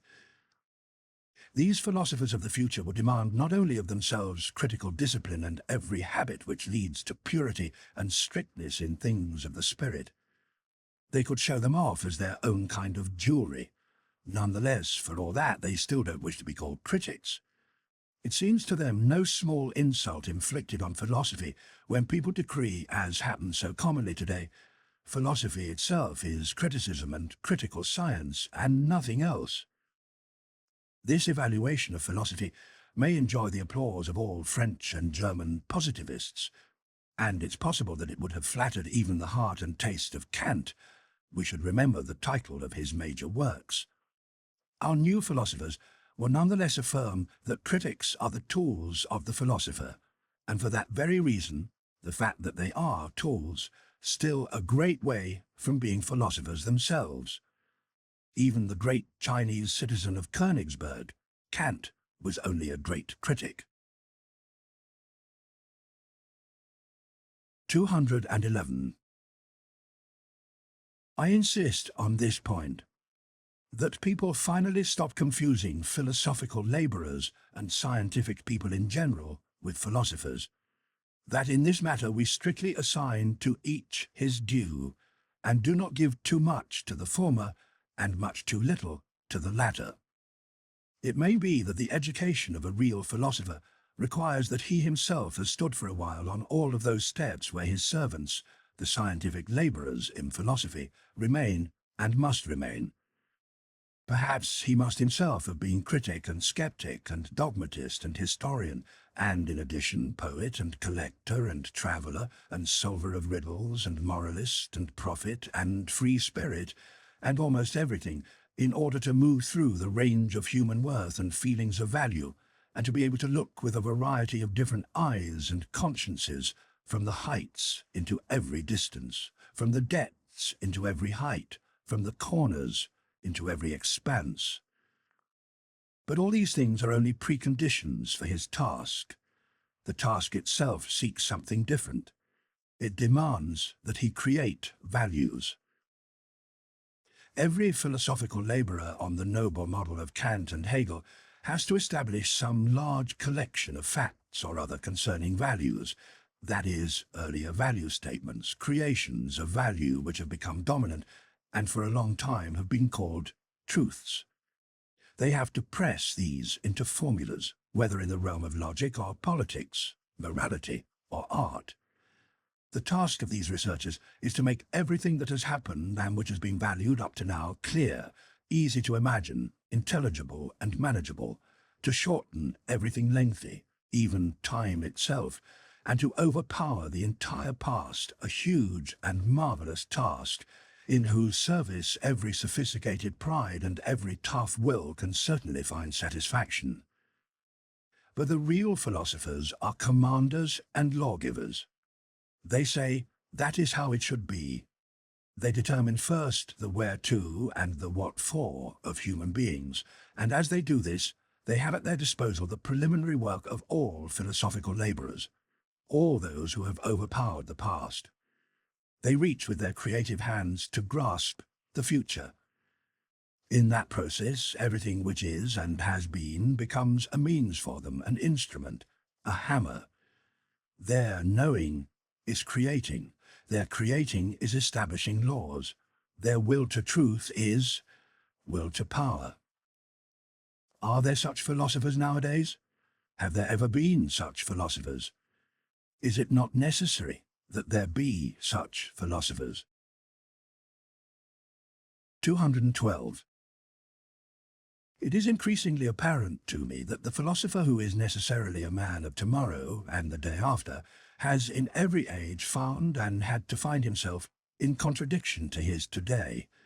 His enemy every time was the ideal of the day.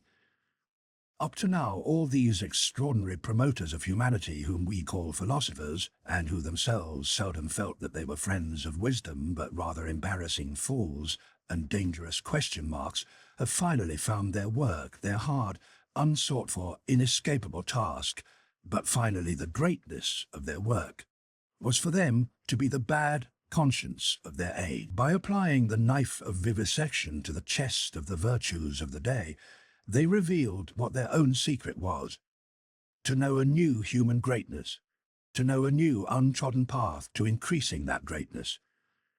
Every time they exposed how much hypocrisy, laziness, letting oneself go, letting oneself fall, how many lies lay hidden under the most highly honoured type of their contemporary morality, how much virtue was out of date. Every time they said, we must go there, out there, where you nowadays are least at home. Faced with a world of modern ideas which would like to banish everyone into a corner and a specialty, a philosopher, if there could be a philosopher these days, would be compelled to establish the greatness of mankind, the very idea of greatness, on the basis of his own extensive range and multiplicity, his own sense of totality in the midst of diversity.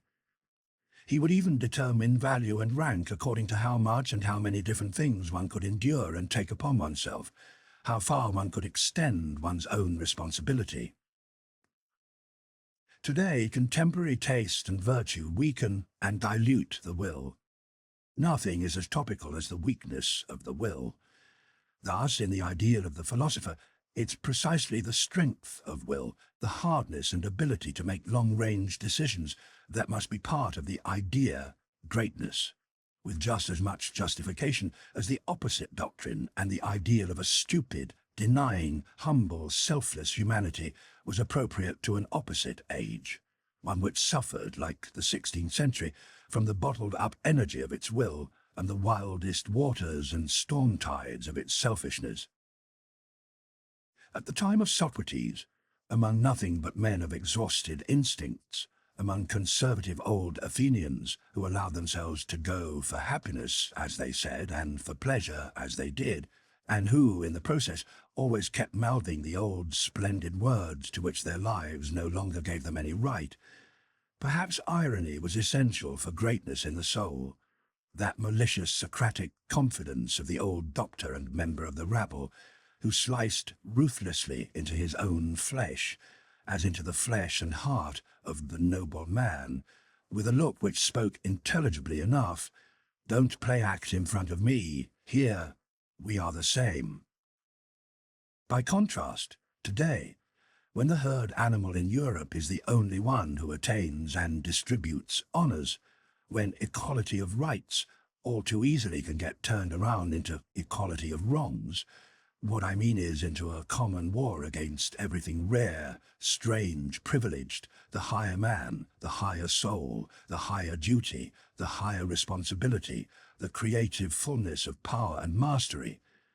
These days the sense of being noble, of willing to be for oneself, of being able to be different, of standing alone, and of having to live by one's own initiative, these are part of the idea, greatness, and the philosopher will reveal something of his own ideal if he proposes, the man who is to be the greatest is the one who can be the most solitary, the most hidden, the most deviant, the man beyond good and evil, lord of his virtues, a man lavishly endowed with will. This is precisely what greatness is to be called, capable of being as much a totality as something multifaceted, as wide as it is full. And to ask the question again, today, is greatness possible? 213. What a philosopher is, that's difficult to learn because it cannot be taught. One must know it out of experience, or one should have the pride not to know it. But the fact that these days the whole world talks of things about which they cannot have any experience holds true above all and in the worst way for philosophers and philosophical situations. Very few people are acquainted with them and are allowed to know them. All popular opinions about them are false. And so, for example, that genuine philosophical association of a bold, exuberant spirituality, which speeds along presto with a dialectical strictness and necessity, which takes no false steps, are unknown to most thinkers and scholars from their own experience, and hence, if someone wishes to talk to them about it, they find it implausible. They take the view that every necessity is a need, an awkward requirement to follow and to be compelled.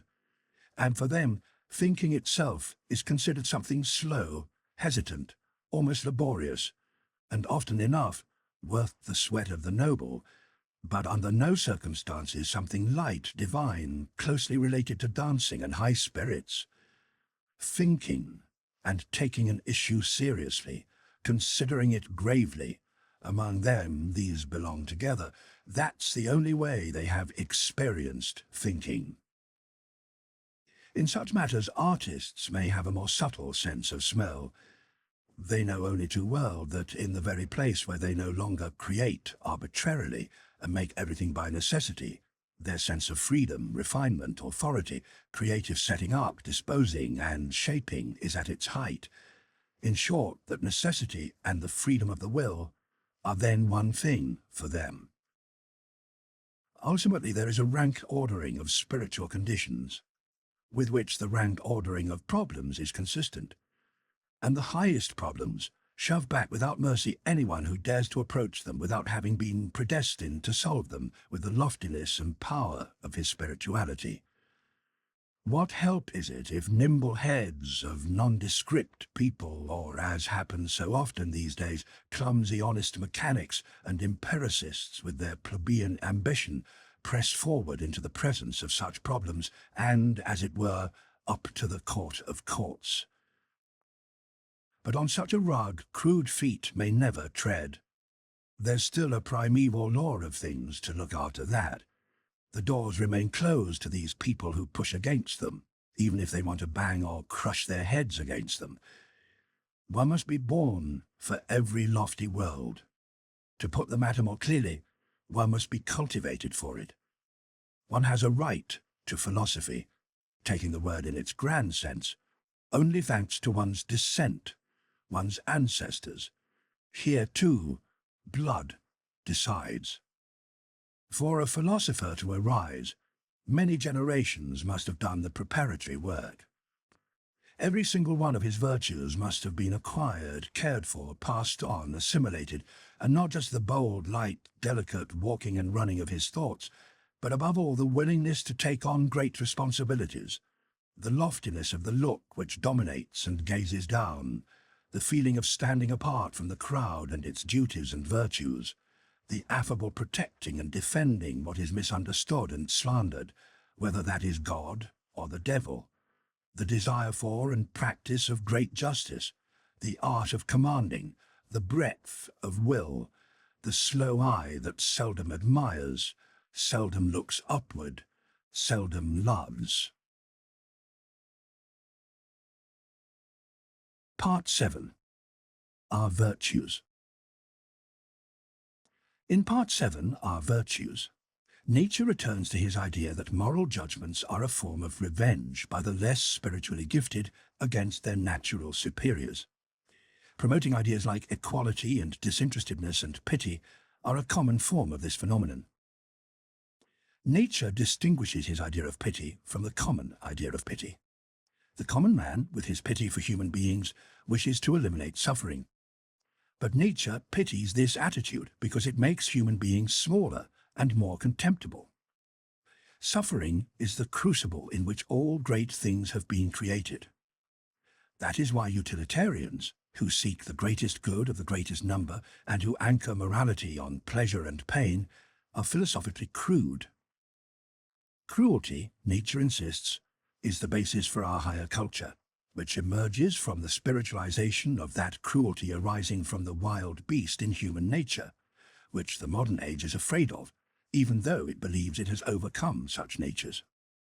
Attempts to be profound, even the desire to know in the full sense of the term, always involve cruelty to the spirit.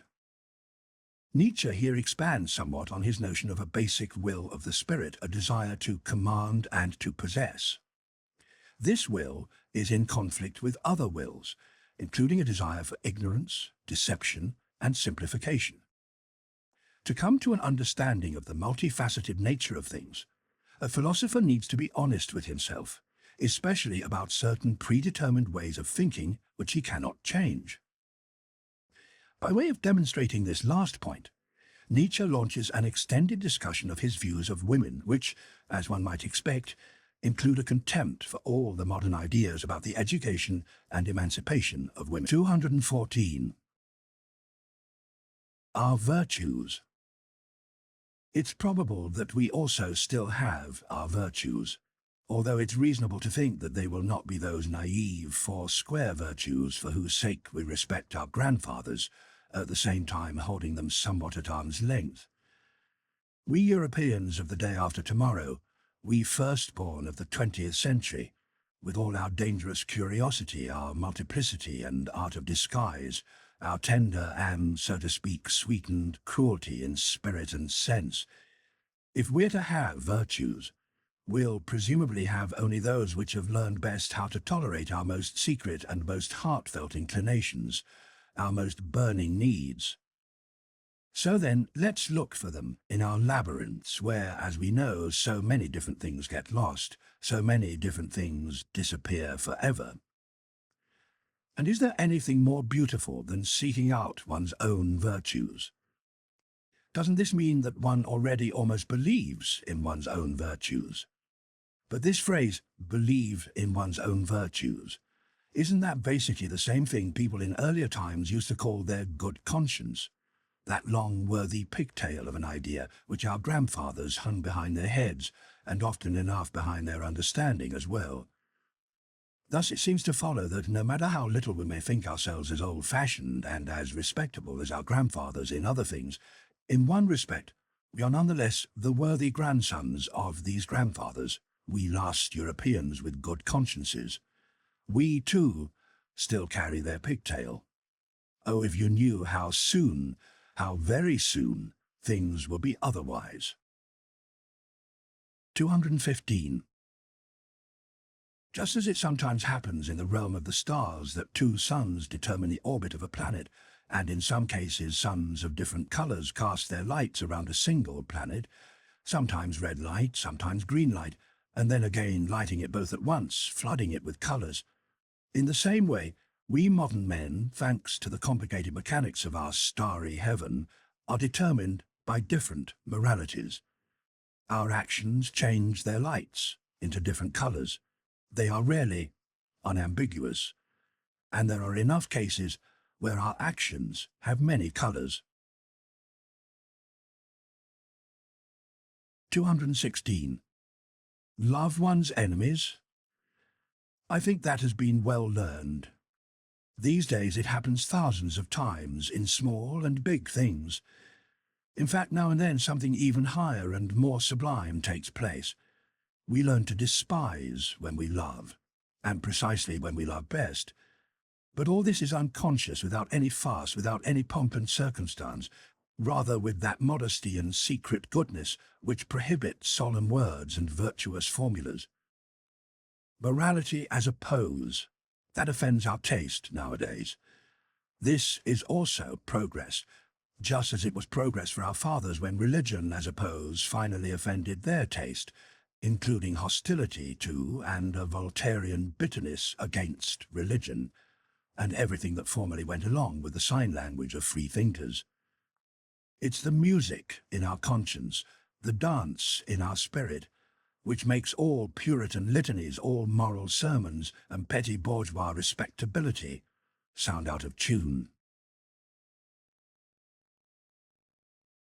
217. Be careful of those who set a high value on people's ascribing to them moral tact and refinement in drawing moral distinctions. They never forgive us if they ever make a mistake in front of us, or even against us. Inevitably, they become people who instinctively slander and damage us, even when they still remain our friends. Blessed are the forgetful, for they are done with their stupidities as well. 218.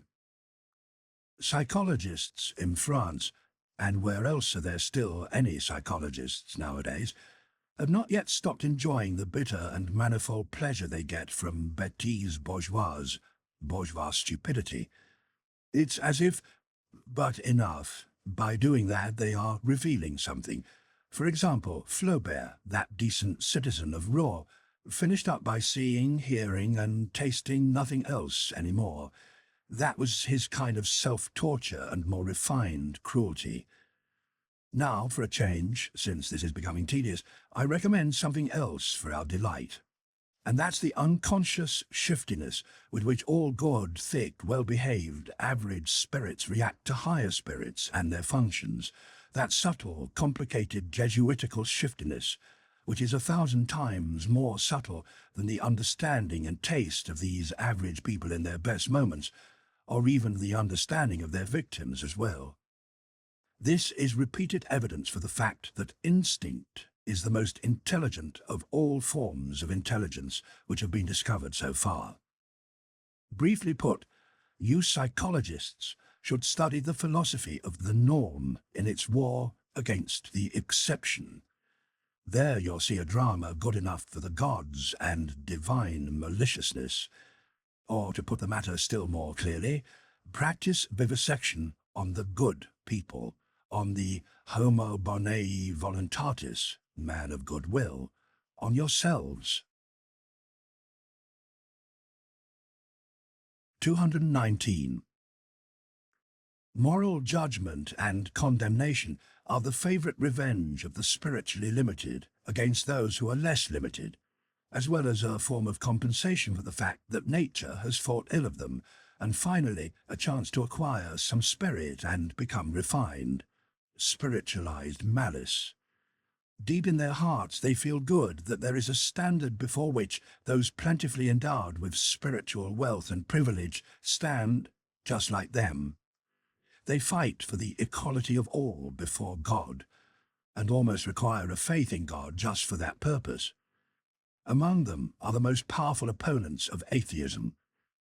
A person who said to them, "A high spirituality can't be compared with the solidity and respectability of a man who is merely moral," would make them furious.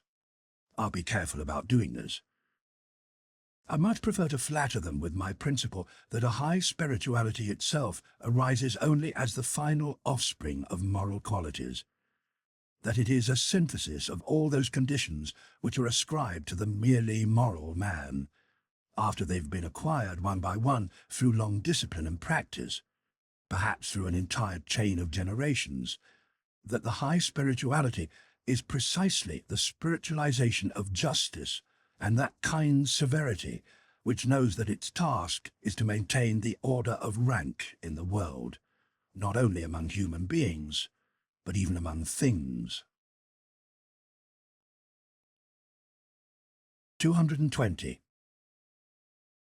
Given the present popular praise of disinterestedness, we must bring to mind, perhaps not without a certain danger, what it is that really interests the populace, and what in general are those things about which the common man is fundamentally and deeply concerned, including educated people, even scholars, and, unless all appearance deceive, perhaps philosophers as well. From that fact it turns out that the vast majority of what interests and charms more refined and discriminating tastes and every higher nature seems totally uninteresting to the average man. Nonetheless, when he notices a devotion to these things, he calls it désintéressé, disinterested, and wonders to himself how it is possible to act without interest. There have been philosophers who have known how to confer a seductive and mystically transcendental form of expression upon this popular wonder, perhaps because in their own experience they knew nothing of higher nature, instead of presenting what's reasonable, the honest, naked truth that the disinterested action is a very interesting and interested action, provided. And love? What's that? Is even an action done from love supposed to be unegoistic? You idiots! What about the praise for those who make sacrifices? But anyone who has really made a sacrifice knows that he wanted and got something for it. Perhaps something of himself in exchange for something of himself. He gave up here in order to have more there, perhaps in general to be more, or at least to feel himself as more. But this is a realm of questions and answers in which a more discriminating guest does not like to remain, for here even truth already finds it necessary to suppress her yawns if she must answer. In the last analysis, truth is a woman. We should not treat her with force. 221. It so happens, said a moralistic pedant and pettifogger, that I respect and honour a selfless man, not because he is selfless, but because he seems to me to have a right to be of use to another man at his own expense.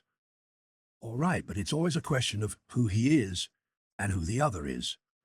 For example, in a man who is marked out and made to command, self-denial and modest holding back would not be a virtue, but a waste of virtue. That's what it seems like to me. Every unegoistic morality which takes itself unconditionally and applies itself to everyone not only sins against taste, it also provokes sins of omission, one more seduction under the guise of philanthropy, and in particular, a seduction for and injury to the higher, rarer, and privileged people. We must compel moralities first and foremost to give way before the order of rank. We must force into the conscience of moralities an awareness of their own presumption, until they finally are collectively clear about the fact that it is immoral to say, what's right for one man is fair to another. As for my moralistic pedant and fine little man, does he deserve it when people laugh at him as he advises moralities in this way to become moral. But people should not be too much in the right if they want those who laugh on their side. A small grain of wrong is even a part of good taste. 222. Nowadays, wherever people preach pity, and if one listens correctly, is there any other religion preached anymore, the psychologist should keep his ears open.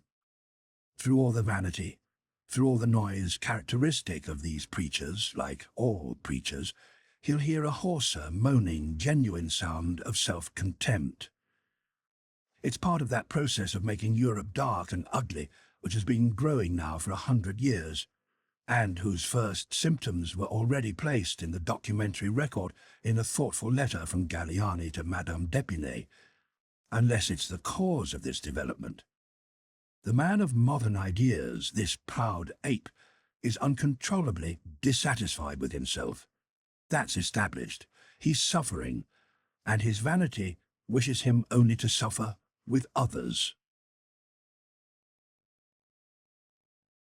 223. At any rate, the hybrid European man, a reasonably ugly plebeian, all in all, needs a costume. He needs history as a pantry for costumes. Naturally, he then notices that none of them fits his body properly. He changes and changes. Just take a look at the 19th century, at the rapid preferences and changes in the masquerade of style, along with the moments of despair over the fact that nothing suits us. It's no use presenting oneself romantically or classically or in a Christian or Florentine or Baroque or national manner in moribus et artibus, in customs and the arts. It doesn't suit us. But the spirit, in particular the historical spirit, still sees an advantage for itself even in this despair. Over and over again, a new piece of prehistory and a foreign country are explored, put on, set aside, packed away, and above all, studied. We are the first age with an academic training in costume, I mean in moralities, articles of faith, tastes in art and religions, prepared as no other time ever was for a carnival in the grand style, for a spiritual revelry of laughter and high spirits, for a transcendental height of the loftiest nonsense and Aristophanic mockery of the world. Perhaps this is the very place where we'll still discover the realm of our own inventiveness, that realm where we too can still be original as some sort of satirists of world history and God's clowns. Perhaps when nothing else today has a future, perhaps it's our laughter that still has one. 224. The historical sense, or the capability to make quick guesses about the rank ordering of value judgments according to which a people, a society, or a person has lived, the instinct for divination concerning the relations between these value judgments, for the connections between the authority of value and the authority of effective forces, this historical sense, which we Europeans claim as our distinctive characteristic, came to us as a consequence of the enchanting and wild semi-barbarianism into which Europe was plunged through the democratic intermixing of the classes and races. The 19th century knew about this sense for the first time as its sixth sense. The past of every form and manner of living, of cultures which earlier lay right alongside each other or over each other, flows, thanks to this intermixing, out into us modern souls. Our instincts now run back all over the place. We ourselves are a kind of chaos. Finally, the spirit, as I have said, sees an advantage for itself in all this. Because of our semi-barbarism in body and desires, we have secret entrances in all directions, in a way no noble age ever possessed. Above all, the entrances to the labyrinth of unfinished cultures and to every semi-barbarism which has ever been present on earth. Inasmuch as the most considerable part of human culture up to now has been semi-barbarism, the historical sense almost means the sense and instinct for everything, the taste and tongue for everything. And that establishes right away that it's an unworthy sense. For example, we enjoy Homer again. It's perhaps our happiest asset that we understand how to appreciate Homer, something which men of a noble culture don't know and didn't know how to appropriate so easily, and which they hardly allowed themselves to enjoy. For example, the French of the 17th century, like Saint-Evremond, who criticized him for his esprit vaste, vast and all-encompassing spirit, and even Voltaire, their final chorus. That very emphatic yes and no of their palate, their easy disgust, their hesitant holding back with respect to everything exotic, their fear of bad taste, even of lively curiosity, and in general that reluctance of every noble and self-satisfied culture to acknowledge a new desire, a dissatisfaction with what is one's own, an admiration for something foreign.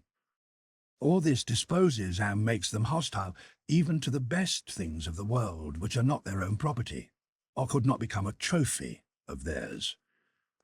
And no sense is more incomprehensible to such people than the historical sense and its obsequious plebeian curiosity. The situation is no different with Shakespeare, this amazing Spanish, Moorish, Saxon synthesis of taste, who would have made an old Athenian, one of Aeschylus' friends, laugh himself almost to death or irritated him. But we take up this wild display of colours, this confusion of the most delicate, coarsest and most artificial things, with a secret confidence and goodwill.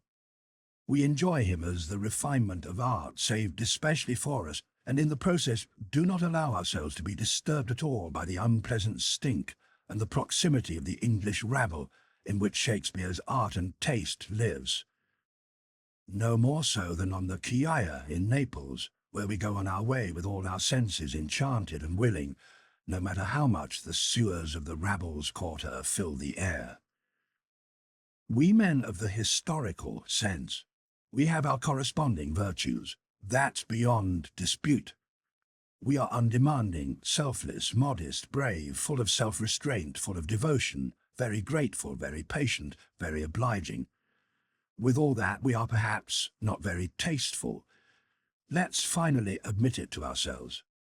What's hardest for us men of historical sense to grasp, to feel, to taste again, to love again, what we're basically prejudiced about and almost hostile to, is precisely the perfection and ultimate maturity in every culture and art, what is really noble in works or in men, the moment when their sea is smooth and they have halcyon self-sufficiency, the gold and the coolness displayed by all things which have perfected themselves. Perhaps the great virtue of our historical sense stands in a necessary opposition to good taste, at least to the very best taste, and we can reproduce in ourselves only with difficulty and hesitantly, only by forcing ourselves the small, short and high strokes of luck and transfigurations of human life as they suddenly shine out here and there. Those moments of miracles where a great force voluntarily remains standing before the boundless and unlimited, where an excess of sophisticated pleasure was enjoyed in sudden restraint and petrifaction, in standing firm and holding oneself steady on still trembling ground. Restraint is strange to us. Let's admit that to ourselves. Our itch is an itch for the unlimited, the unmeasured. Like the rider on a horse snorting its way forward, we let the reins fall before the infinite, we modern men, we half-barbarians, and only reach our bliss in a place where we are most in danger. 225.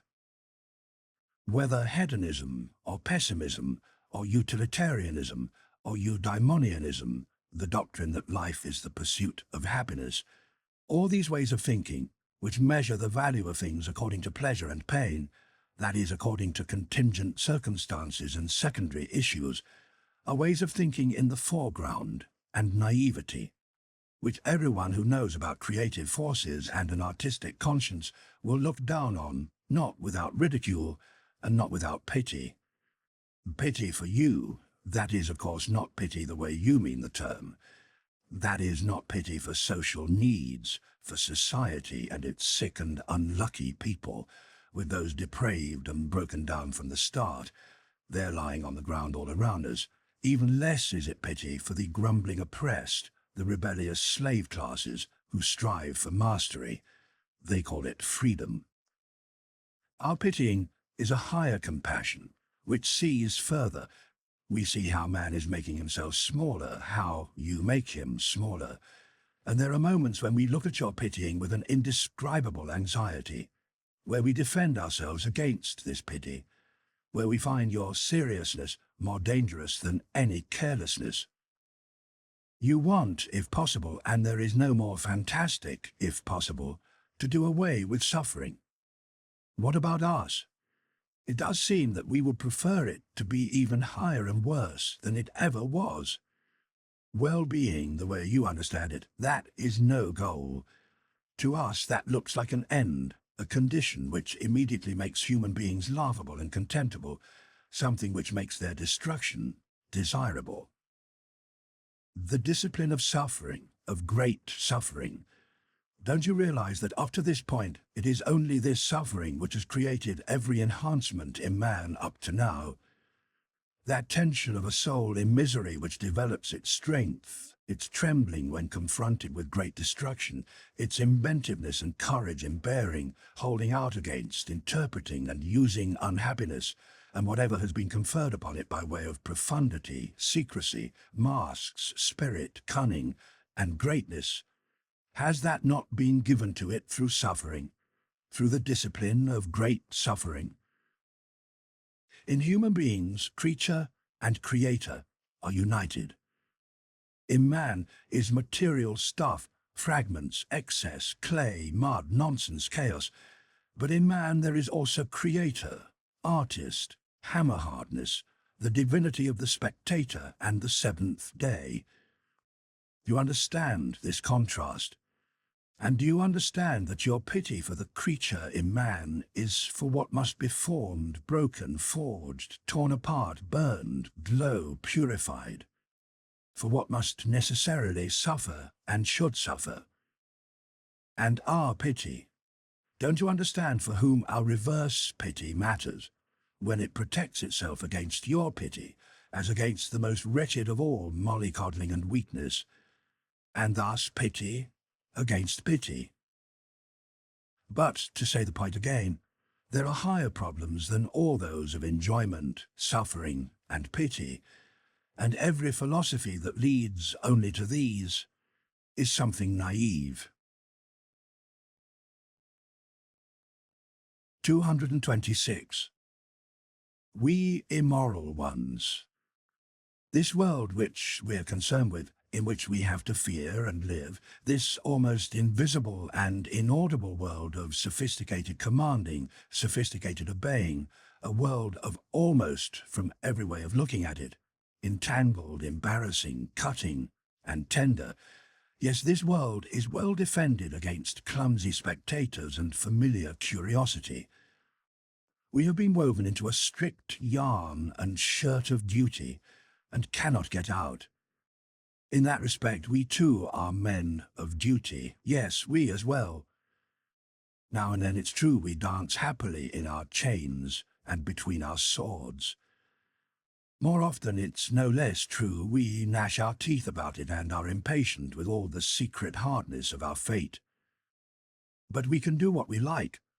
The fools and appearances speak against us. They are men without duty. We always have fools and appearances against us. 227. If we assume that honesty is a virtue of ours from which we cannot escape, we free spirits, well, we'll want to work on it with all our malice and love and not grow tired of making ourselves perfect in our one virtue, the only one which remains ours. May its brilliance one day remain lying like a gilded blue mocking evening light over this aging culture and its dull and dark seriousness.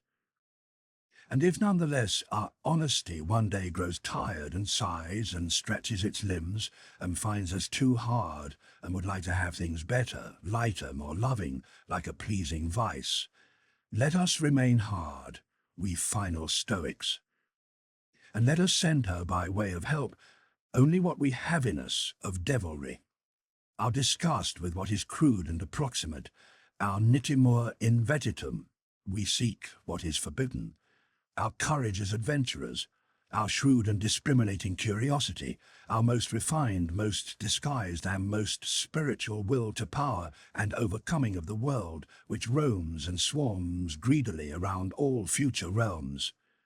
Let us come to the aid of our God with all our devils. It is likely that because of this, people fail to recognize us and get us confused with others. What does that matter? People will say, your honesty, that's your devilry, nothing more than that. What does that matter? Even if they were right. Have not all gods up to now been like that, devils who became holy by being rechristened? What finally do we know about ourselves? And that spirit which guides us, what does that want us to call it? It is a matter of names. And how many spirits are we hiding? Our honesty, we free spirits, let us take care that it does not become our vanity, our finery and splendor, our boundary, our stupidity. Every virtue tends towards stupidity. Every stupidity tends towards virtue. Stupidity all the way to holiness, people say in Russia. Let us take care that we don't end up becoming saints and bores through honesty. Isn't life 100 times too short to get bored with it? We'd already have to believe in eternal life in order to... 228. I hope people forgive me the discovery that all moral philosophy so far has been boring and has belonged among things which send us to sleep, and that, in my eyes, virtue has been impaired by nothing so much as by the tediousness of its advocates. In saying this, I still don't wish to deny their general utility. A great deal rests on the fact that as few people as possible think about morality, and so it's very important that morality does not one day become something interesting. But that's not something people should worry about. These days, things still stand the way they always have. I don't see anyone in Europe who could have or could provide some idea about how reflecting on morality could be conducted dangerously, awkwardly, or seductively, that there could be some disaster in the process. People should consider, for example, the tireless, unavoidable English utilitarians, how they wander around crudely and honorably in Bentham's footsteps, moving this way and that. A Homeric metaphor says it more clearly, just as Bentham himself had already wandered in the footsteps of the Honourable Helvetius. This Helvetius, no, he was no dangerous man.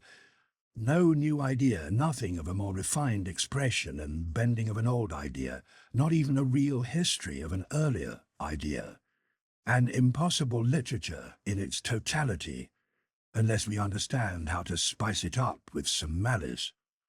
For, in fact, even with these moralists, whom we really have to read with ulterior motives, if we have to read them, that old English vice called cant, which is moral tartuffery, hypocrisy, has inserted itself, this time hidden under a new form of scientific thinking. Nor is there any lack of a secret resistance against the pangs of a guilty conscience, something a race of former Puritans justifiably suffers in all its scientific preoccupations with morality.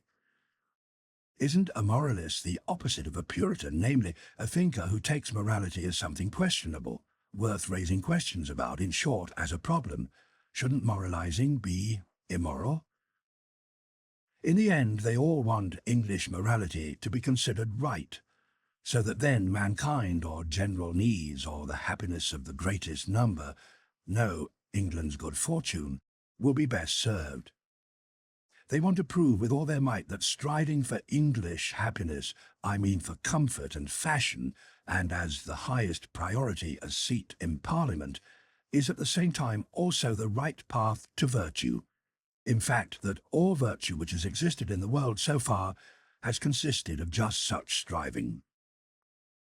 Not one of all these ponderous herd animals with uneasy consciences who commit themselves to promoting egoism as an issue of general welfare wants to know or catch a whiff of the fact that the general welfare is no ideal, no goal, not even a concept one can somehow grasp, but is only an emetic, that what is right for one man cannot in any way also be right for another man, that the demand of a single morality for everyone is a direct restriction on the higher men.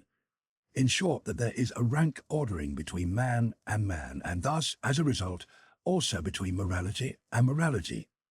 These utilitarian Englishmen are a modest and thoroughly mediocre kind of man, and as mentioned, in so far as they are boring, we cannot think highly enough of their utility. We should even encourage them, just as, to some extent, someone has tried to do in the following rhyme. Hail to you, brave working lout! It's always better when drawn out. Always stiff in head and knee, never funny, never keen, always sticking to the mean, sans génie et sans esprit, without genius and without intelligence. 229.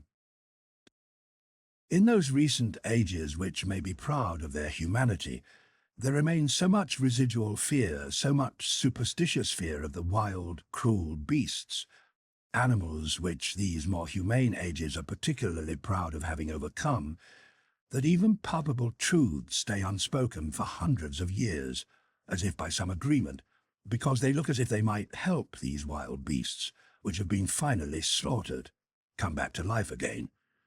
Perhaps I am daring something if I allow one such truth to escape me.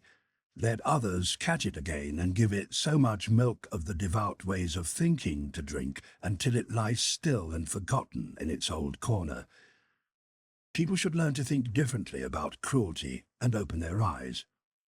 They should finally learn to get impatient, so that such presumptuous fat errors no longer brazenly wander around as virtues, the way they've been fed to us, for example, by old and new philosophers in connection with tragedy. Almost everything which we call higher culture rests on the spiritualization and intensification of cruelty.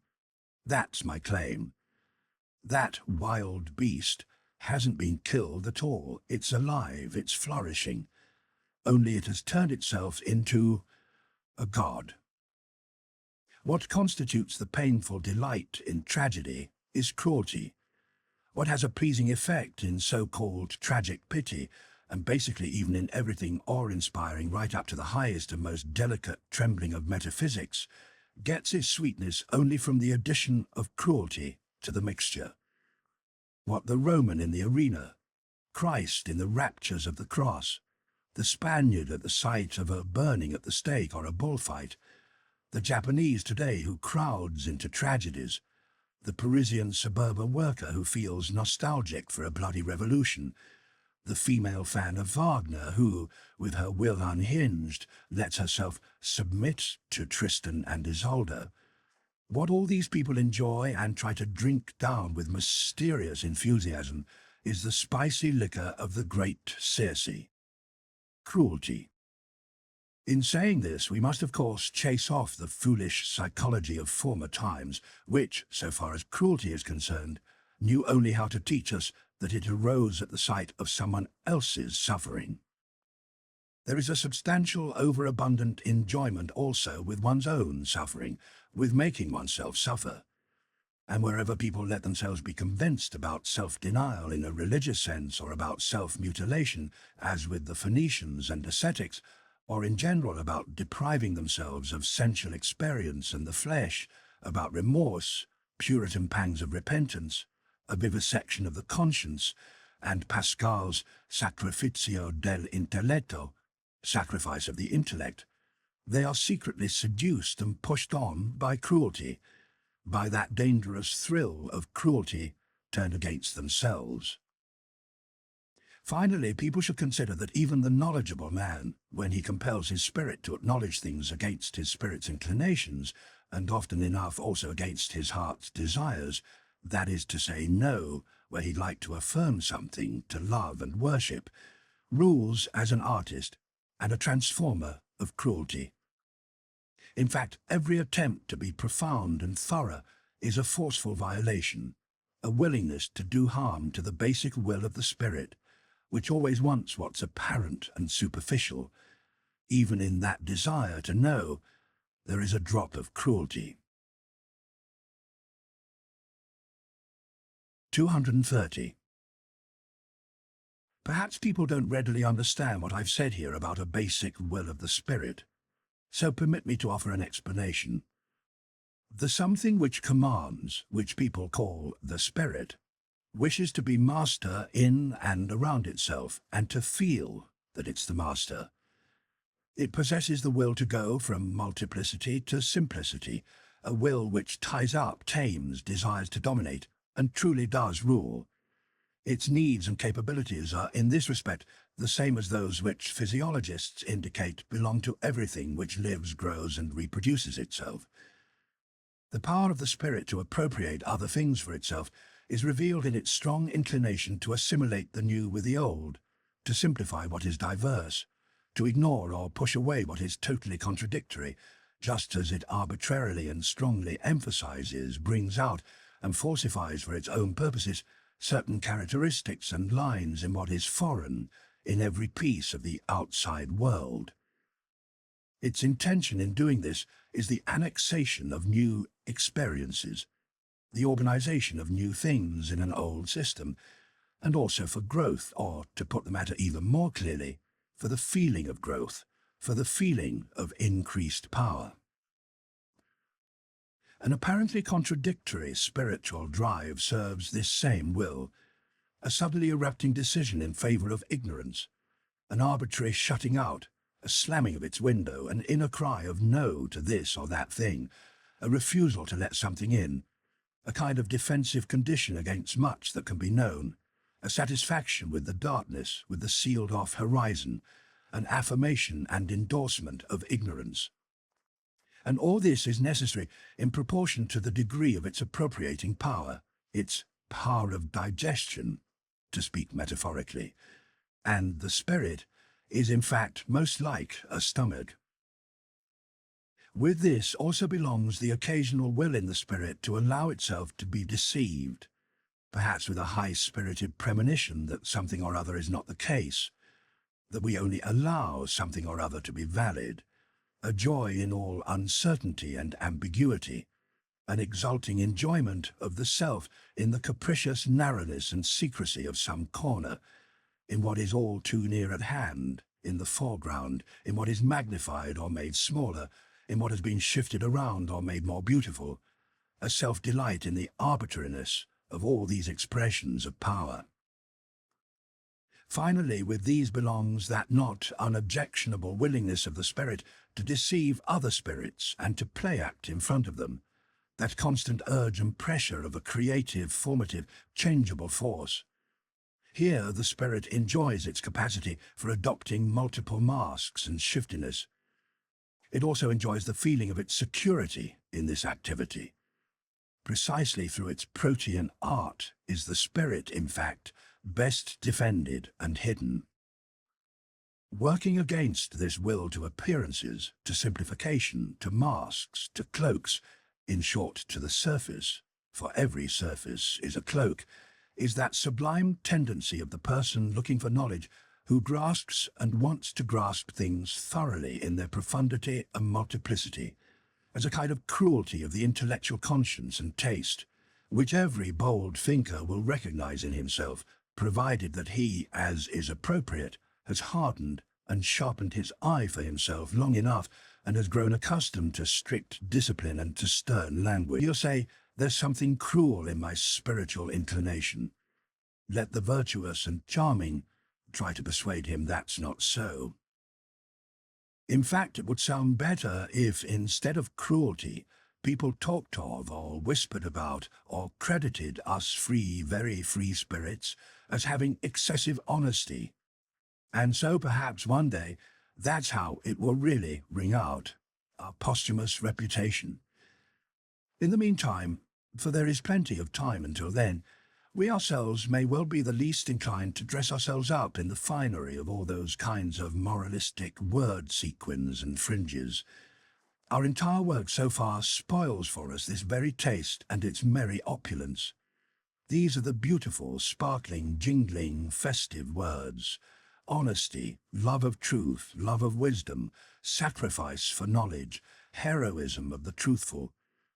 There is something in them that makes the pride swell up in a man.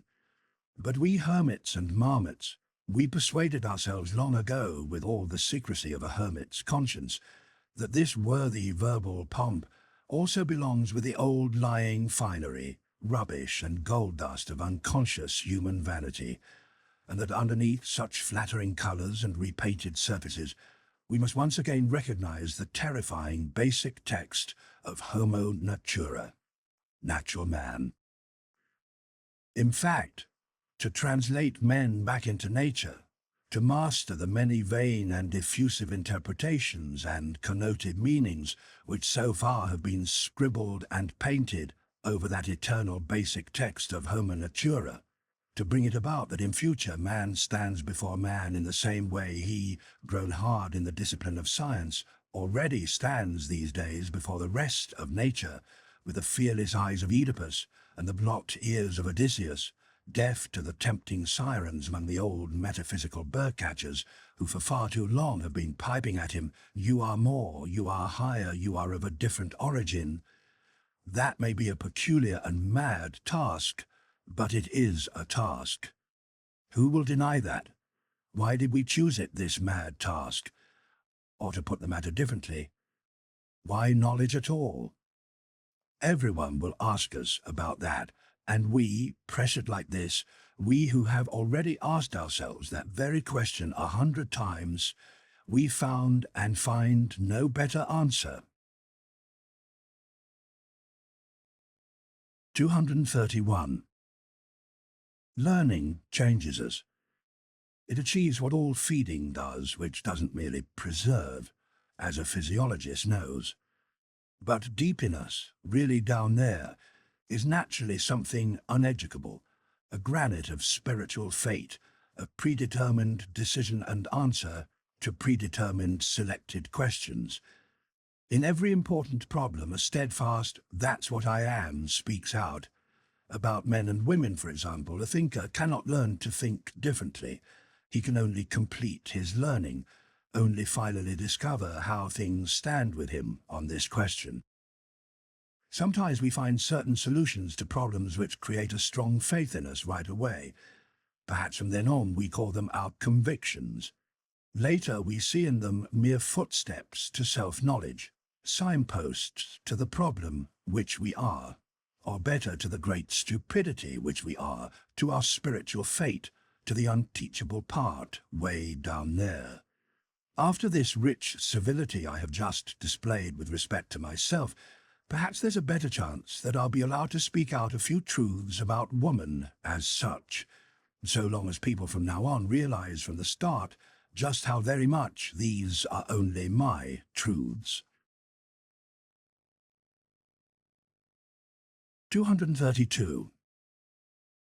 A woman wants to become independent, and for that reason she is beginning to enlighten men about woman as such.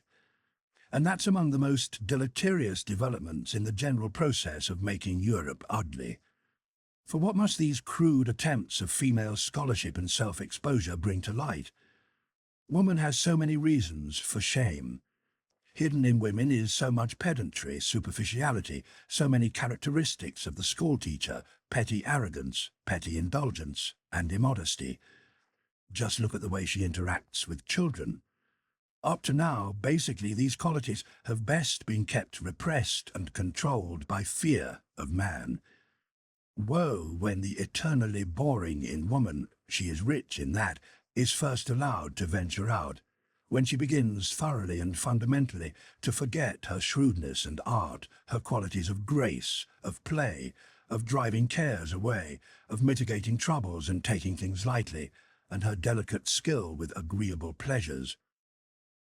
Nowadays we can already hear women's voices which, by holy Aristophanes, are frightening. They threaten with medical clarity what woman wants from man from start to finish. Isn't it in the very worst taste for woman to prepare like this to become scientific?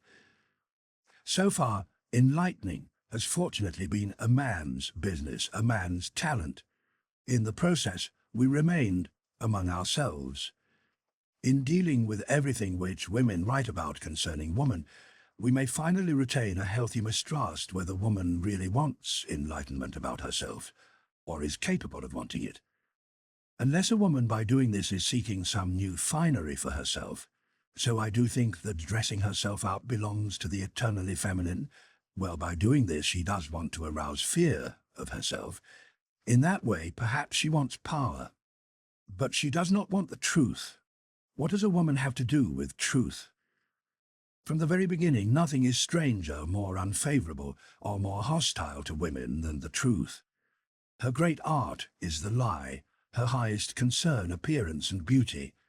We men should admit it. We honor and love precisely this art and instinct in woman. We who have a hard time of it and are happy to get relief by associating with beings under whose hands, looks, and tender foolishness, our seriousness, our gravity and profundity seem almost silly. Finally, I put the question, has a woman ever herself conceded that a woman's head is profound, that a woman's heart is just? And isn't it true that, speaking generally, woman, up to this point, has been held in contempt, mostly by woman herself, and not at all by us? We men want a woman not to continue to compromise herself by enlightenment, just as it was masculine care and consideration for woman that made the church decree mulier taceat in ecclesia, let a woman be silent in church. It was an advantage for woman when Napoleon let the all too loquacious Madame de Stael understand mulier taceat in politicus, let women be silent in politics. And I think that a true friend of women is the man who nowadays shouts out to them mulier taceat de mulieri, let woman be silent about women. 233. It reveals a corruption of instincts, quite apart from revealing bad taste, when a woman makes a direct reference to Madame Roland or Madame de Stael or Monsieur Georges Sand, as if by doing so they had something to prove in favor of the woman as such. Among men, those names are the three comical woman as such, nothing more, and the very best unintentional counter-arguments against emancipation and female self-importance. 234. Stupidity in the kitchen, woman as cook, the ghastly absence of intelligent thought in caring for the nourishment of the family and the man of the house. Woman understands nothing about what food means, and she wants to be cook. If woman were a thinking creature, then, as cook for thousands of years, she'd surely have found out the most important physiological facts, while at the same time she'd have had to take ownership of the art of healing. Because of bad female cooks and the complete lack of reason in the kitchen, the development of human beings has been held up for the longest time and suffered the worst damage. Even today, things are a little better. A speech for fashionable young ladies. 235. There are expressions and successful projections of the spirit. There are aphorisms, a small handful of words, in which an entire culture, an entire society, suddenly crystallizes. Among these belongs that remark Madame de Lambert made at some point to her son, "Mon ami ne vous permettez jamais que de folie, qui vous feront grand plaisir." My dear, never allow yourself anything but those follies which will bring you great pleasure, which is, by the way, the most motherly and cleverest remark that has ever been directed to a son. 236. What Dante and Goethe believed about women, the former when he sang "Ella guardava suso ed io in lei," she looked upward and I at her, and the latter when he translated this passage as "the eternally feminine draws us upwards," I have no doubt that every more aristocratic woman will resist this faith, for she believes the very same about the eternally masculine. 237. 7 short maxims about women. How the longest boredom flees when man crawls to us on his knees. Old age, alas, and science too, give strength to even weak virtue. Dressed in black and speaking never, every woman then looks clever. When things go well, my gratitude goes to God and the woman who cuts my clothes. When young, a flowery cavern home, when old, a dragon on the roam. A noble name, legs are fine, a man as well, would he were mine. Brief in speech, the sense quite nice, a female ass on treacherous ice. 237a. Up to now, women have been treated by men like birds which have strayed down to them from some high place or other, like something finer, more sensitive, wilder, stranger, sweeter, and with more soul, but like something which man must lock up so that it does not fly away. 238.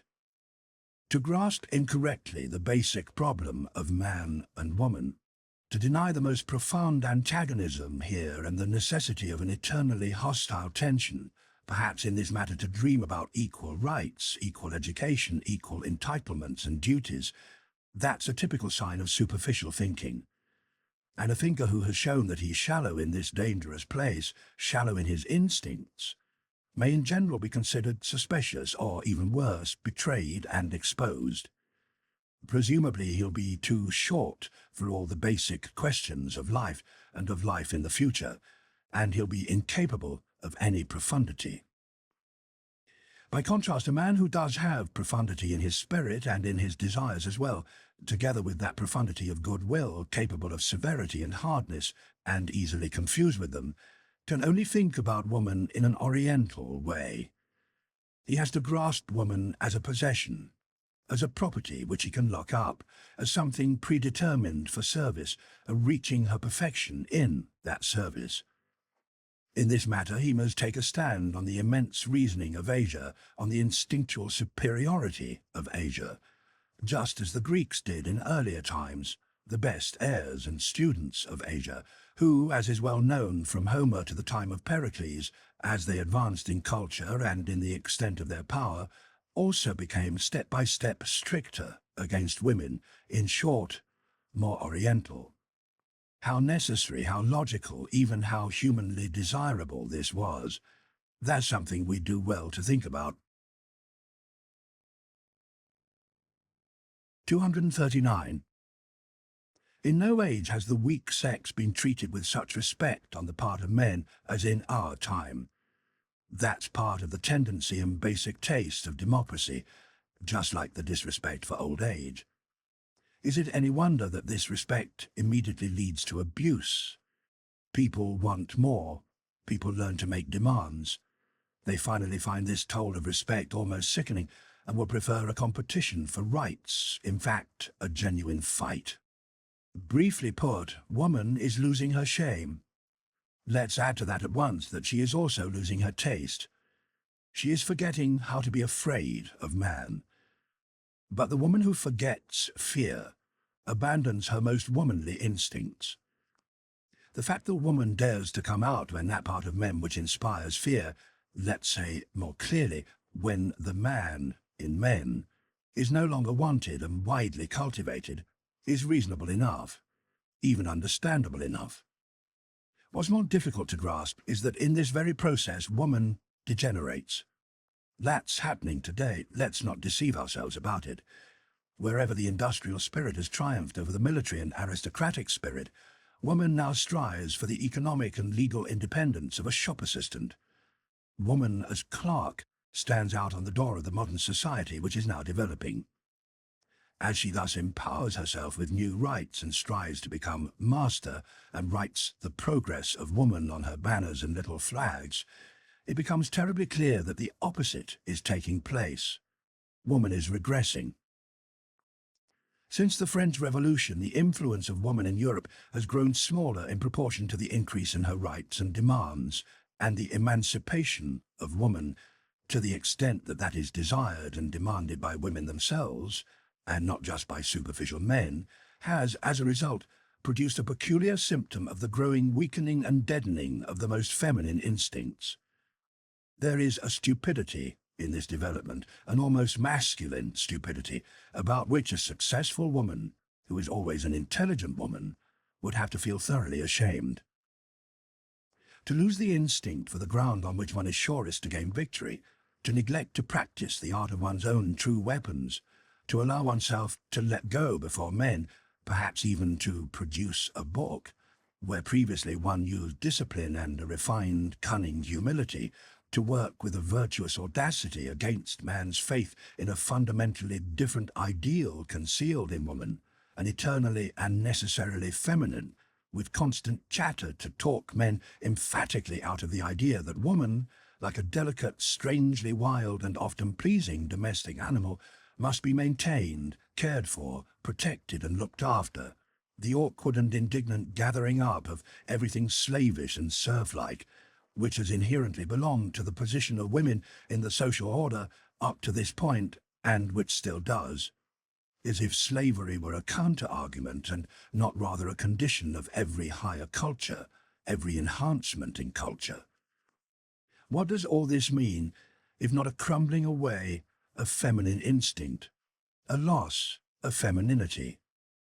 Of course, there are enough idiotic friends of women and corrupters of women among the scholarly asses of the male sex who counsel woman to defeminize herself in this manner and to imitate all the foolish things which make the man in Europe and European manliness sick.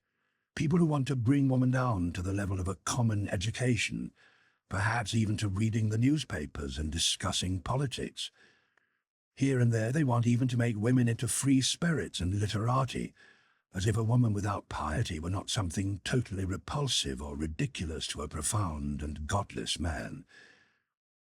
Almost everywhere people ruin woman's nerves with the most sickly and dangerous of all forms of music, our most recent German music, and make her more hysterical every day and incapable of her first and last vocation, giving birth to strong children.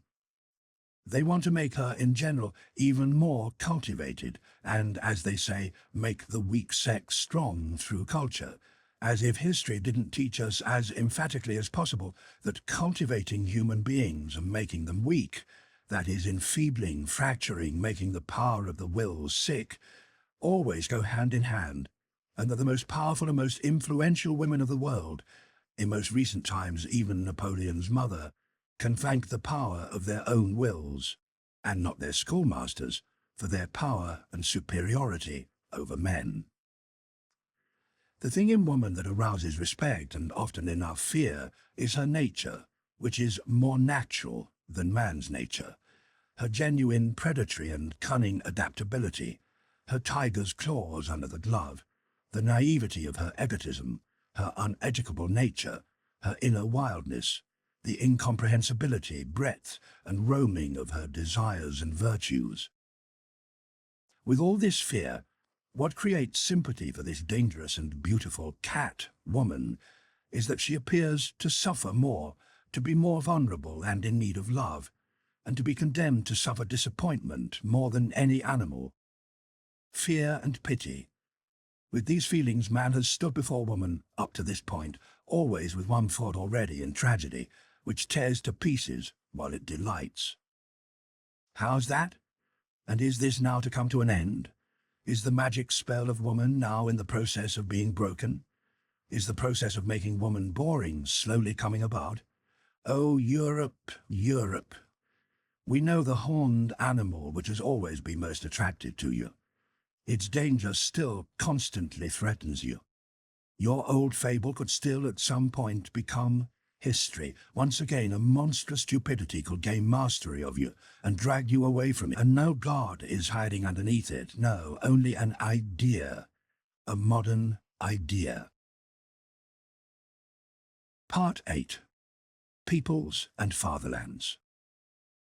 Nietzsche has little to offer by way of a political philosophy, but he is fond of comments on political matters. It's worth noting that he spent much of his life as a stateless individual. In Part 8, Peoples and Fatherlands, he offers a series of observations on the different races of Europe, on modern nationalism, and on the developments which are transforming Europe so that citizens of different countries are becoming increasingly similar. The process which is producing an increasingly homogeneous herd is very dangerous, for these modern slaves will require masters, and thus, ironically, the spread of equality and democracy is creating conditions suitable for even stronger political and spiritual tyrants. After a lengthy discussion of the German national character, Nietzsche pays a rich tribute to the Jews as a tough, masculine nation, unlike European countries which are, by comparison, made up and artificial. He sees important advantages in allowing the Jews to assimilate in Germany and recommends getting rid of the rabid anti-Semites.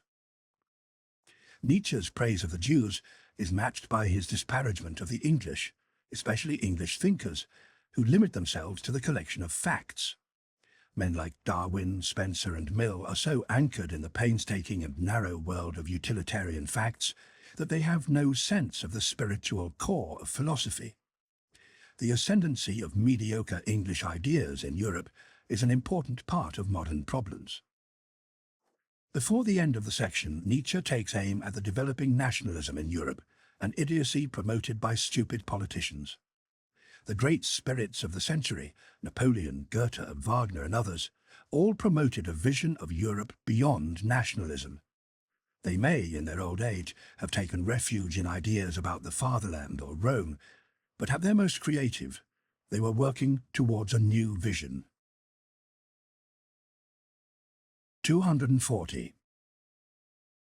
I heard once again, for the first time, Richard Wagner's overture to the Meistersinger. It is a splendid, overloaded, difficult and late art which prides itself on the fact that, in order to understand it, one has to assume that 2 centuries of music is still vital. It is to the Germans' credit that such a pride did not make an error. What juices and forces, what seasons and heavenly strokes are intermingled here. It impresses us sometimes as old-fashioned, sometimes as strange, dry and too young. It is as arbitrary as it is conventionally grandiose, if not infrequently mischievous, still more frequently tough and coarse. It has fire and courage and, at the same time, the loose, dun-coloured skin of fruits which become ripe too late. It streams out wide and full, and suddenly a moment of inexplicable hesitation, a gap, as it were, springs up between cause and effect. A pressure which makes us dream, almost a nightmare, but already the old stream of contentment is spreading and widening once more. The stream of manifold contentment, of old and new happiness, which very much includes the happiness of the artist with himself, something he will not conceal, his amazed and happily shared knowledge of the mastery of the means he has used here, new and newly acquired artistic means, so far untried, as he seems to inform us. All in all, no beauty, nothing of the south, of the fine southern brightness of heaven, nothing of grace, no dance, scarcely any will for logic, a certain awkwardness that is even emphasized, as if the artist wanted to tell us, that is part of my purpose. A ponderous drapery, something arbitrarily barbaric and ceremonial, a shimmy of scholarly and reverend treasures and fine points. Something German, in the best and worst senses of the word, something manifold, formless, and inexhaustible in the German way, a certain German power and spiritual excess, which has no fear of hiding under the refinements of decay, and which perhaps feels at its best only there, a truly authentic landmark of the German soul, young and obsolete both at the same time, overrotten and still over-rich for the future. This kind of music expresses best what I think of the Germans. They belong to the day before yesterday and the day after tomorrow, but they still have no today. 241. We good Europeans, we also have hours when we allow ourselves a hearty feeling for our fatherland, a bump and relapse into old loves and narrow places. I just gave a sample of that. Hours of national tumults, patriotic apprehensions, and all sorts of other floods of old-fashioned emotion. Slower-moving spirits than we are might take a longer period of time to be done with things which with us last and have run their course in a matter of hours. Some need half a year, others require half a human lifetime, each according to the speed and power with which they digest and transform their stuff. In fact, I could think of some dull, hesitant races who, even in our shrinking Europe, would require half a century in order to overcome such atavistic attacks of patriotism and attachment to their soil and to return to reason, that is to say, to good Europeanness. And while I indulge myself excessively with this possibility, it so happens that I listen in on a conversation between two old patriots. They both were obviously hard of hearing and so spoke all the louder. One said, "That man thinks about and understands philosophy as much as a farmer or a student in a fraternity. He is still innocent. But what does that matter these days? This is the age of the masses who prostrate themselves before everything built on a massive scale. That's how it is in politics as well. If a statesman piles up a new Tower of Babel for them, anything at all that cements in riches and power, they call him great. What does it matter that in the meantime those of us who are more cautious and more reserved still do not give up the old belief that only a great idea confers greatness on an act or a cause? What if a statesman brought his people into a situation where from that point on they had to practice grand politics, something for which they were by nature poorly adapted and prepared, so that it would be necessary for them to sacrifice their love of their old and certain virtues to a new and doubtful mediocrity? And suppose that a statesman sentenced his people to a general politicking, although up to that point those same people had better things to do and think about, and that in the depth of their souls they could not rid themselves of a cautious disgust with the anxiety, emptiness, blaring and devilish squabbling of those peoples who were truly politicking. Suppose such a statesman goaded the sleeping passions and desires of his people, and turned their earlier shyness and their pleasure in standing to one side into stains, their interaction with strangers and their secret boundlessness into a liability, devalued their most heartfelt inclinations, turned their conscience around, made their spirit narrow, their taste national. Well, would a statesman who did all those things which his people would have to atone for through all future time, in the event they had a future, would such a statesman be great? Undoubtedly, the other old patriot answered him vehemently. Otherwise he would have been incapable of doing it. Perhaps it was idiotic to want something like that, but perhaps every great thing was merely idiotic at the beginning. "That's an abuse of words," cried his conversational partner in response. "Strong, strong, strong and idiotic, not great." The old men had evidently worked themselves up as they shouted their truths into each other's faces like this.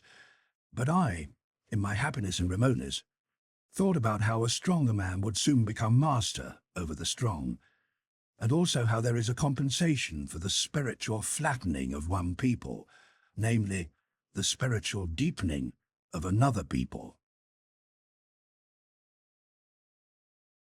242. Now let's call what we're looking for as the distinguishing mark of Europeans civilization, or humanizing, or progress. Let's use a political formula and call it simply, without praise or blame, Europe's democratic movement. Behind all the moral and political foregrounds indicated with such labels, an immense physiological process is completing itself, something whose momentum is constantly growing. The process by which the Europeans are becoming more similar to each other. The growing detachment from the conditions under which arise races linked to climate and class. Their increasing independence from every distinct milieu which for centuries wanted to inscribe itself on body and soul with the same demands.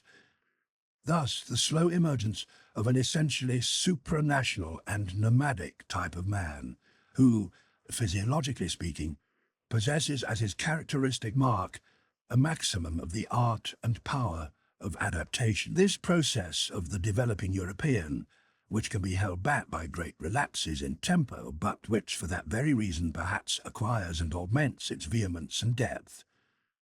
The furious storm and stress of national feelings still raging today belongs here, along with that anarchism which is just emerging. This process will probably rush ahead to conclusions which its naive proponents and advocates, the apostles of modern ideas, are least likely to expect. The same new conditions which will, on average, create a situation in which men are homogeneous and mediocre, useful, hard-working, practical in many tasks, clever men from an animal herd, are to the highest degree suitable for giving rise to exceptional men with the most dangerous and most attractive qualities. For while that power to adapt, which keeps testing constantly changing conditions and begins a new task with every generation, almost with every decade, by no means makes possible the greatness of the type, while the collective impression of such future Europeans probably will be one of many kinds of extremely useful chattering workers with little willpower, men who will need a master, someone to give orders, as much as they need their daily bread. And while the democratizing of Europe thus moves towards the creation of a new type prepared for slavery in the most subtle sense, the strong man, in single and exceptional cases, will have to turn out stronger and richer than he has perhaps ever been before now, thanks to the absence of prejudice in his education, thanks to the immense multiplicity of practice, art, and mask. What I wanted to say is this. The democratizing of Europe is at the same time an involuntary way of organizing for the breeding of tyrants, understanding that word in every sense, including the most spiritual.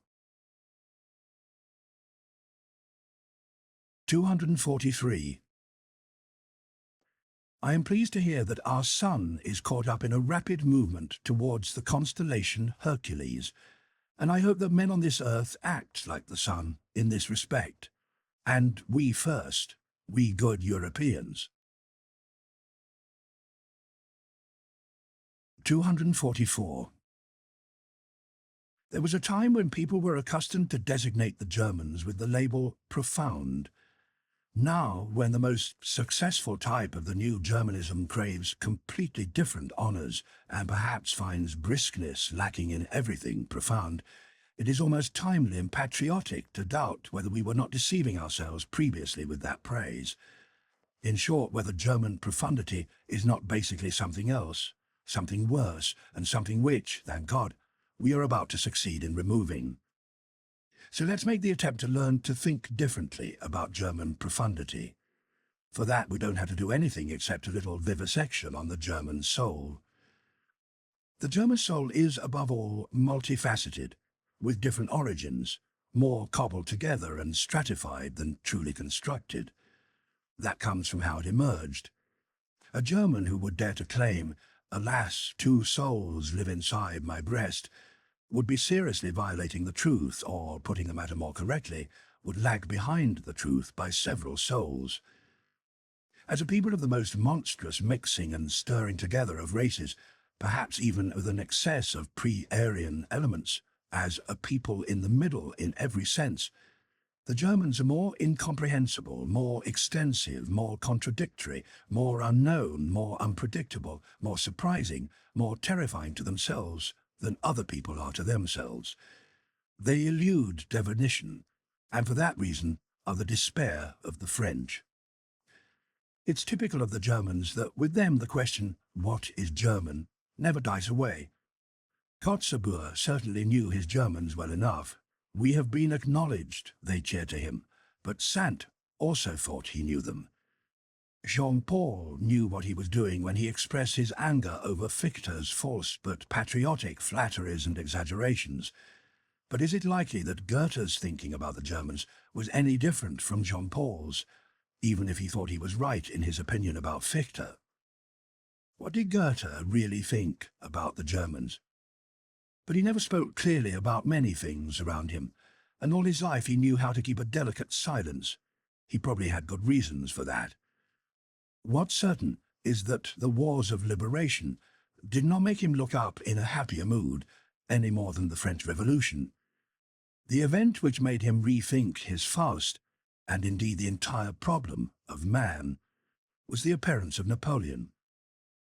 There are words of Goethe in which, as if from a foreign country, he denies with an impatient heart what the Germans reckon as something they can be proud of. The famous German disposition he once defined as leniency with the weaknesses of strangers and with their own. Was he wrong in that? It's a characteristic of the Germans that one is rarely completely wrong about them. The German soul has within it lanes and connecting paths. In it there are high points, hiding places, dungeons. Its lack of order has a great deal of the charm of something full of secrets. On the secret routes to chaos, the German knows what he is doing. And just as everything loves its own metaphorical lightness, so the German loves the clouds and everything associated with a lack of clarity, with becoming, with twilight, with dampness. Any kind of uncertainty, shapelessness, shifting around, or developing, he senses as something profound. In himself, the German man is nothing.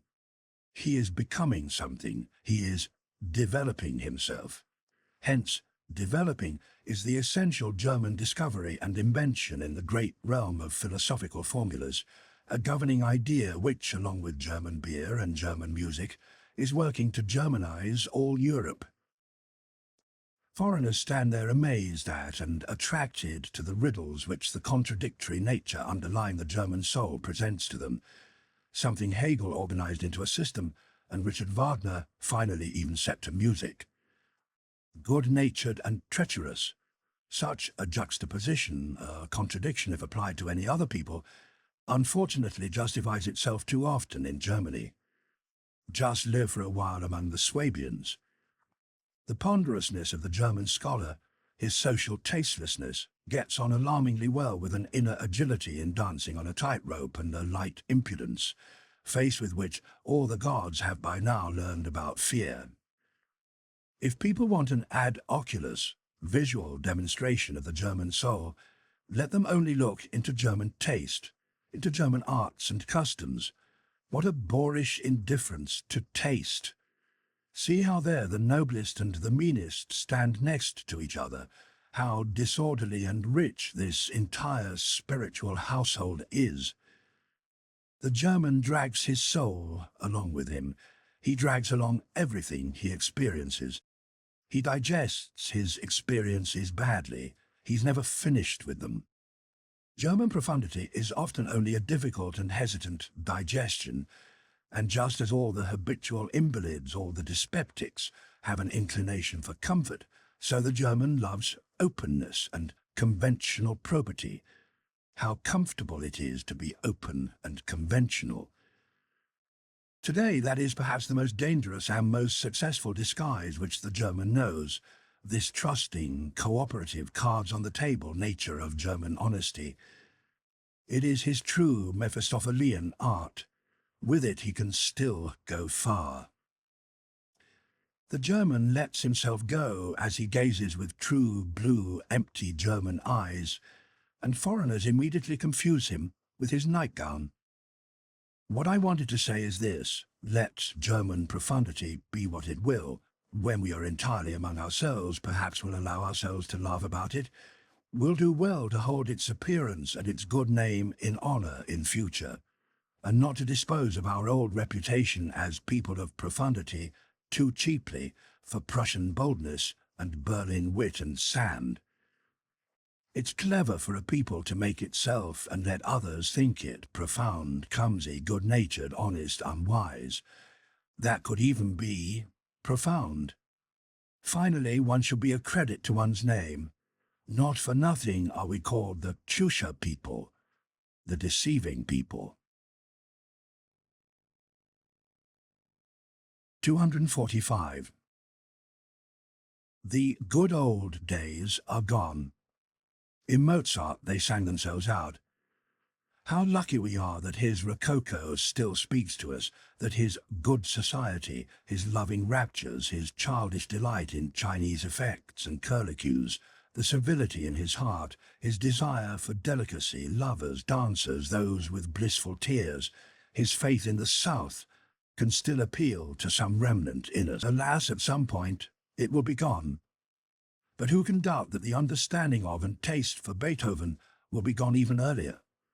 He was, in fact, only the final chords of a stylistic transition, a break in style, and not, like Mozart, the final notes of a great centuries-long European taste. Beethoven is something that happens between an old, crumbling soul which is constantly breaking up and a very young soul of the future which is constantly advancing. In his music there lies that half-light of eternal loss and of eternally indulgent hoping, that same light in which Europe was bathed when it dreamed with Rousseau, when it danced around the freedom tree of revolution, and finally almost worshipped before Napoleon. But how quickly now this very feeling fades. Nowadays, how difficult it has already become to know this feeling. How foreign to our ears sounds the talk of Rousseau, Schiller, Shelley, and Byron, in whom collectively the same European fate found a way in words which it knew how to sing in Beethoven. What has come in German music since then belongs to the Romantic period, that is, historically considered, to an even shorter, even more fleeting, even more superficial movement than was that great interlude, that transition in Europe from Rousseau to Napoleon and to the arrival of democracy. Weber. But what are Freischütz and Oberon for us these days? Are Marschner's Hans Heiling and Vampire, or even Wagner's Tannhäuser? That music has faded, even if it has not yet been forgotten. In addition, all this romantic music was not sufficiently noble, not sufficiently musical to justify itself anywhere other than in the theatre and in front of crowds. Right from the start, it was second-rate music, of little interest among true musicians. The situation was different with Felix Mendelssohn, that halcyon master who won rapid admiration for his lighter, purer and happier soul, and then was forgotten just as quickly as the lovely intermission in German music. But in the case of Robert Schumann, who took his work seriously and from the beginning was also taken seriously, he was the last one who founded a school. Nowadays, though, we count it as good luck, as a relief, and as a liberation that this very Schumann-style romanticism has been overthrown. Schumann ran off into the Saxon Switzerland of his soul, half like Werther, half like Jean-Paul, but certainly nothing like Beethoven, certainly nothing like Byron. The music of his Manfred is an error in judgment and a misunderstanding to the point of injustice.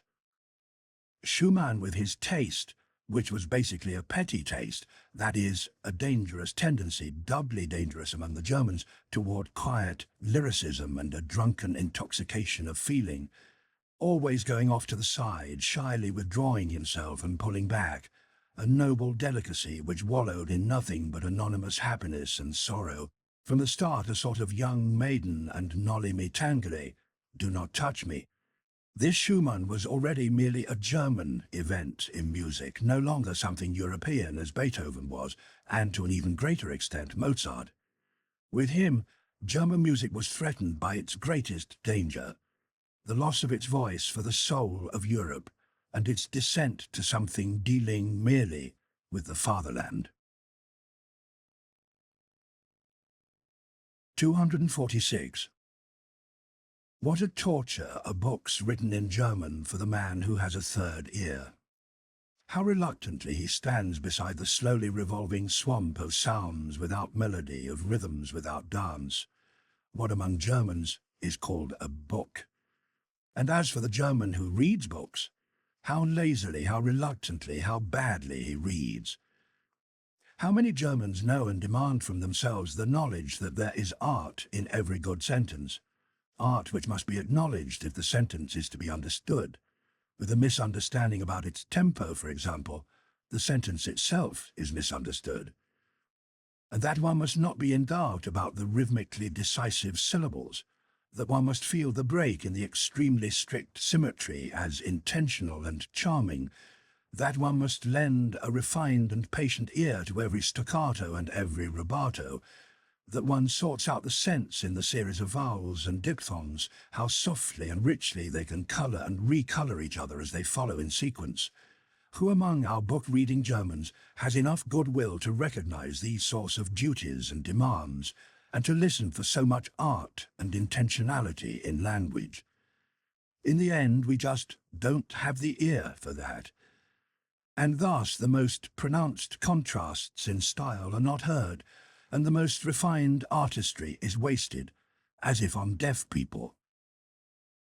These were my thoughts, as I observed how crudely and naively people confused two masters of the art of prose with each other, one whose words drip down, hesitant and cold, as if from the roof of a damp cavern, he's relying on their dull sound and echo, and the other who handles his language like a flexible sword, and feels from his arm down to his toes the dangerous joy in the excessively sharp, shimmering blade that wants to bite, hiss, and cut. 247. Just how little German style concerns itself with sound and with the ear is demonstrated in the fact that even our good musicians write badly. The German does not read aloud, not for the ear, but merely with his eyes. In the process, he has put his ears away in a drawer. In antiquity, a man read, when he read, and that happened rarely enough, to himself aloud and in a loud voice. People were amazed if someone read quietly, and they secretly asked themselves why.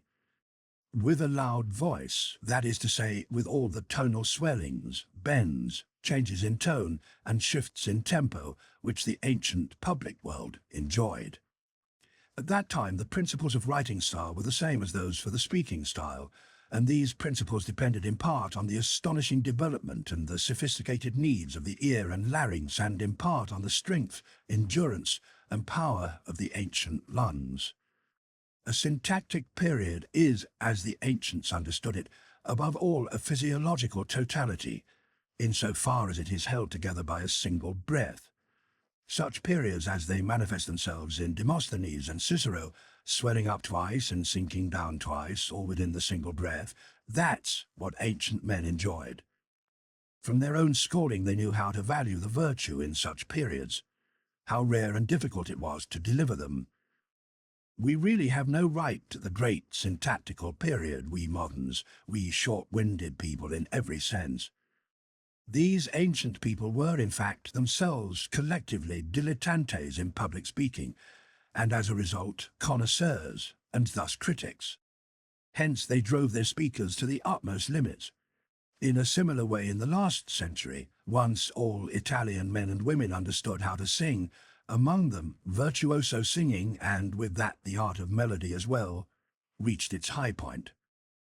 But in Germany, right up until very recent times, when a sort of platform eloquence started flapping its young wings timidly and crudely enough, there was really only one form of public speaking which came close to being artistic, what came from the pulpit.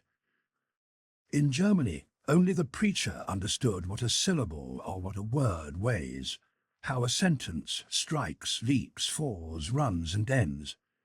Only he had a conscience in his ears, often enough a bad conscience, for there is no shortage of reasons why it's precisely the German who rarely and almost always too late achieves a proficiency in speaking.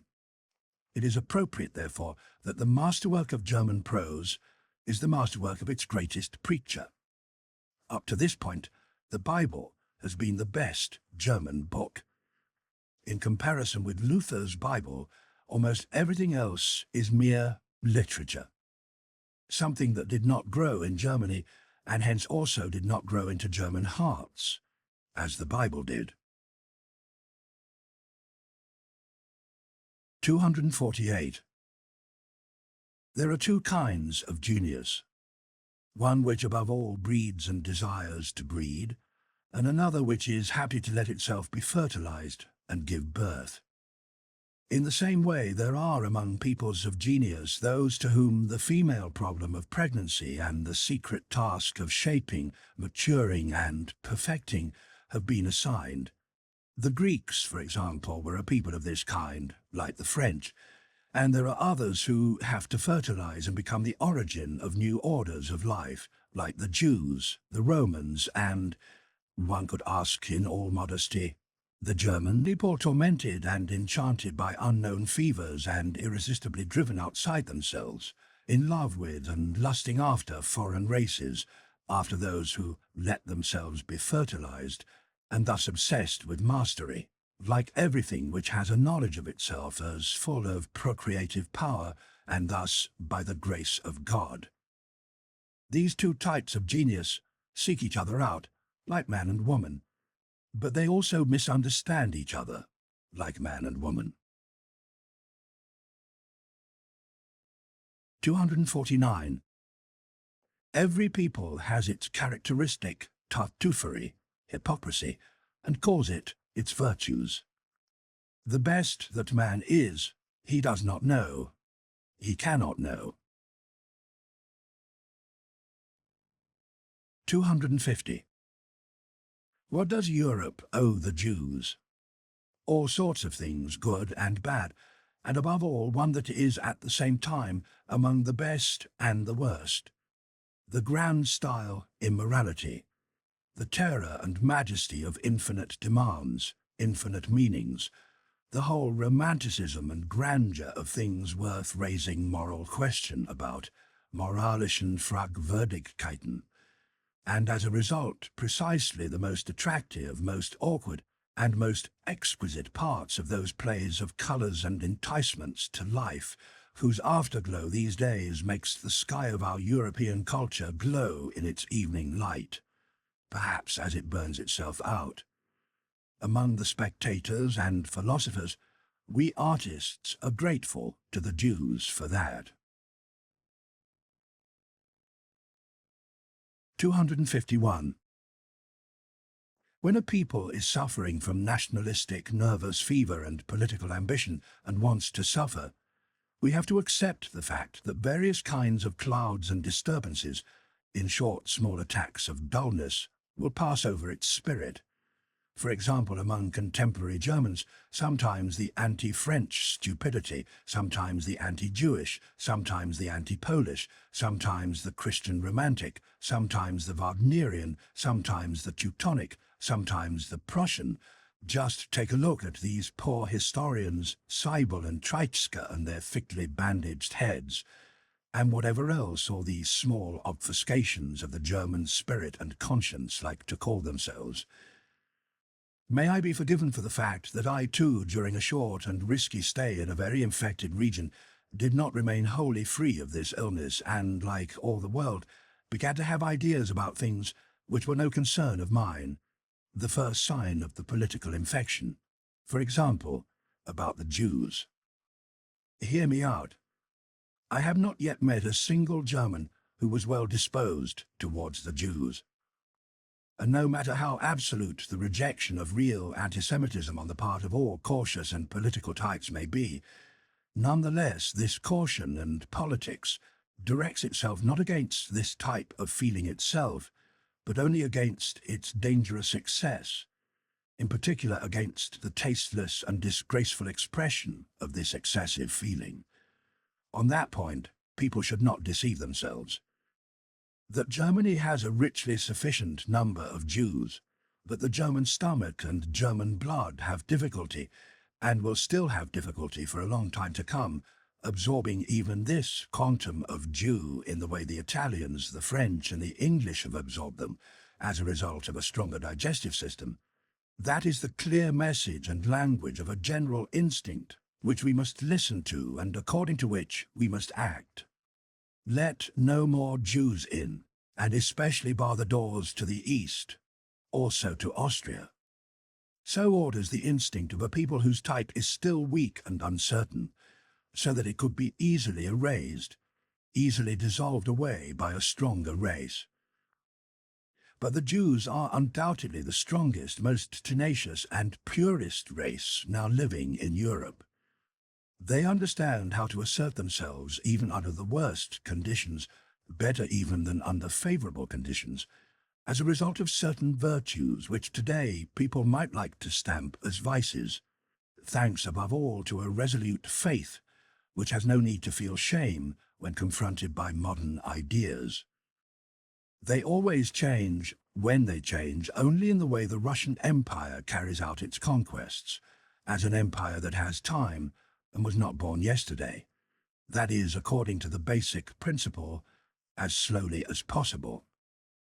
A thinker who has the future of Europe on his conscience will, in all the designs which he draws up for himself of this future, take the Jews as well as the Russians into account as, for the time being, the surest and most probable factors in the great interplay and struggle of forces.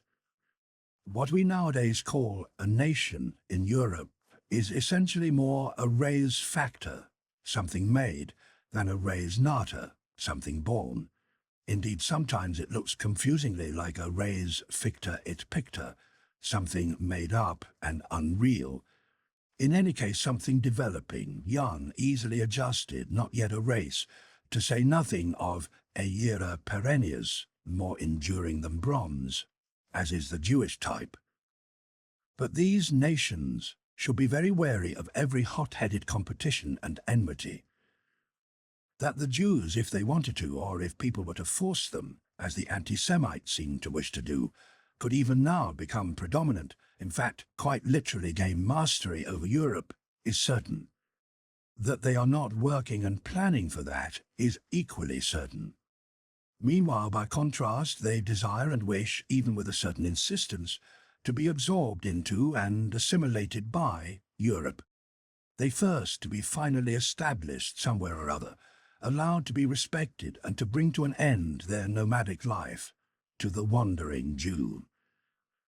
And people should pay full attention to this tendency and impulse, which in itself perhaps even expresses a moderating of Jewish instincts, and accommodate it. And for this it might perhaps be useful and reasonable to expel the anti-Semitic ranters out of the country.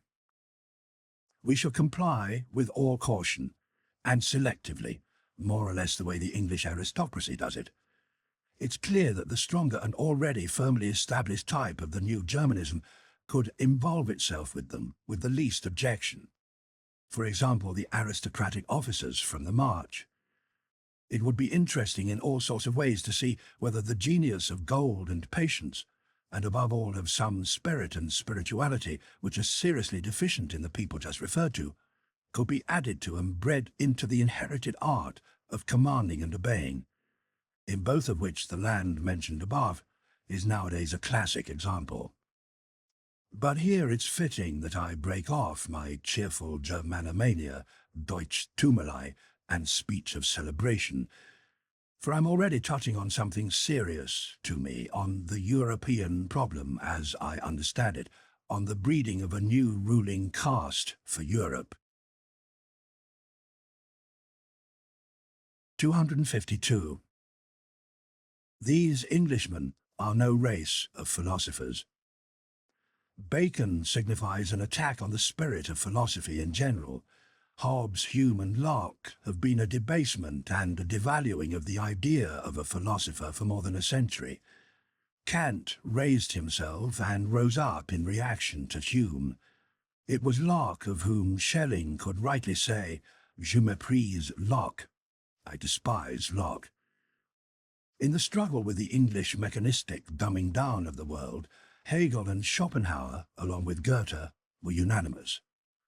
Both of these hostile fraternal geniuses in philosophy who moved away from each other towards opposite poles of the German spirit and in the process wronged each other, as only brothers can. What's lacking in England, and what has always been missing? That's something that semi-actor and rhetorician Carlyle understood well enough, a tasteless, muddle-headed man who tried to conceal under his passionate grimaces what he understood about himself.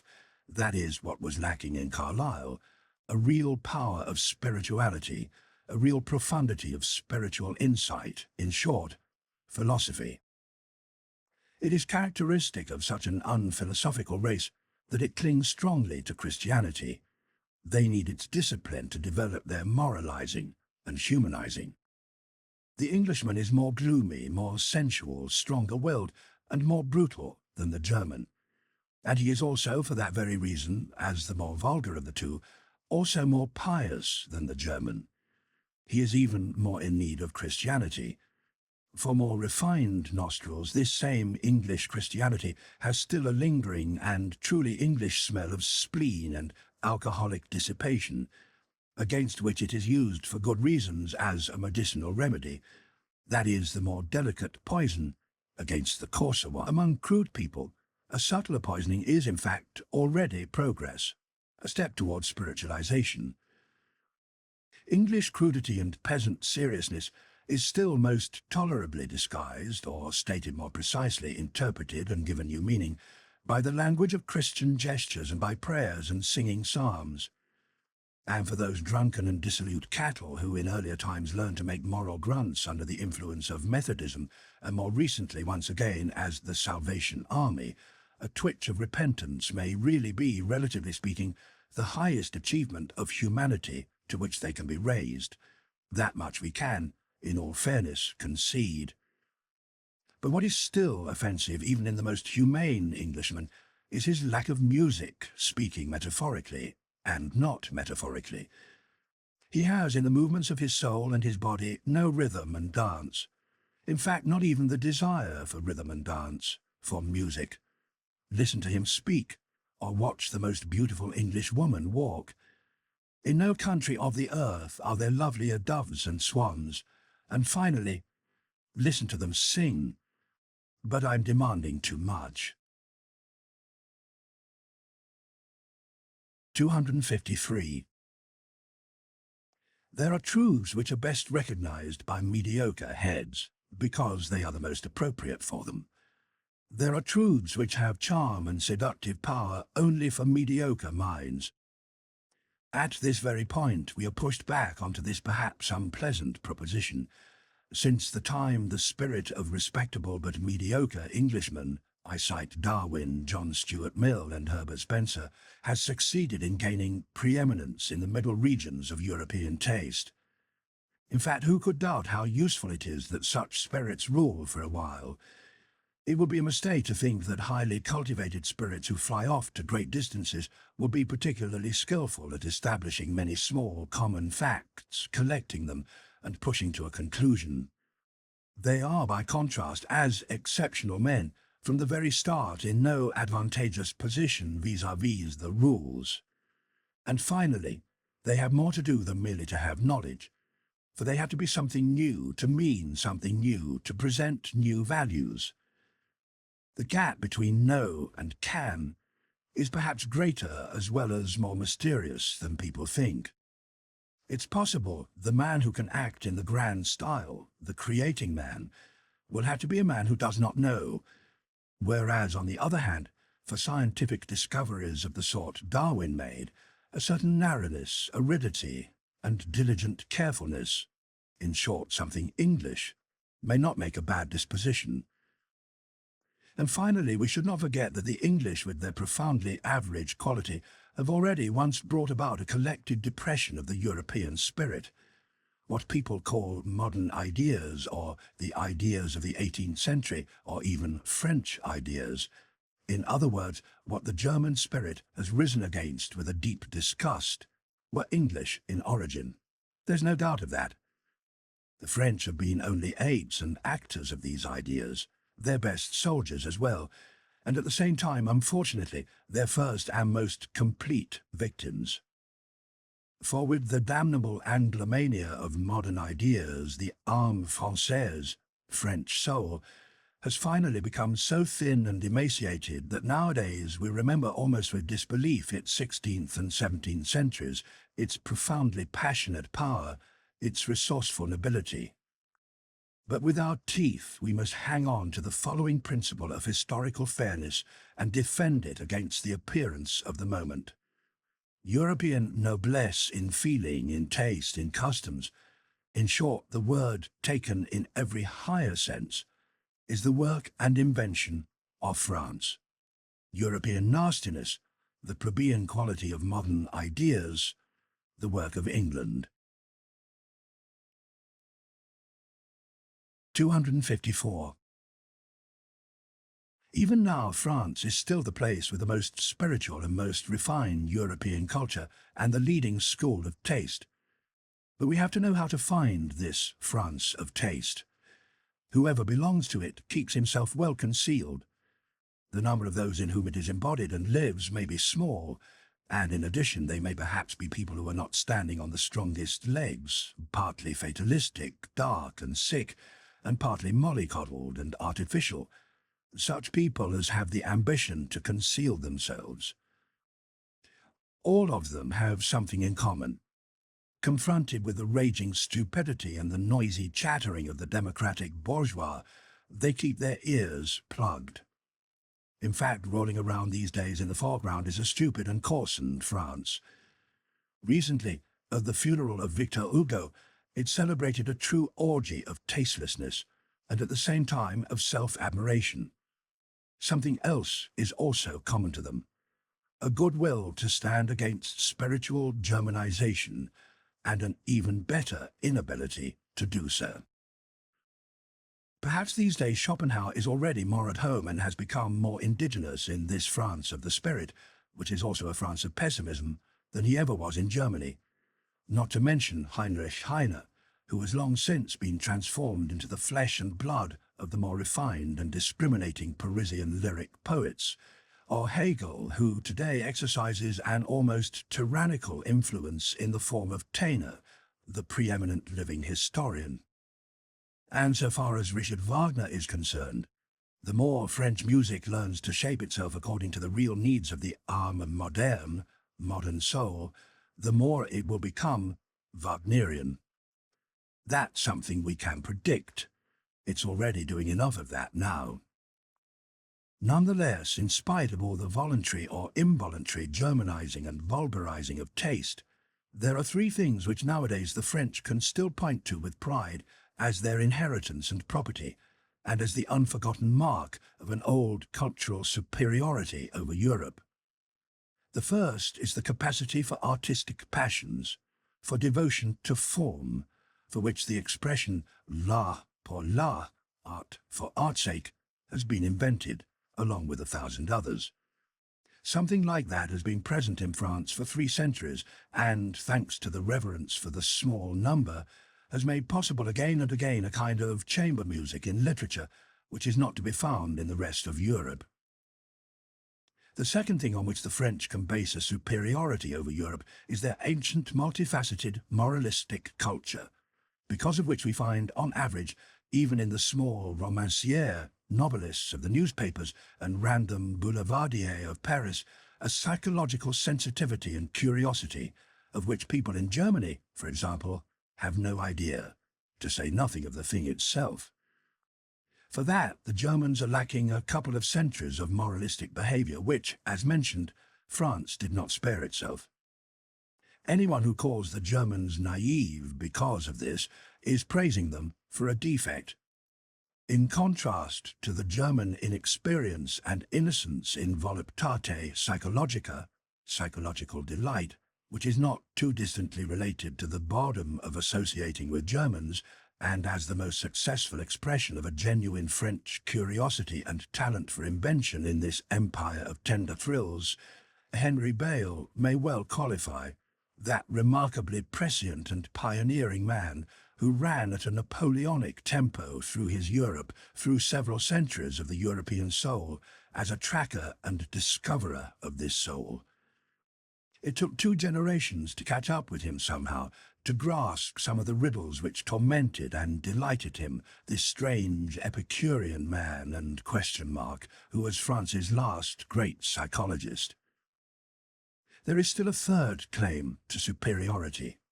In the nature of the French is a semi-successful synthesis of North and South, which enables them to understand many things, and tells them to do other things which an Englishman will never understand. In them, the temperament which periodically turns towards and away from the South, and in which from time to time the Provençal and Ligurian blood bubbles over, protects them from the dreadful northern grey-on-grey and the sunless conceptual ghostliness and anemia, our German sickness of taste, against the excesses of which, at the moment, we have prescribed for ourselves with great decisiveness, blood and iron, or I should say, grand politics, in accordance with a dangerous art of healing which teaches me to wait and wait, but up to this point has not taught me to hope. Even today there is still in France an advanced understanding of and an accommodation with those rarer and rarely satisfied men who are too all-embracing to find their contentment in some patriotism or other, and know how to love the South in the North and the North in the South, the born Midlanders, the good Europeans. For them, Bizet created his music, the last genius who saw a new beauty and enticement and who discovered a piece of the South in music. 255.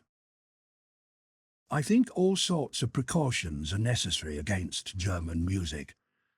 Suppose that someone loves the South the way I love it, as a great score for convalescing in the spiritual and sensual sense, as an unrestrained abundance of sun and transfiguration by the sun, which spreads itself over an existence which rules itself and believes in itself.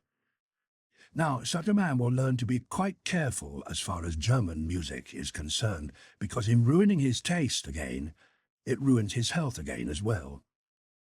Such a man of the South, not by descent but by faith, must, if he dreams of the future of music, also dream of a redemption of music from the North, and have in his ears the prelude to a more profound, more powerful, perhaps more evil and more mysterious music, a supra-German music, which does not fade away, turn yellow, and grow pale at the sight of the blue voluptuous sea and the brightness of the Mediterranean sky, the way all German music does, a supra-European music, which justifies itself even when confronted with the brown desert sunsets, whose soul is related to the palm trees, and knows how to be at home and to wander among huge, beautiful, solitary, predatory beasts.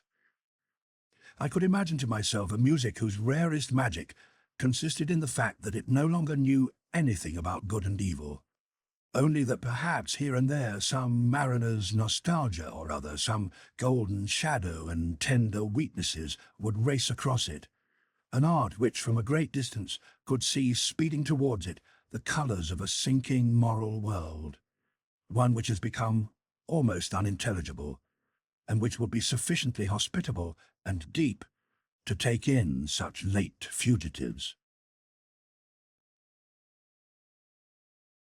256.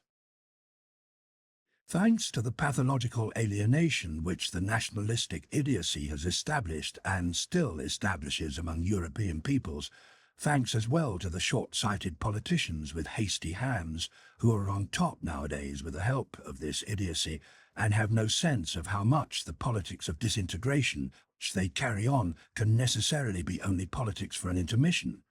Thanks to all this, and to some things today which are quite impossible to utter, now the most unambiguous signs indicating that Europe wants to become a unity are being overlooked or willfully and mendaciously reinterpreted.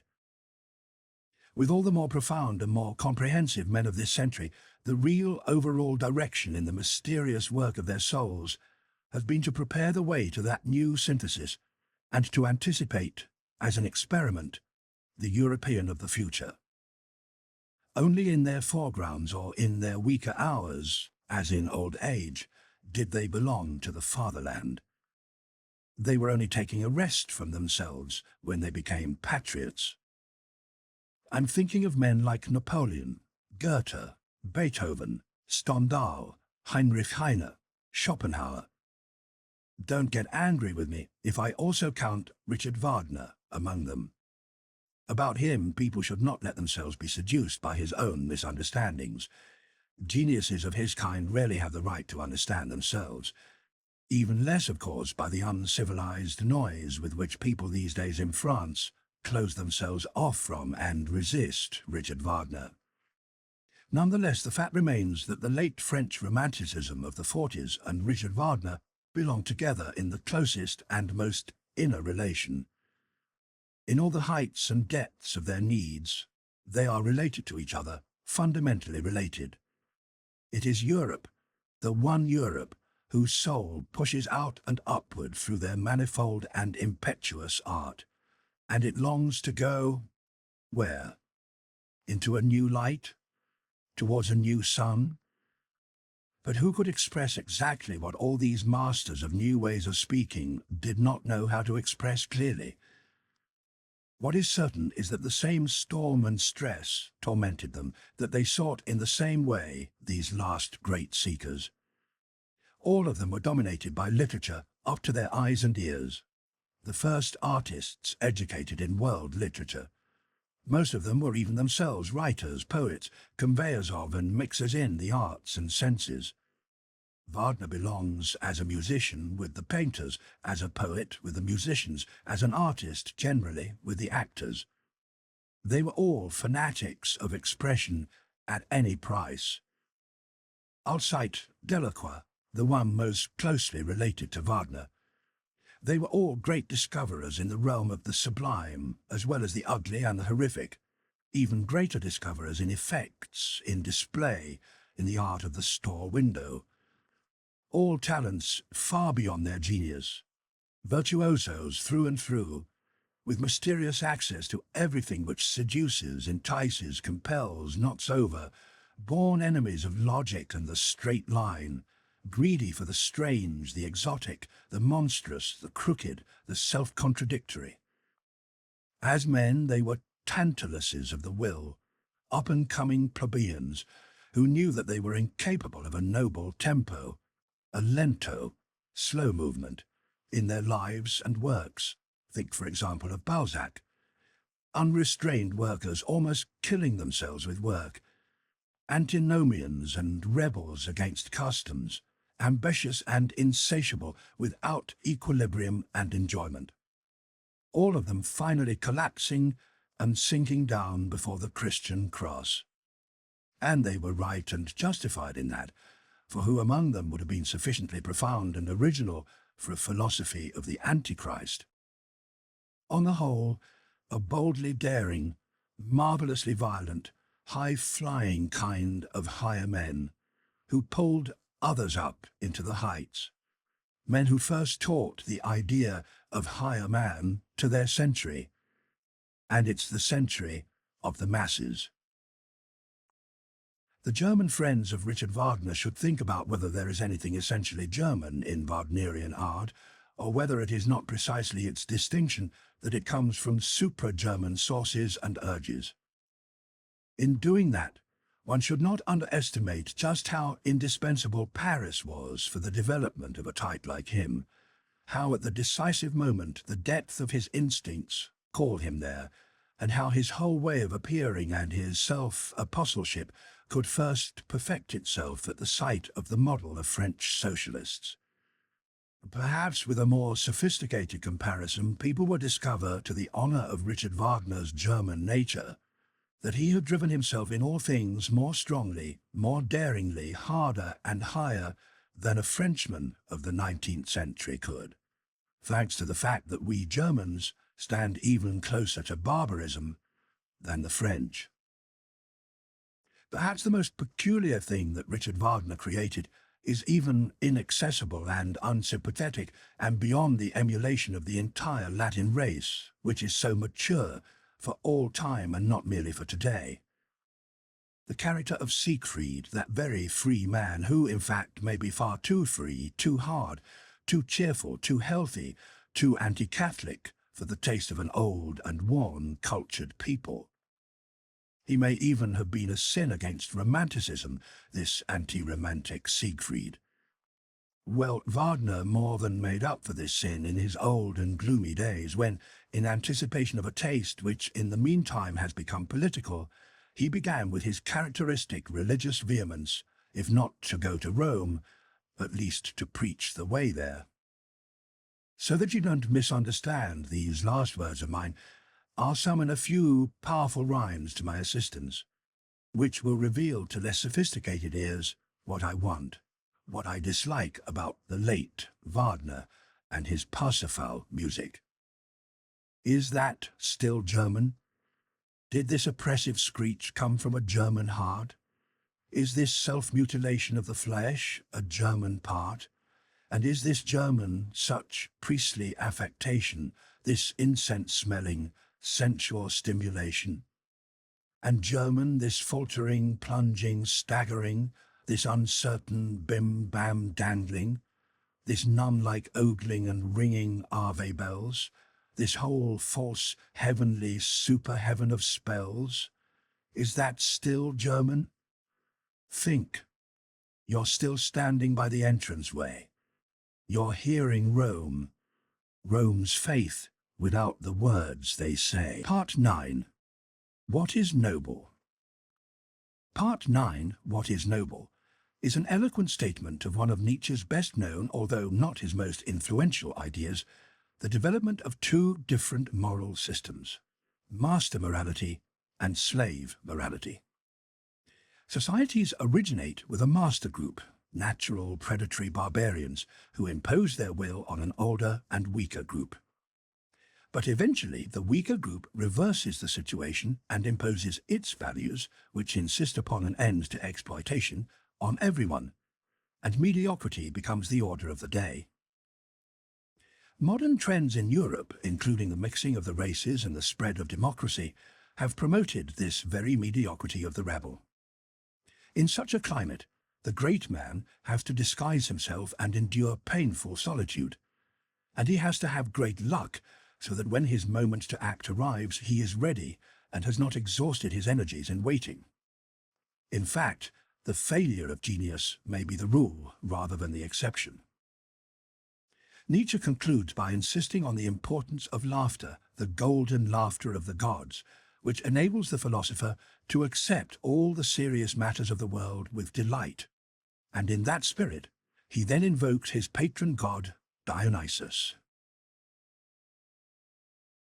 257. Every enhancement in the type man up to this point has been the work of an aristocratic society, and that's how it will always be over and over again. A society which believes in a long scale of rank ordering and differences in worth between man, and which, in some sense or other, requires slavery. Without the pathos of distance, the sort which grows out of the deeply rooted difference between the classes, out of the constant gazing outward and downward of the ruling caste on the subjects and work implements, and out of their equally sustained practice of obedience and command, holding down and holding at a distance, that other more mysterious pathos would have no chance of growing at all. That longing for an ever-new widening of distances inside the soul itself, the development of ever higher, rarer, more distant, more expansive, more comprehensive states. In short, that very enhancement in the type man, the constant self-conquest of man, to cite a moral formula in a supra-moral sense. Of course, where the history of the origins of aristocratic society is concerned, and thus the precondition for that raising of the type man, we should not surrender to humanitarian illusions. Truth is hard. So without further consideration, let's admit to ourselves how up to this point every higher culture on earth has started. People with a still natural nature, barbarians in every dreadful sense of the word, predatory men still in possession of an unbroken power of the will and a desire for power, threw themselves on weaker, more civilized, more peaceful, perhaps trading or cattle-raising races, or on old, worn cultures, in which at that very moment the final forces of life were flaring up in a dazzling fireworks display of spirit and corruption. At the start, the noble caste has always been the barbarian caste. Its superiority has lain not primarily in physical might, but in spiritual power. It has been a matter of more complete human beings, which at every level also means more complete beasts. 258. Corruption as the expression of the fact that within the instincts anarchy is threatening, and that the foundation of the effects, what we call life, has been shaken. According to the living structure in which it appears, corruption is something fundamentally different. When, for example, an aristocracy like France's at the start of the Revolution throws away its privileges with a sublime disgust and sacrifices itself to a dissipation of its moral feelings, this is corruption. Essentially, it was only the final act in that centuries-long corruption, thanks to which, step by step, it gave up its ruling authority and reduced itself to a function of the monarchy, finally even to the monarch's finery and display pieces. But the essential thing in a good and healthy aristocracy is that it feels itself not as a function, whether of a monarchy or of a community, but as its significance and highest justification. That it therefore, with good conscience, accepts the sacrifice of an enormous number of people, who for its sake must be oppressed and reduced to incomplete men, slaves, and instruments of work.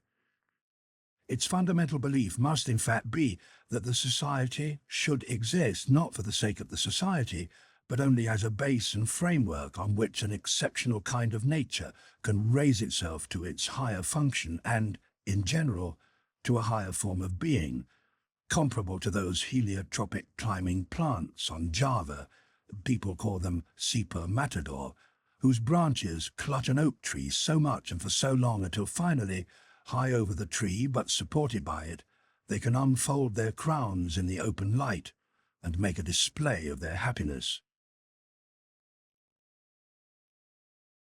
259. Mutually refraining from wounding each other, from violence and from exploitation, and setting one's will on the same level as others.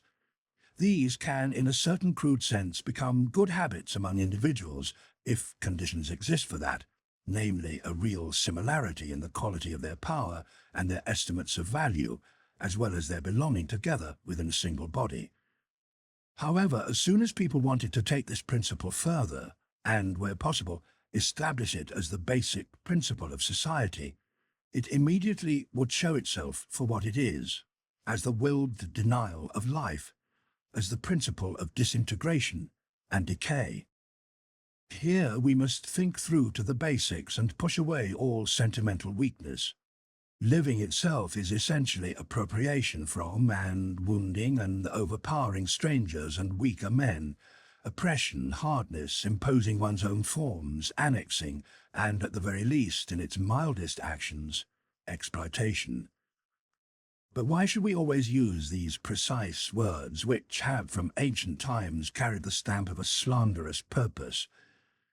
Even that body in which, as previously mentioned, the individuals deal with each other as equals, and that happens in every healthy aristocracy, must itself, if it is a living body and not dying out, do to other bodies all those things which the individuals in it refrain from doing to each other. It will have to be the living will to power. It will grow, grab things around it, pull to itself, and want to acquire predominance, not because of some morality or immorality, but because it is alive, and because living is just the will to power. But in no point is the common consciousness of the European more reluctant to be instructed than here. Nowadays, people everywhere, even those in scientific disguises, are raving about the coming conditions of society from which the exploitative character is to have disappeared. To my ears, that sounds as if people have promised to invent a life which abstained from all organic functions. The exploitation is not part of a depraved or incomplete and primitive society. It belongs in the essential nature of what is living, as a basic organic function. It is a consequence of the real will to power, which is simply the will to live. Assuming that this is something new as a theory, it is nonetheless, in reality, the fundamental fact of all history. We should at least be honest with ourselves to this extent. 260. As a result of a stroll through the many more sophisticated and cruder moral systems which up to this point have ruled or still rule on Earth, I found certain characteristics routinely return with each other, bound up together, until finally Two basic types revealed themselves to me, and a fundamental difference sprang up. There is master morality and slave morality. To this, I immediately add that in all higher and mixed cultures, attempts at a mediation between both moralities make an appearance, as well as, even more often, a confusion and mutual misunderstanding between the two. In fact, sometimes their harsh juxtaposition, even in the same man, within a single soul. Distinctions in moral value have arisen either among a ruling group, which was happily conscious of its difference with respect to the ruled, or among the ruled, the slaves and dependent people of every degree. In the first case, when it's the masters who establish the idea of the good, the elevated and proud conditions of the soul emotionally register as the distinguishing and defining order of rank. The nobleman separates his own nature from that of people in whom the opposite of such exalted and proud states expresses itself. He despises them. We should notice at once that in this first kind of morality, the opposites, good and bad, mean no more than noble and despicable. The opposition between good and evil has another origin. The despised one is the coward, the anxious, the small, the man who thinks about narrow utility. Also the suspicious man with his inhibited look, the self-abasing man, the species of human dogs who allow themselves to be mistreated, the begging flatterer, above all, the liar. It is a basic belief of all aristocrats that the common folk are liars, retellers of the truth. That's what the nobility called themselves in ancient Greece. It's evident that distinctions of moral worth everywhere were first applied to men and only later were established for actions. Hence, it is a serious mistake when historians of morality take as a starting point a question like, why was the compassionate action praised? The noble kind of man experiences himself as a person who determines value and does not need to have other people's approval. He makes the judgment, what is harmful to me is harmful in itself. He understands himself as something which in general first confers honor on things, as someone who creates values. Whatever he recognizes in himself, he honors. Such a morality is self-glorification. In the foreground stands the feeling of fullness and power, which wants to overflow, the happiness of high tension, the consciousness of riches, which wants to give and deliver. The nobleman also helps the unfortunate, but not or hardly ever from pity, more in response to an impulse which the excess of power produces. The nobleman honors the powerful man in himself and also the man who has power over himself, who understands how to speak and how to keep silent, who takes delight in dealing with himself severely and toughly, and respects, above all, severity and toughness. Wotan set a hard heart in my breast, it says in an old Scandinavian saga. That's how poetry emerged, with justice, from the soul of a proud Viking. A man of this sort is even proud of the fact that he has not been made for pity. That's why the hero of the saga adds a warning, in a man whose heart is not hard when he is still young, the heart will never become hard. Noble and brave men who think this way are furthest removed from that morality which sees the badge of morality in pity or actions for others, or désintéressement, disinterestedness.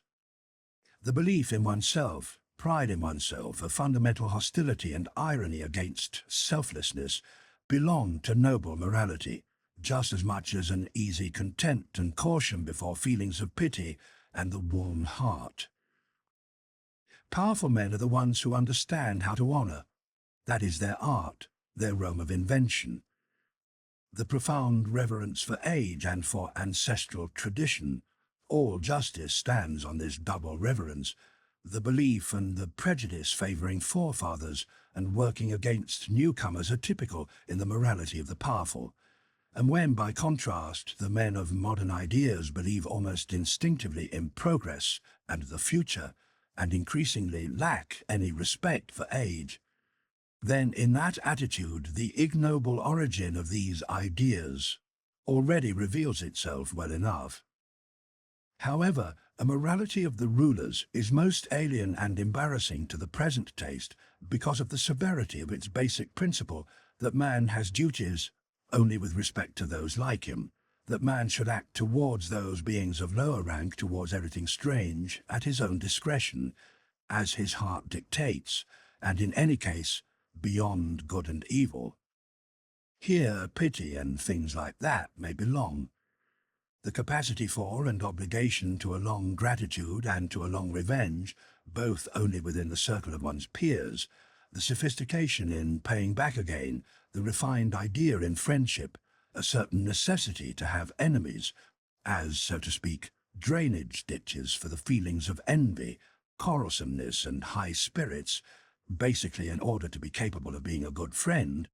All those are typical characteristics of a noble morality which, as indicated, is not the morality of modern ideas, and which is thus nowadays difficult to sympathize with, as well as difficult to dig up and expose. Things are different with the second type of moral system, slave morality. Suppose the oppressed, depressed, suffering and unfree people, those ignorant of themselves and tired out, suppose they moralize. What will be the common feature of their moral estimates of value?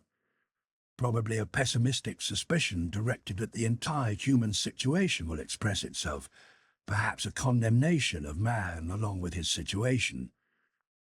The gaze of a slave is not well disposed towards the virtues of the powerful. He possesses skepticism and mistrust. He has a subtlety of mistrust against everything good and what is honored in it. He would like to persuade himself that even happiness is not genuine there.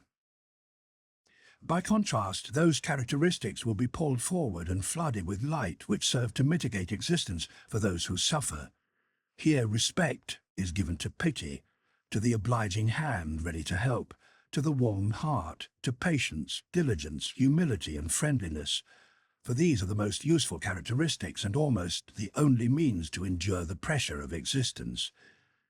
Slave morality is essentially a morality of utility. Here is the focus for the origin of that famous opposition of good and evil. People sense power and danger in evil, a certain terror, subtlety and strength, which does not permit contempt to spring up. According to slave morality, the evil man thus inspires fear.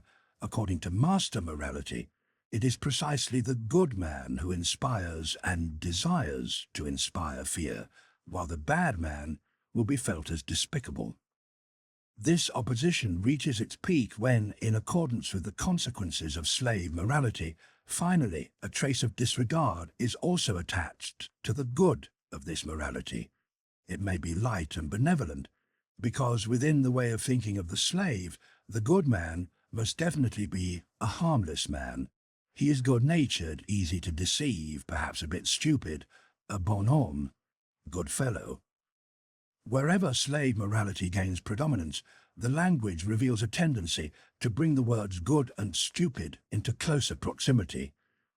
A final, basic difference.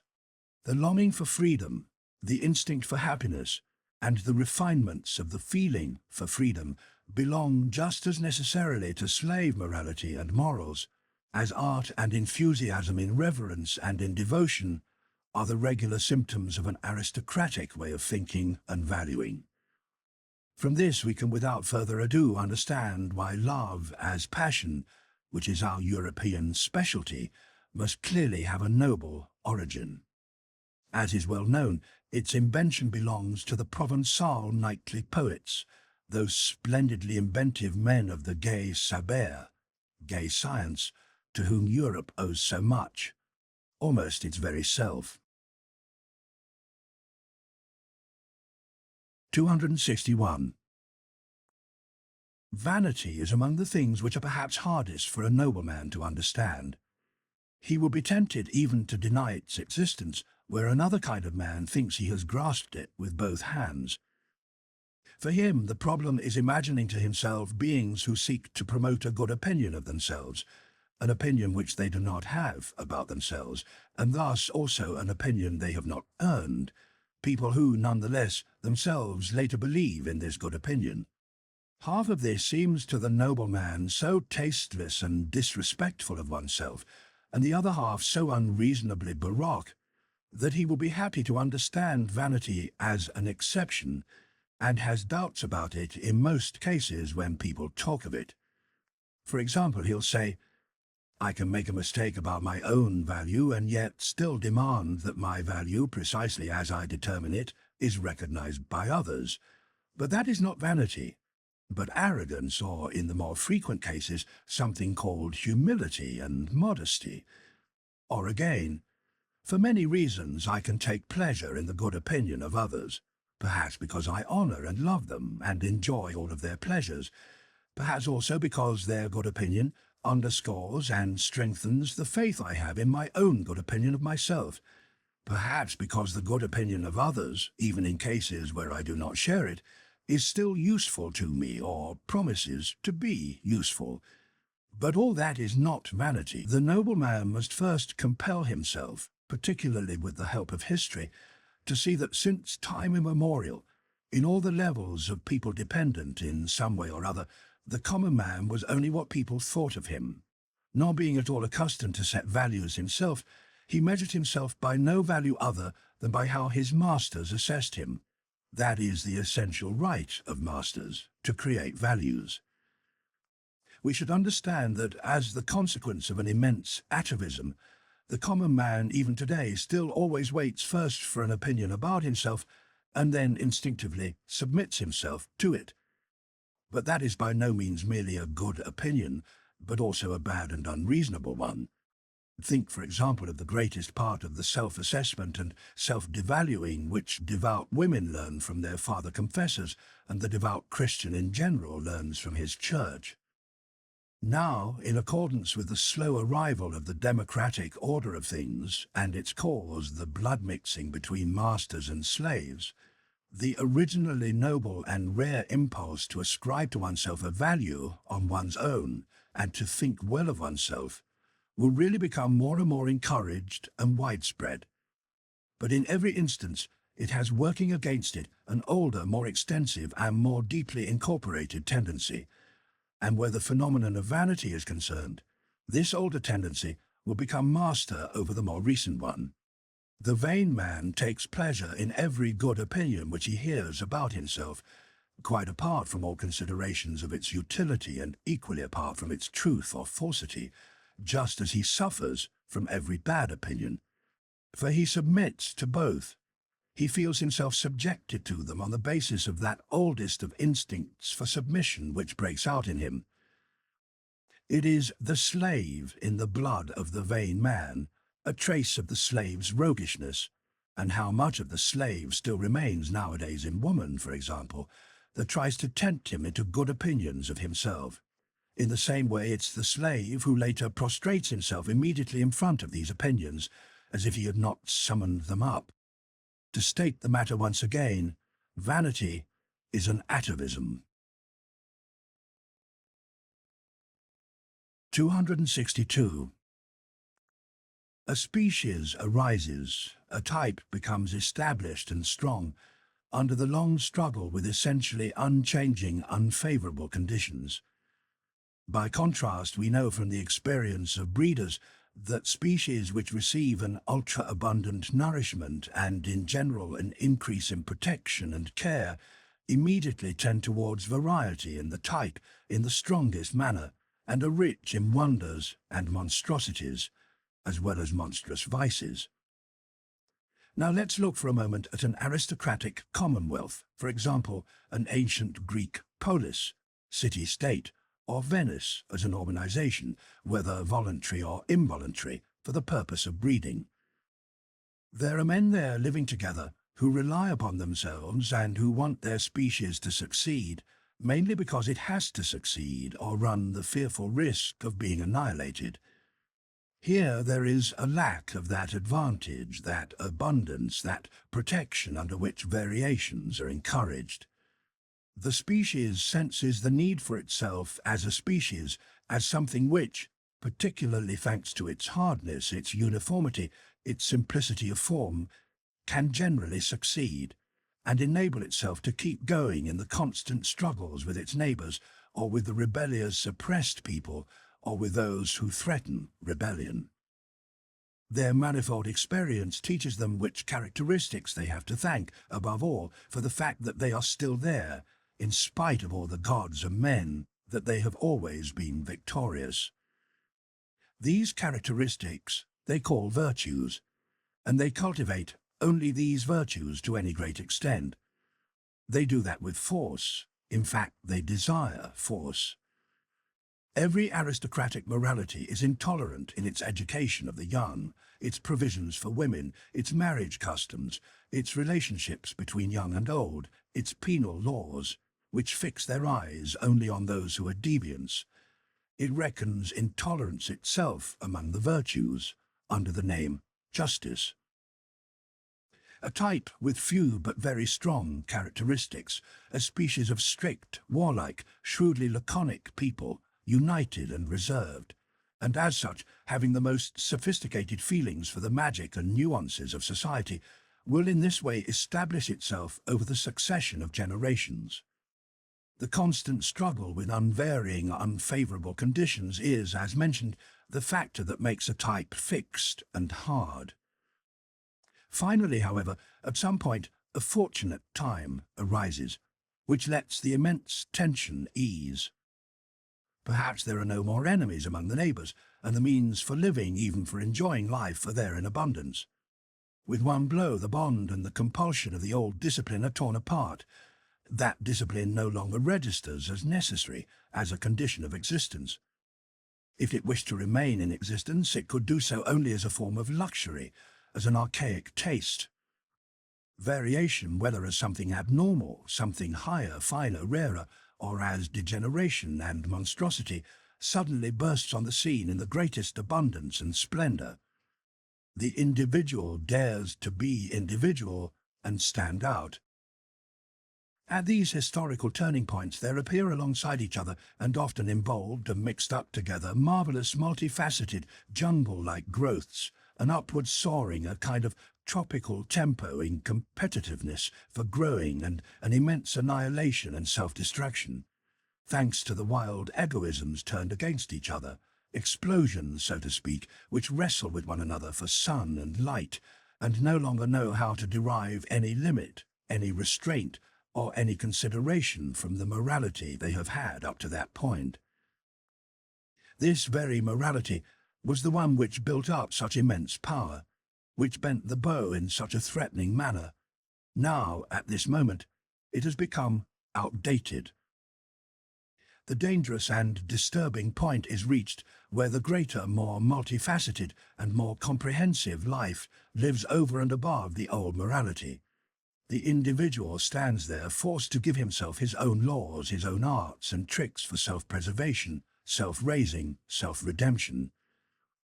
Nothing but new what-fors, nothing but new how-tos, no common formula anymore, misunderstanding and contempt bound up together, decay, spoilage, and the highest desires tied together in a ghastly way. The genius of the race brimming over from all the horns of plenty with good and bad, a catastrophic simultaneous presence of spring and autumn, full of new charms and veils, characteristic of young, still unexhausted, still unwearied depravity. Once again there's danger there, the mother of morality. Great danger, this time transferred into the individual, into one's neighbour and friend, into the alleyways, into one's own child, into one's own heart, into all the most personal and most secret wishes and desires. What will the moral philosophers who emerge at such a time now have to preach? They discover, these keen observers and street loafers, that things are quickly coming to an end, that everything around them is going rotten and spreading corruption, that nothing lasts until the day after tomorrow, except for one kind of person, the incurably mediocre. Only the mediocre have the prospect of succeeding, of reproducing themselves. They are the people of the future, the only survivors. Be like them. Become mediocre. From now on, that's the only morality which still makes sense, which people still hear. But it is difficult to preach this morality of mediocrity. It may never admit what it is and what it wants. It must speak about restraint and worth and duty and love of one's neighbour. It will have difficulty concealing its irony. 263. There is an instinct for rank which, more than anything, is already an indication of a high rank.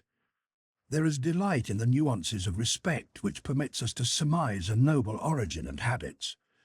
The refinement, good, and loftiness of a soul are put to a dangerous test when something goes past in front of it which is of the first rank, but which is not yet protected by the shudders of authority from prying clutches and crudities. Something that goes its way unmarked, undiscovered, tempting, perhaps arbitrarily disguised and hidden, like a living touchstone. The man whose task and practice is to investigate souls will use precisely this art in a number of different forms in order to establish the ultimate value of a soul, the unalterable innate order of rank to which it belongs. He will put it to the test for its instinct of reverence. Différence engendre haine. Difference engenders hatred. The nastiness of some natures suddenly spurts out like dirty water when some sacred container, some precious object from a locked shrine, some book with marks of a great destiny is carried by. On the other hand, there is an involuntary falling silent, a hesitation in the eye, an end to all gestures, things which express that a soul feels close to something most worthy of reverence. The way in which reverence for the Bible in Europe has, on the whole, been maintained so far is perhaps the best piece of discipline and refinement of tradition for which Europe owes a debt of thanks to Christianity. Such books of profundity and ultimate significance need for their protection an externally imposed tyranny of authority in order to last for those thousands of years which are necessary to exhaust them and sort out what they mean. Much has been achieved when, in the great mass of people, the shallow ones and all sorts of people with diarrhea, that feeling has finally been cultivated that they are not permitted to touch everything, that there are sacred experiences before which they have to pull off their shoes and which they must keep their dirty hands off. This is almost the highest intensification of their humanity.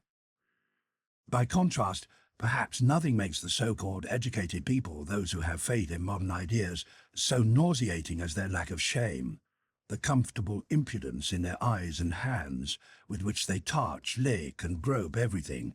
And it is possible that these days, among a people, one always finds in the common folk, particularly in the peasants, more relative nobility of taste and tact for reverence than among the newspaper-reading demi-monde of the spirit, among the educated.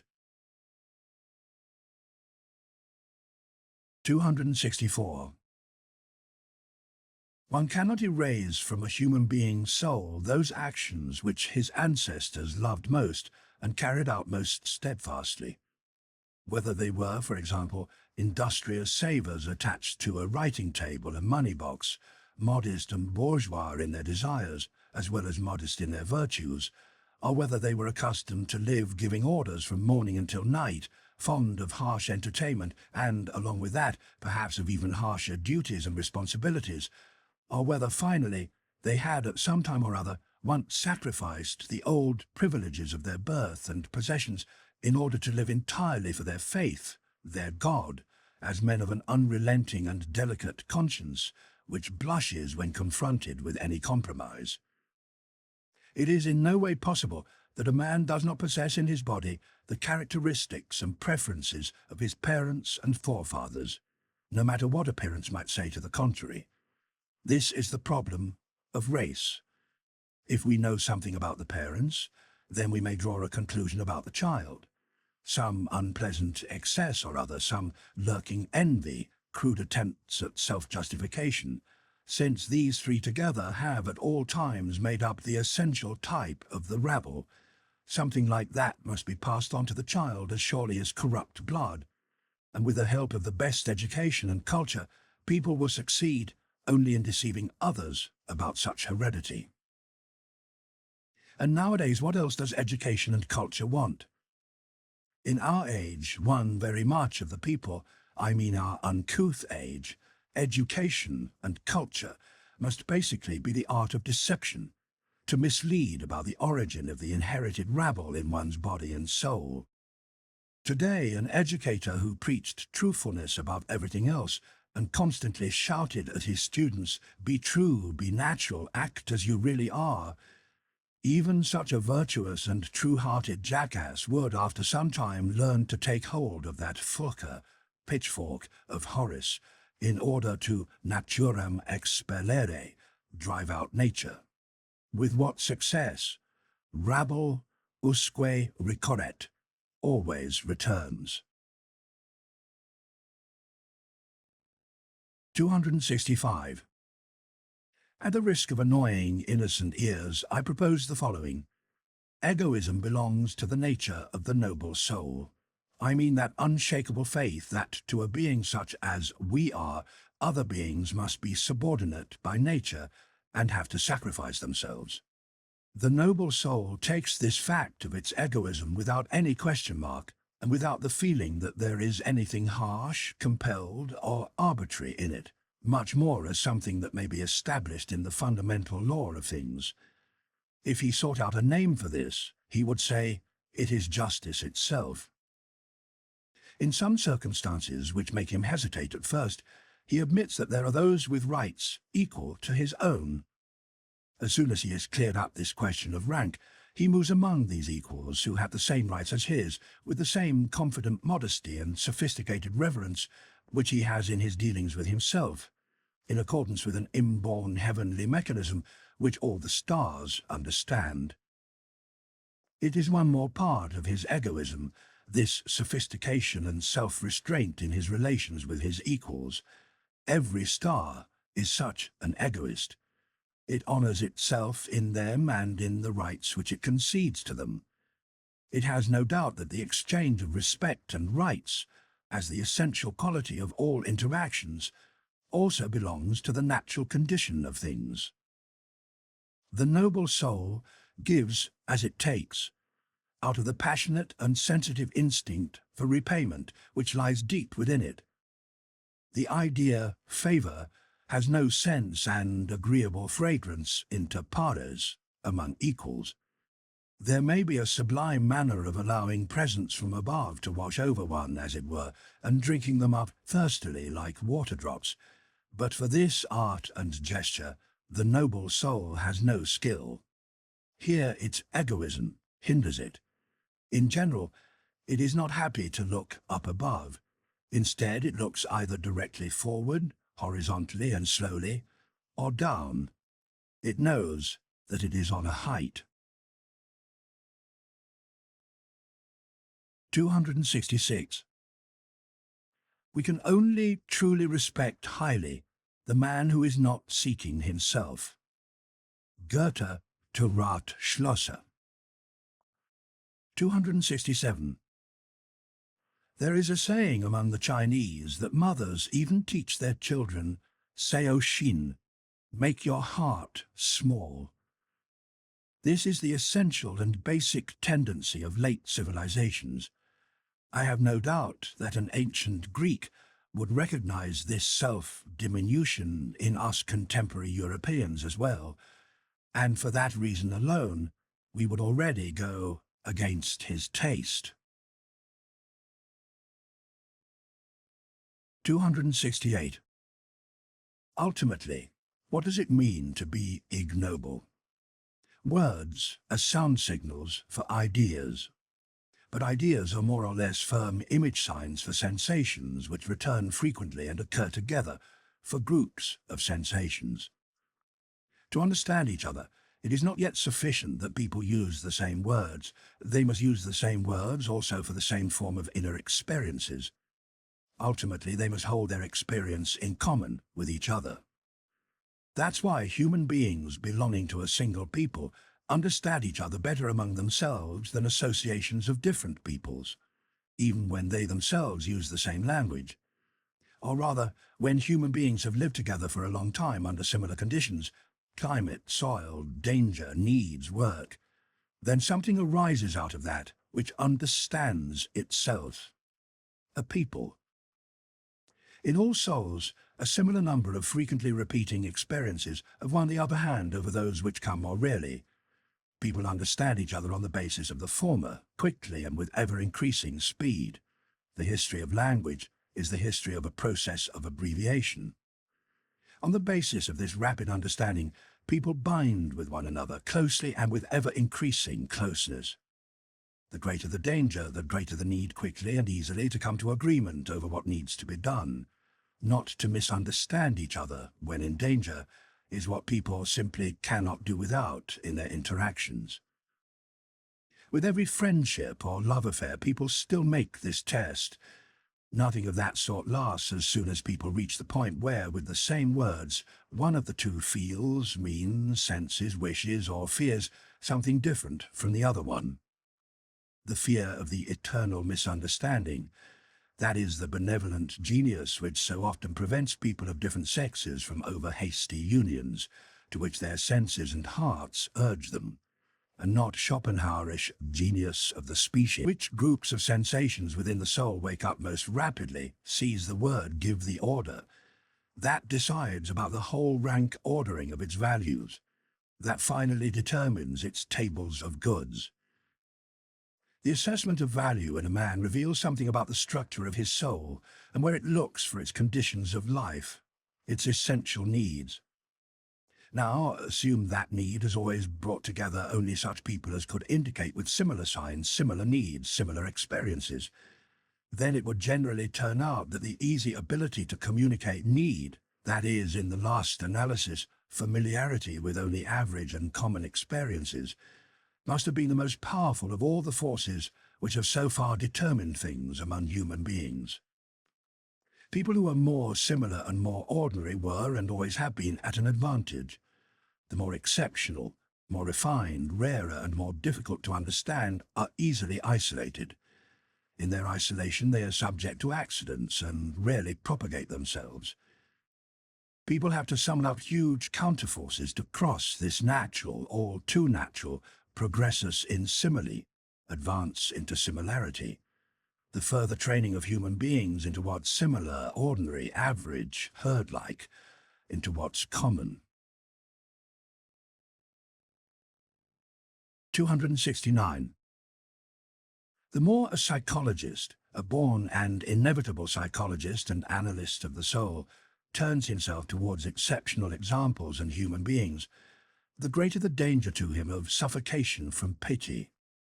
He has to be hard and cheerful, more so than another man. For the corruption and destruction of loftier men of the stranger type of soul is the rule. It is terrible to have such a rule always before one's eyes.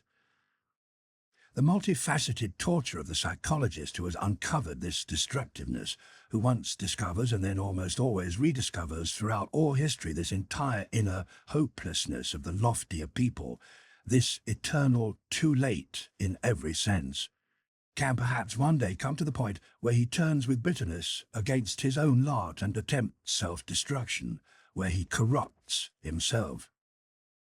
With almost every psychologist, we will see a revealing inclination for and delight in associating with ordinary and well-adjusted people.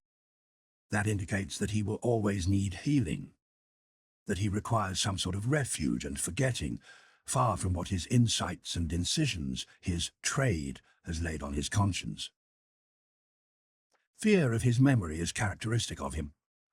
He is easily reduced to silence before the judgments of others. He listens with an unmoving face as people revere, admire, love, and transfigure where he has seen, or he even hides his silence while he expressly agrees with some foreground point of view or other. Perhaps the paradox of his situation gets so terrible that the crowd, the educated and the enthusiasts, learn great admiration precisely where he has learned great pity as well as great contempt. admiration for great men and miraculous animals, for whose sake people bless and honor the fatherland, the earth, the value of humanity and themselves, those to whom they draw the attention of the young and whom they use as role models in their education. And who knows whether in all great examples up to this point, the very same thing has not happened. The crowd worshipped a god, and the god was only a poor sacrificial animal. Success has always been the greatest liar, and the work itself is a success.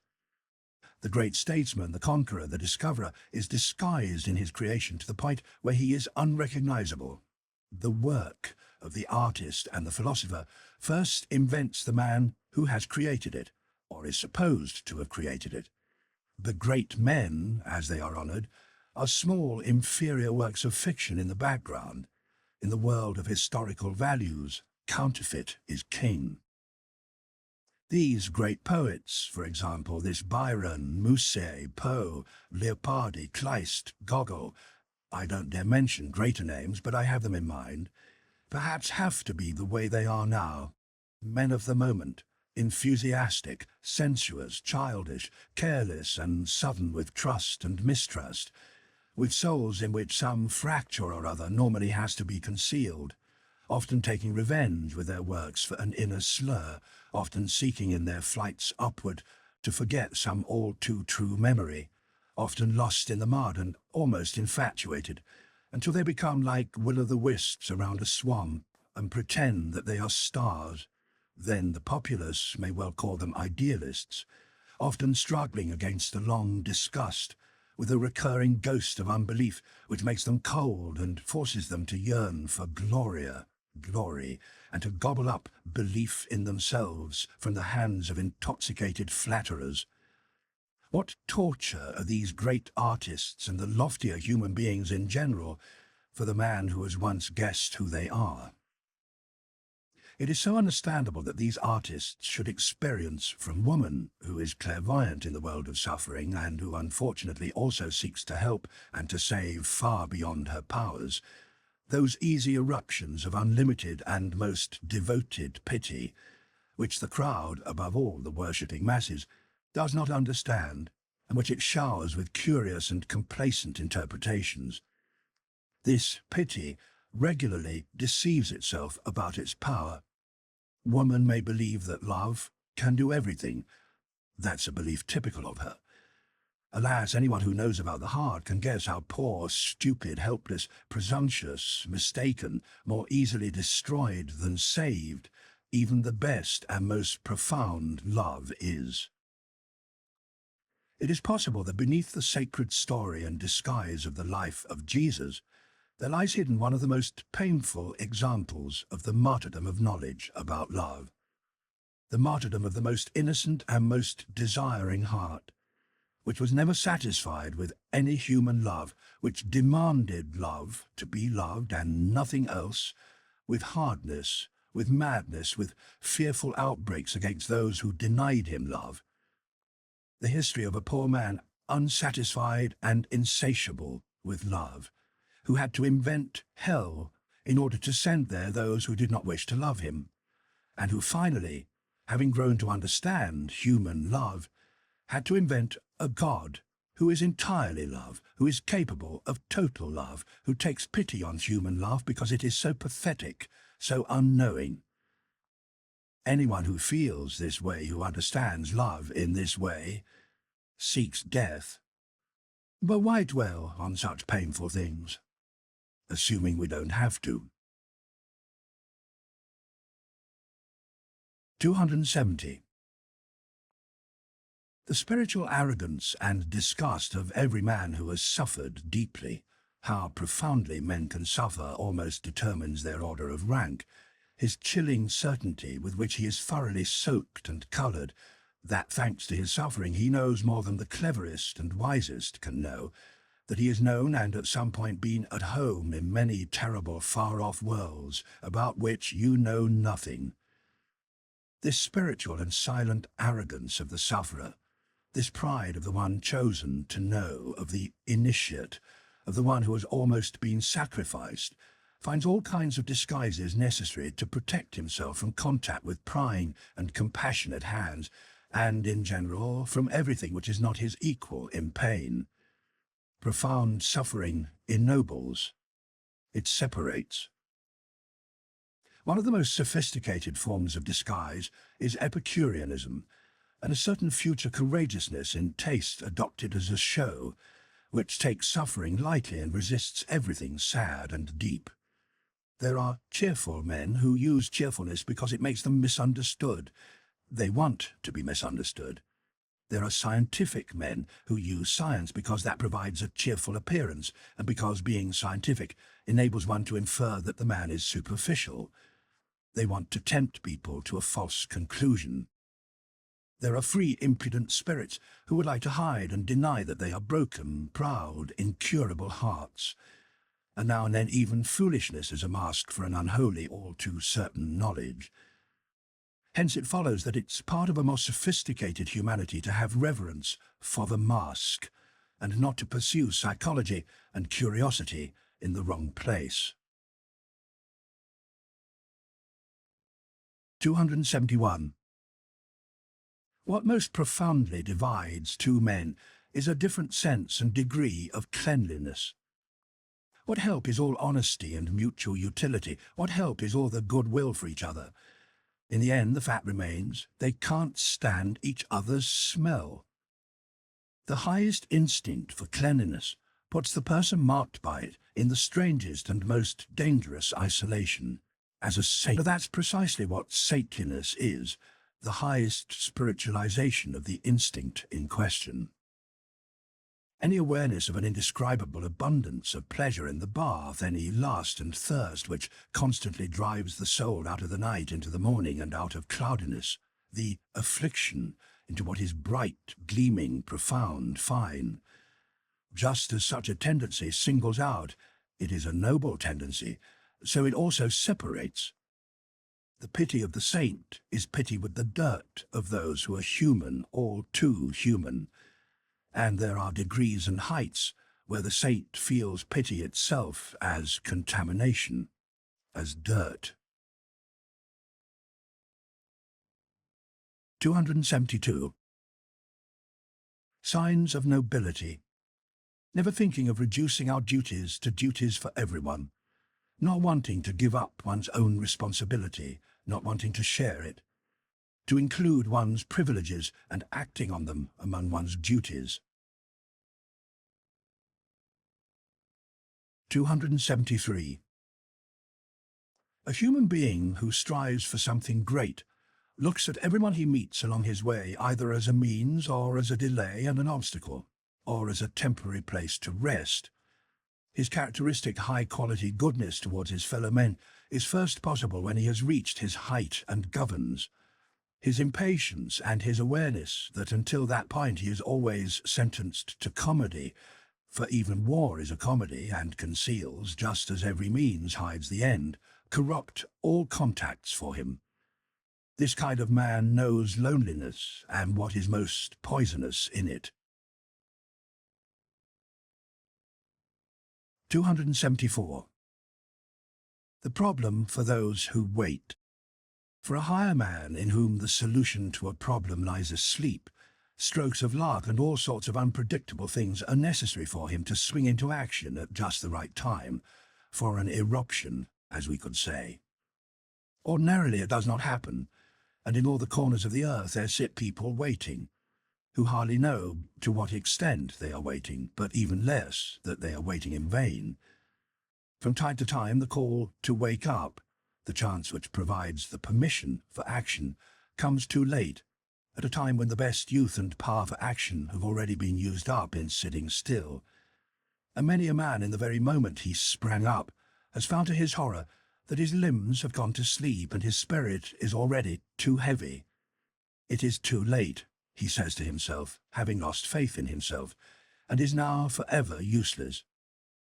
In the realm of the genius, could Raphael without hands, taking that phrase in the widest sense, perhaps not be the exception, but the rule? Genius is perhaps not really so rare. but the 500 hands needed to tyrannize the kairos, the right time, to seize chance by the forelock. 275. Anyone who does not want to see the height of a man looks all the more keenly at what is low and in his foreground, and in the process gives himself away. 276. With all kinds of injury and loss, the lower and cruder soul is better off than the more noble one. The dangers for the latter must be greater. The probability that it will go wrong and die is even immense, given the multifaceted nature of its living conditions. With a lizard, a finger which has been lost grows back. Not so with a man. 277. Bad enough. The old story again. When we have finished building our house, we suddenly notice that we have learned something in the process, something we simply had to know before we started to build. The eternally tiresome too late, the melancholy of everything finished. 278. Wanderer, who are you? I see you going on your way without scorn, without love, with unfathomable eyes, damp and sad like a lead sinker which has come back unsatisfied from every depth into the light. What was it looking for down there? With a breast which does not sigh, with a lip which hides its disgust, with a hand which now grasps only slowly. Who are you? What have you been doing? Have a rest here. This place is hospitable to everyone. Relax. And whoever you happen to be, what would you like now? What do you need to recuperate? Just name it. What I have, I'll offer you. For relaxation, for recuperation, oh, you inquisitive man, what are you talking about? But give me, I beg. What? What? Say it. One more mask. A second mask. 279. Men of profound sorrow betray themselves when they are happy. They have a way of grabbing happiness as if they would like to overwhelm and strangle it from jealousy. Alas, they know too well that it's running away from them. 280. Bad, bad. What? Is he not going back? Yes, but you understand him badly if you complain about it. He's going back, as every man does who wants to make a huge jump. 281. Will people believe me? But I demand that people believe me. I've always thought only badly of myself and about myself, only in very rare cases, only when under compulsion, always without delight for the subject, ready to wander off from myself, always without faith in the conclusion, thanks to the uncontrollable mistrust of the possibility of self-knowledge, which has taken me so far that I find even the idea of immediate knowledge, which the theoreticians allow themselves, a contradictio in adjecto, contradiction in terms. This entire fact is almost the surest thing I know about myself. Within me there must be some kind of aversion to believing anything definite about myself. Is a riddle perhaps hidden in that? Probably, but fortunately nothing for my own teeth. Perhaps it reveals the species to which I belong, but not to me, and that's enough to satisfy me.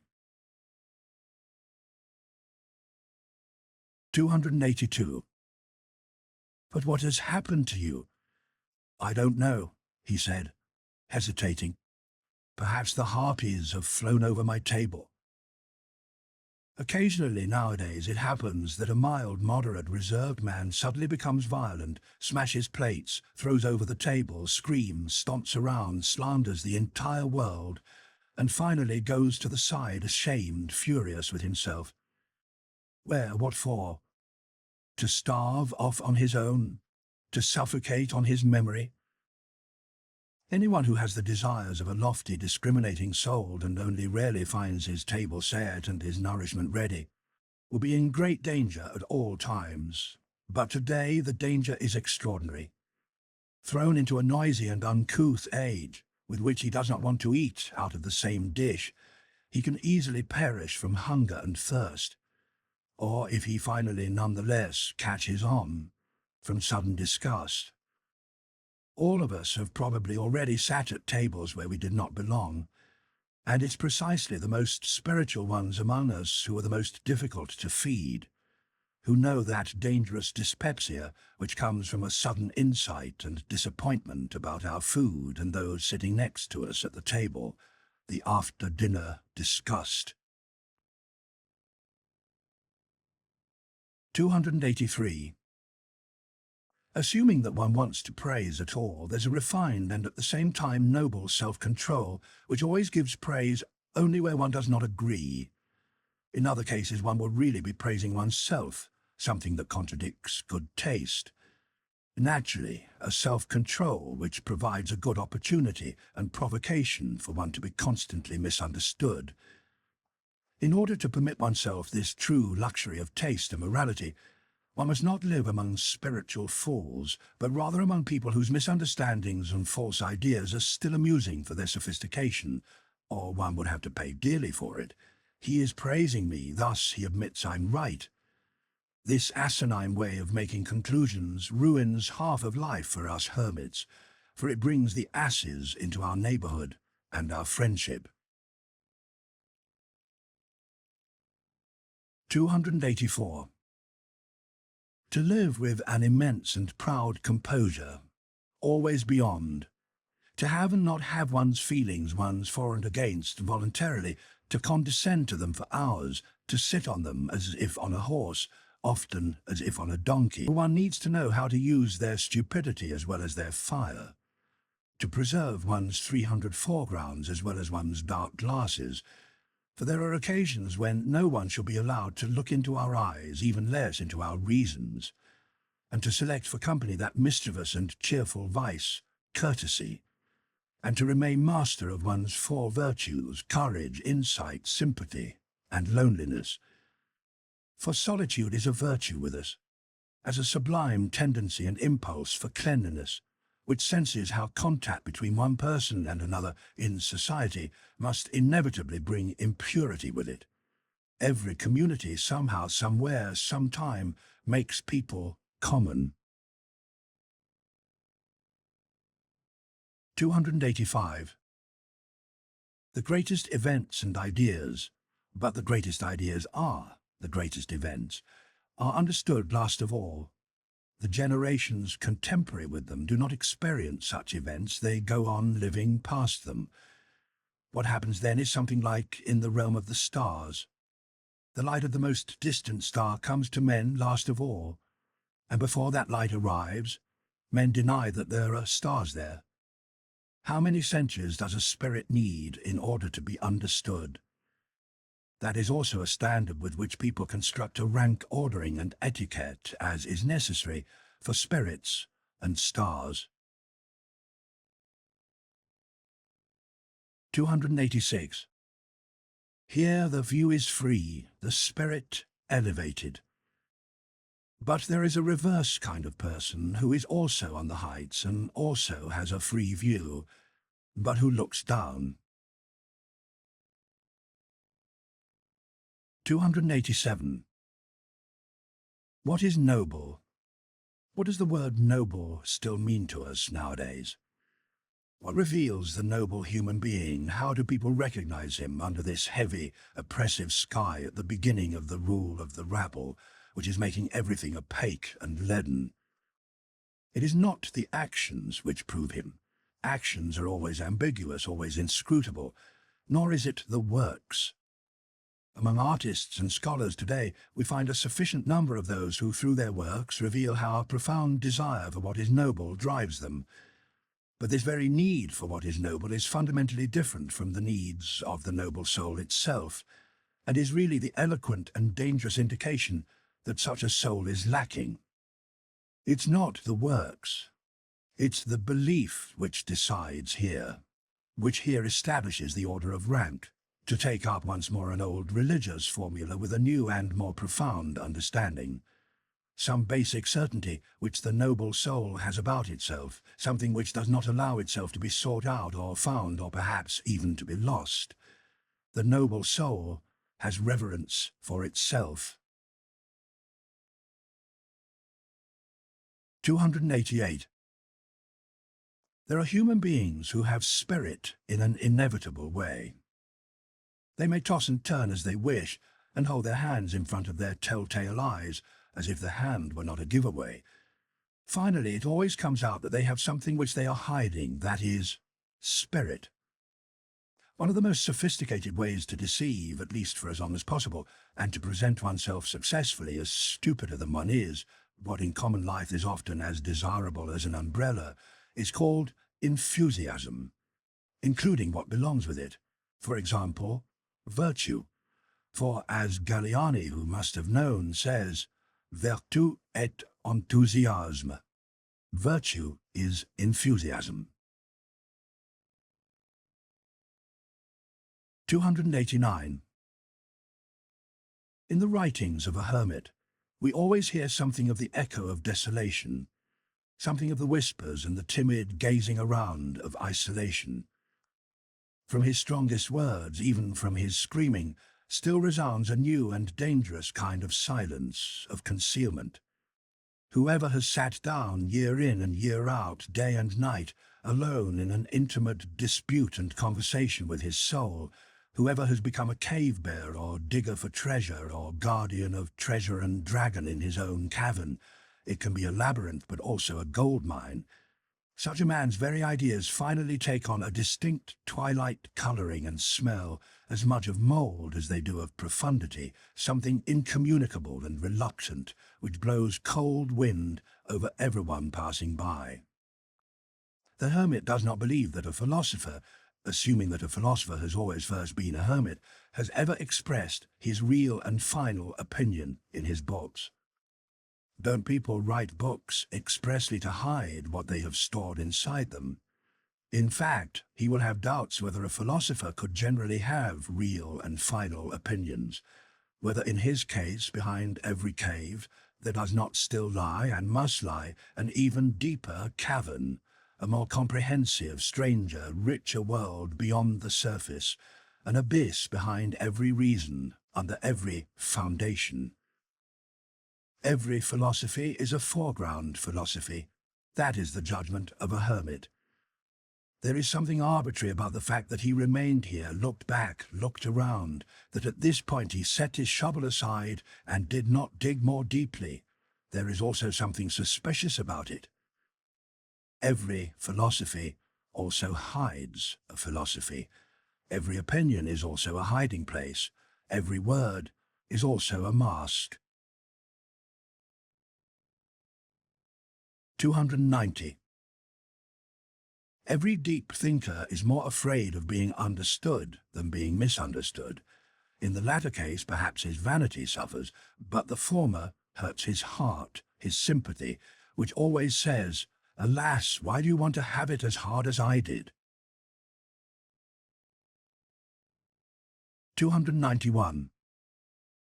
Man, a multifaceted, lying, artificial and impenetrable animal who spooks other animals less by his power than by his cunning and intelligence, has invented good conscience in order to enjoy his own soul, for once as something simple.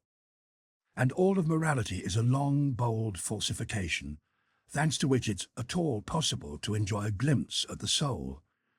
From this point of view, perhaps much more belongs to the idea of art than people commonly believe. 292. A philosopher, that is a man who constantly experiences, sees, hears, suspects, hopes, and dreams extraordinary things, who is struck by his very own thoughts as if from outside, as if from above and below, as if they are experiences and lightning strikes tailor-made for him, who himself is perhaps a storm which moves along pregnant with new lightning flashes, a fateful man around whom things always rumble and mutter and gape and mysteriously close, A philosopher, alas, a being which often runs away from itself, often is afraid of itself, but which is too curious not to come back to itself again and again. 293. A man who says, "That pleases me. I take that for my own and will protect it and defend it against everyone." A man who can carry out a task, put a decision into effect, remain true to an idea, hold on to a woman, punish and cast down an insolent person. A man who has his anger and his sword, and to whom the weak, the suffering, the distressed, and even the animals are happy to go and belong to by nature. In short, a man who is by nature a master. When such a man has pity, well, this pity is worth something. But what is there in the pity of those who suffer, or of those who preach pity? Today, in almost all of Europe, there is a pathological susceptibility and sensitivity to pain, as well as a nasty lack of restraint in complaining or mollycoddling, which likes to dress itself up with religion and philosophical bits and pieces as something loftier. There is a formal culture of suffering. In my view, the unmanliness of what is christened pity in such enthusiastic circles is what always strikes the eye first. We must excommunicate this latest form of bad taste powerfully and thoroughly. And finally, I wish that people would set against their hearts and throats the good amulet, gay saber, gay science, to clarify this matter for the Germans. 294. The Olympian Vice. In spite of that philosopher who, as a genuine Englishman, tried to make laughing a defamation of character among all thinking men, laughter is a serious infirmity of human nature which every thinking man will strive to overcome, Hobbes, I would really allow myself to order the ranks of philosophers according to the rank of their laughter, right up to those who are capable of golden laughter, and assuming that the gods also practice philosophy, a fact which many conclusions have already driven me to, I don't doubt that in the process they know how to laugh in a superhuman and new way, and at the expense of all serious things. Gods delight in making fun. Even where sacred actions are concerned, it seems they cannot stop laughing. 295.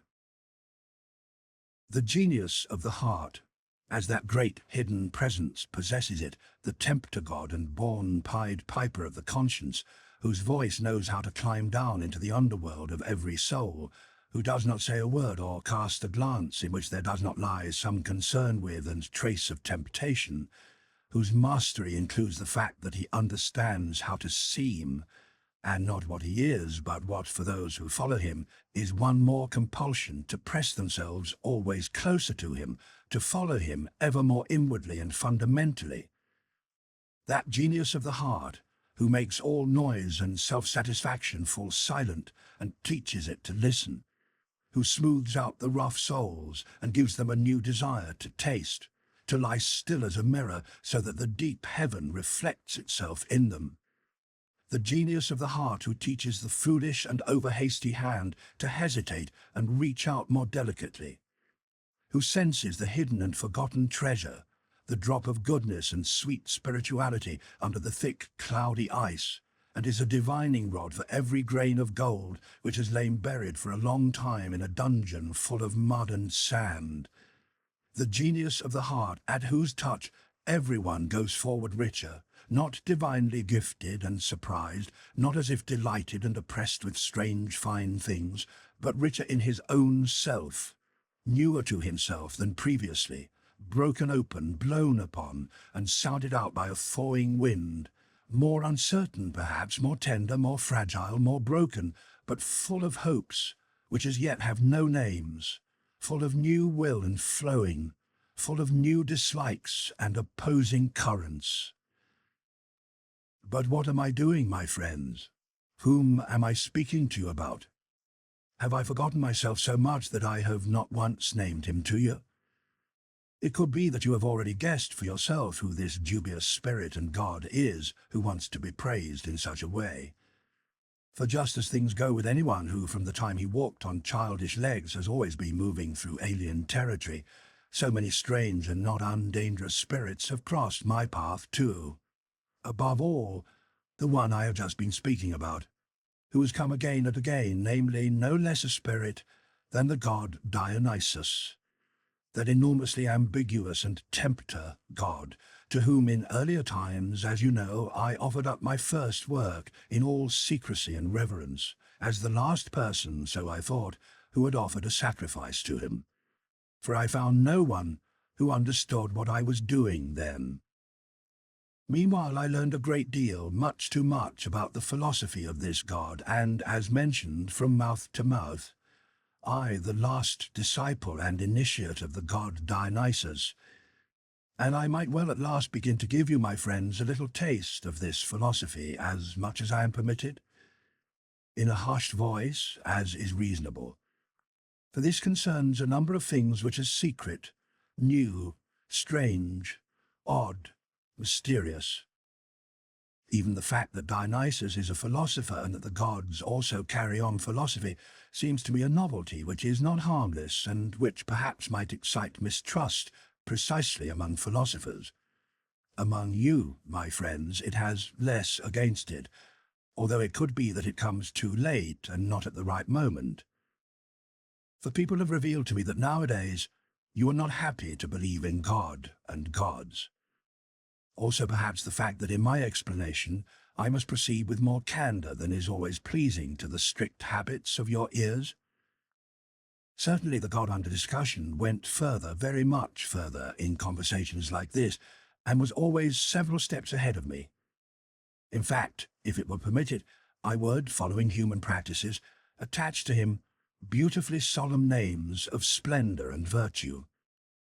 I would have to provide a great deal of praise for his courage as an explorer and discoverer, for his honesty, truthfulness, and love of wisdom. But such a God has no idea how to begin with all this venerable rubbish and pageantry. Keep that, he would say, for yourself and people like you and anyone else who needs it. I have no reason to decorate my nakedness. Do people sense that this type of divinity and philosopher perhaps lacks shame? He said it this way once: "In some circumstances I love human beings," and in saying that, he was alluding to Ariadne, who was present. "For me, a human being is a pleasant, brave, inventive animal, which has no equal on earth. It finds the right path, even in every labyrinth.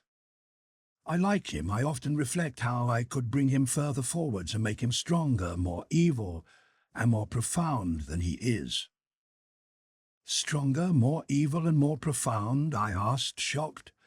"Yes," he said once more, "stronger, more evil, and more profound, also more beautiful."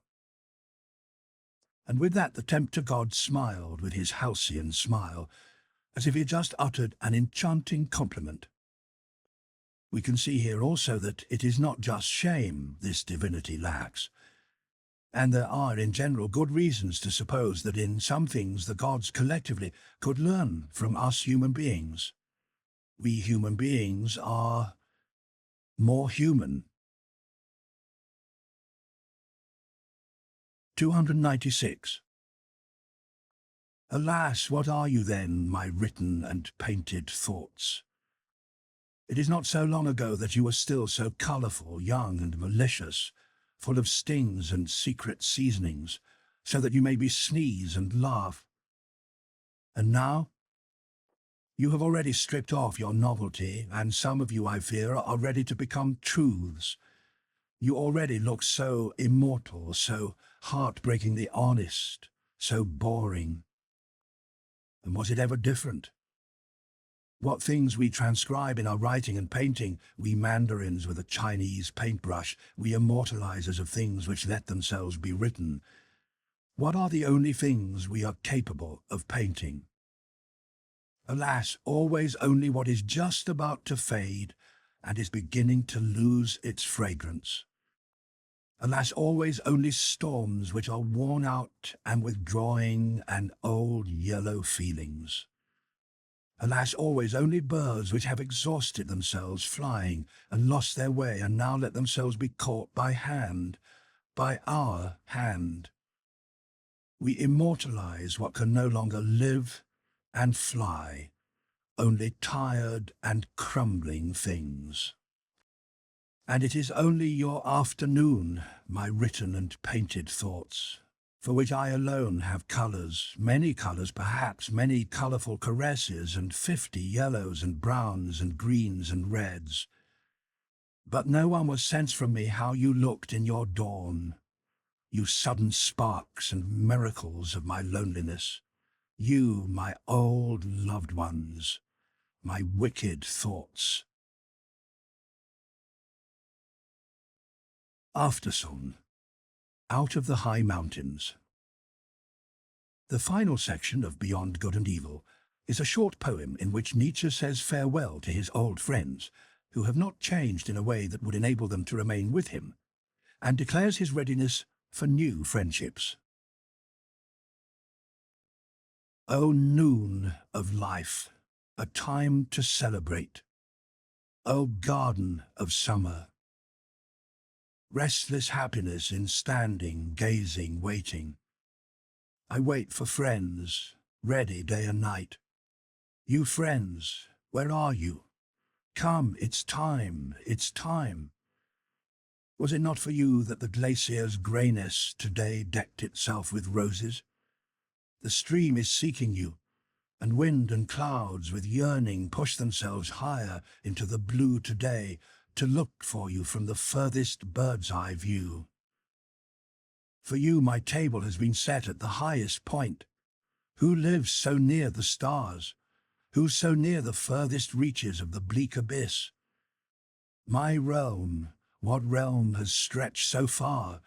And my honey, who has tasted that? There you are, my friends. Alas, so I am not the man. Not the one you're looking for? You hesitate, surprised. Ah, your anger will be better. Am I no more the one? A changed hand, pace, and face? And what am I for you friends? Am I not the one? Have I become another, a stranger to myself? Have I sprung from myself, a wrestler who overcame himself so often? Too often pulling against his very own power, wounded and checked by his own victory. I looked where the wind blows most keenly. I learned to live where no one lives, in deserted, icy lands, forgot men and God, curse and prayer, became a ghost that moves over the glaciers. You old friends, look. Now your gaze is pale, full of love and horror. No, be off, do not rage. You can't live here, here between the furthest realms of ice and rock.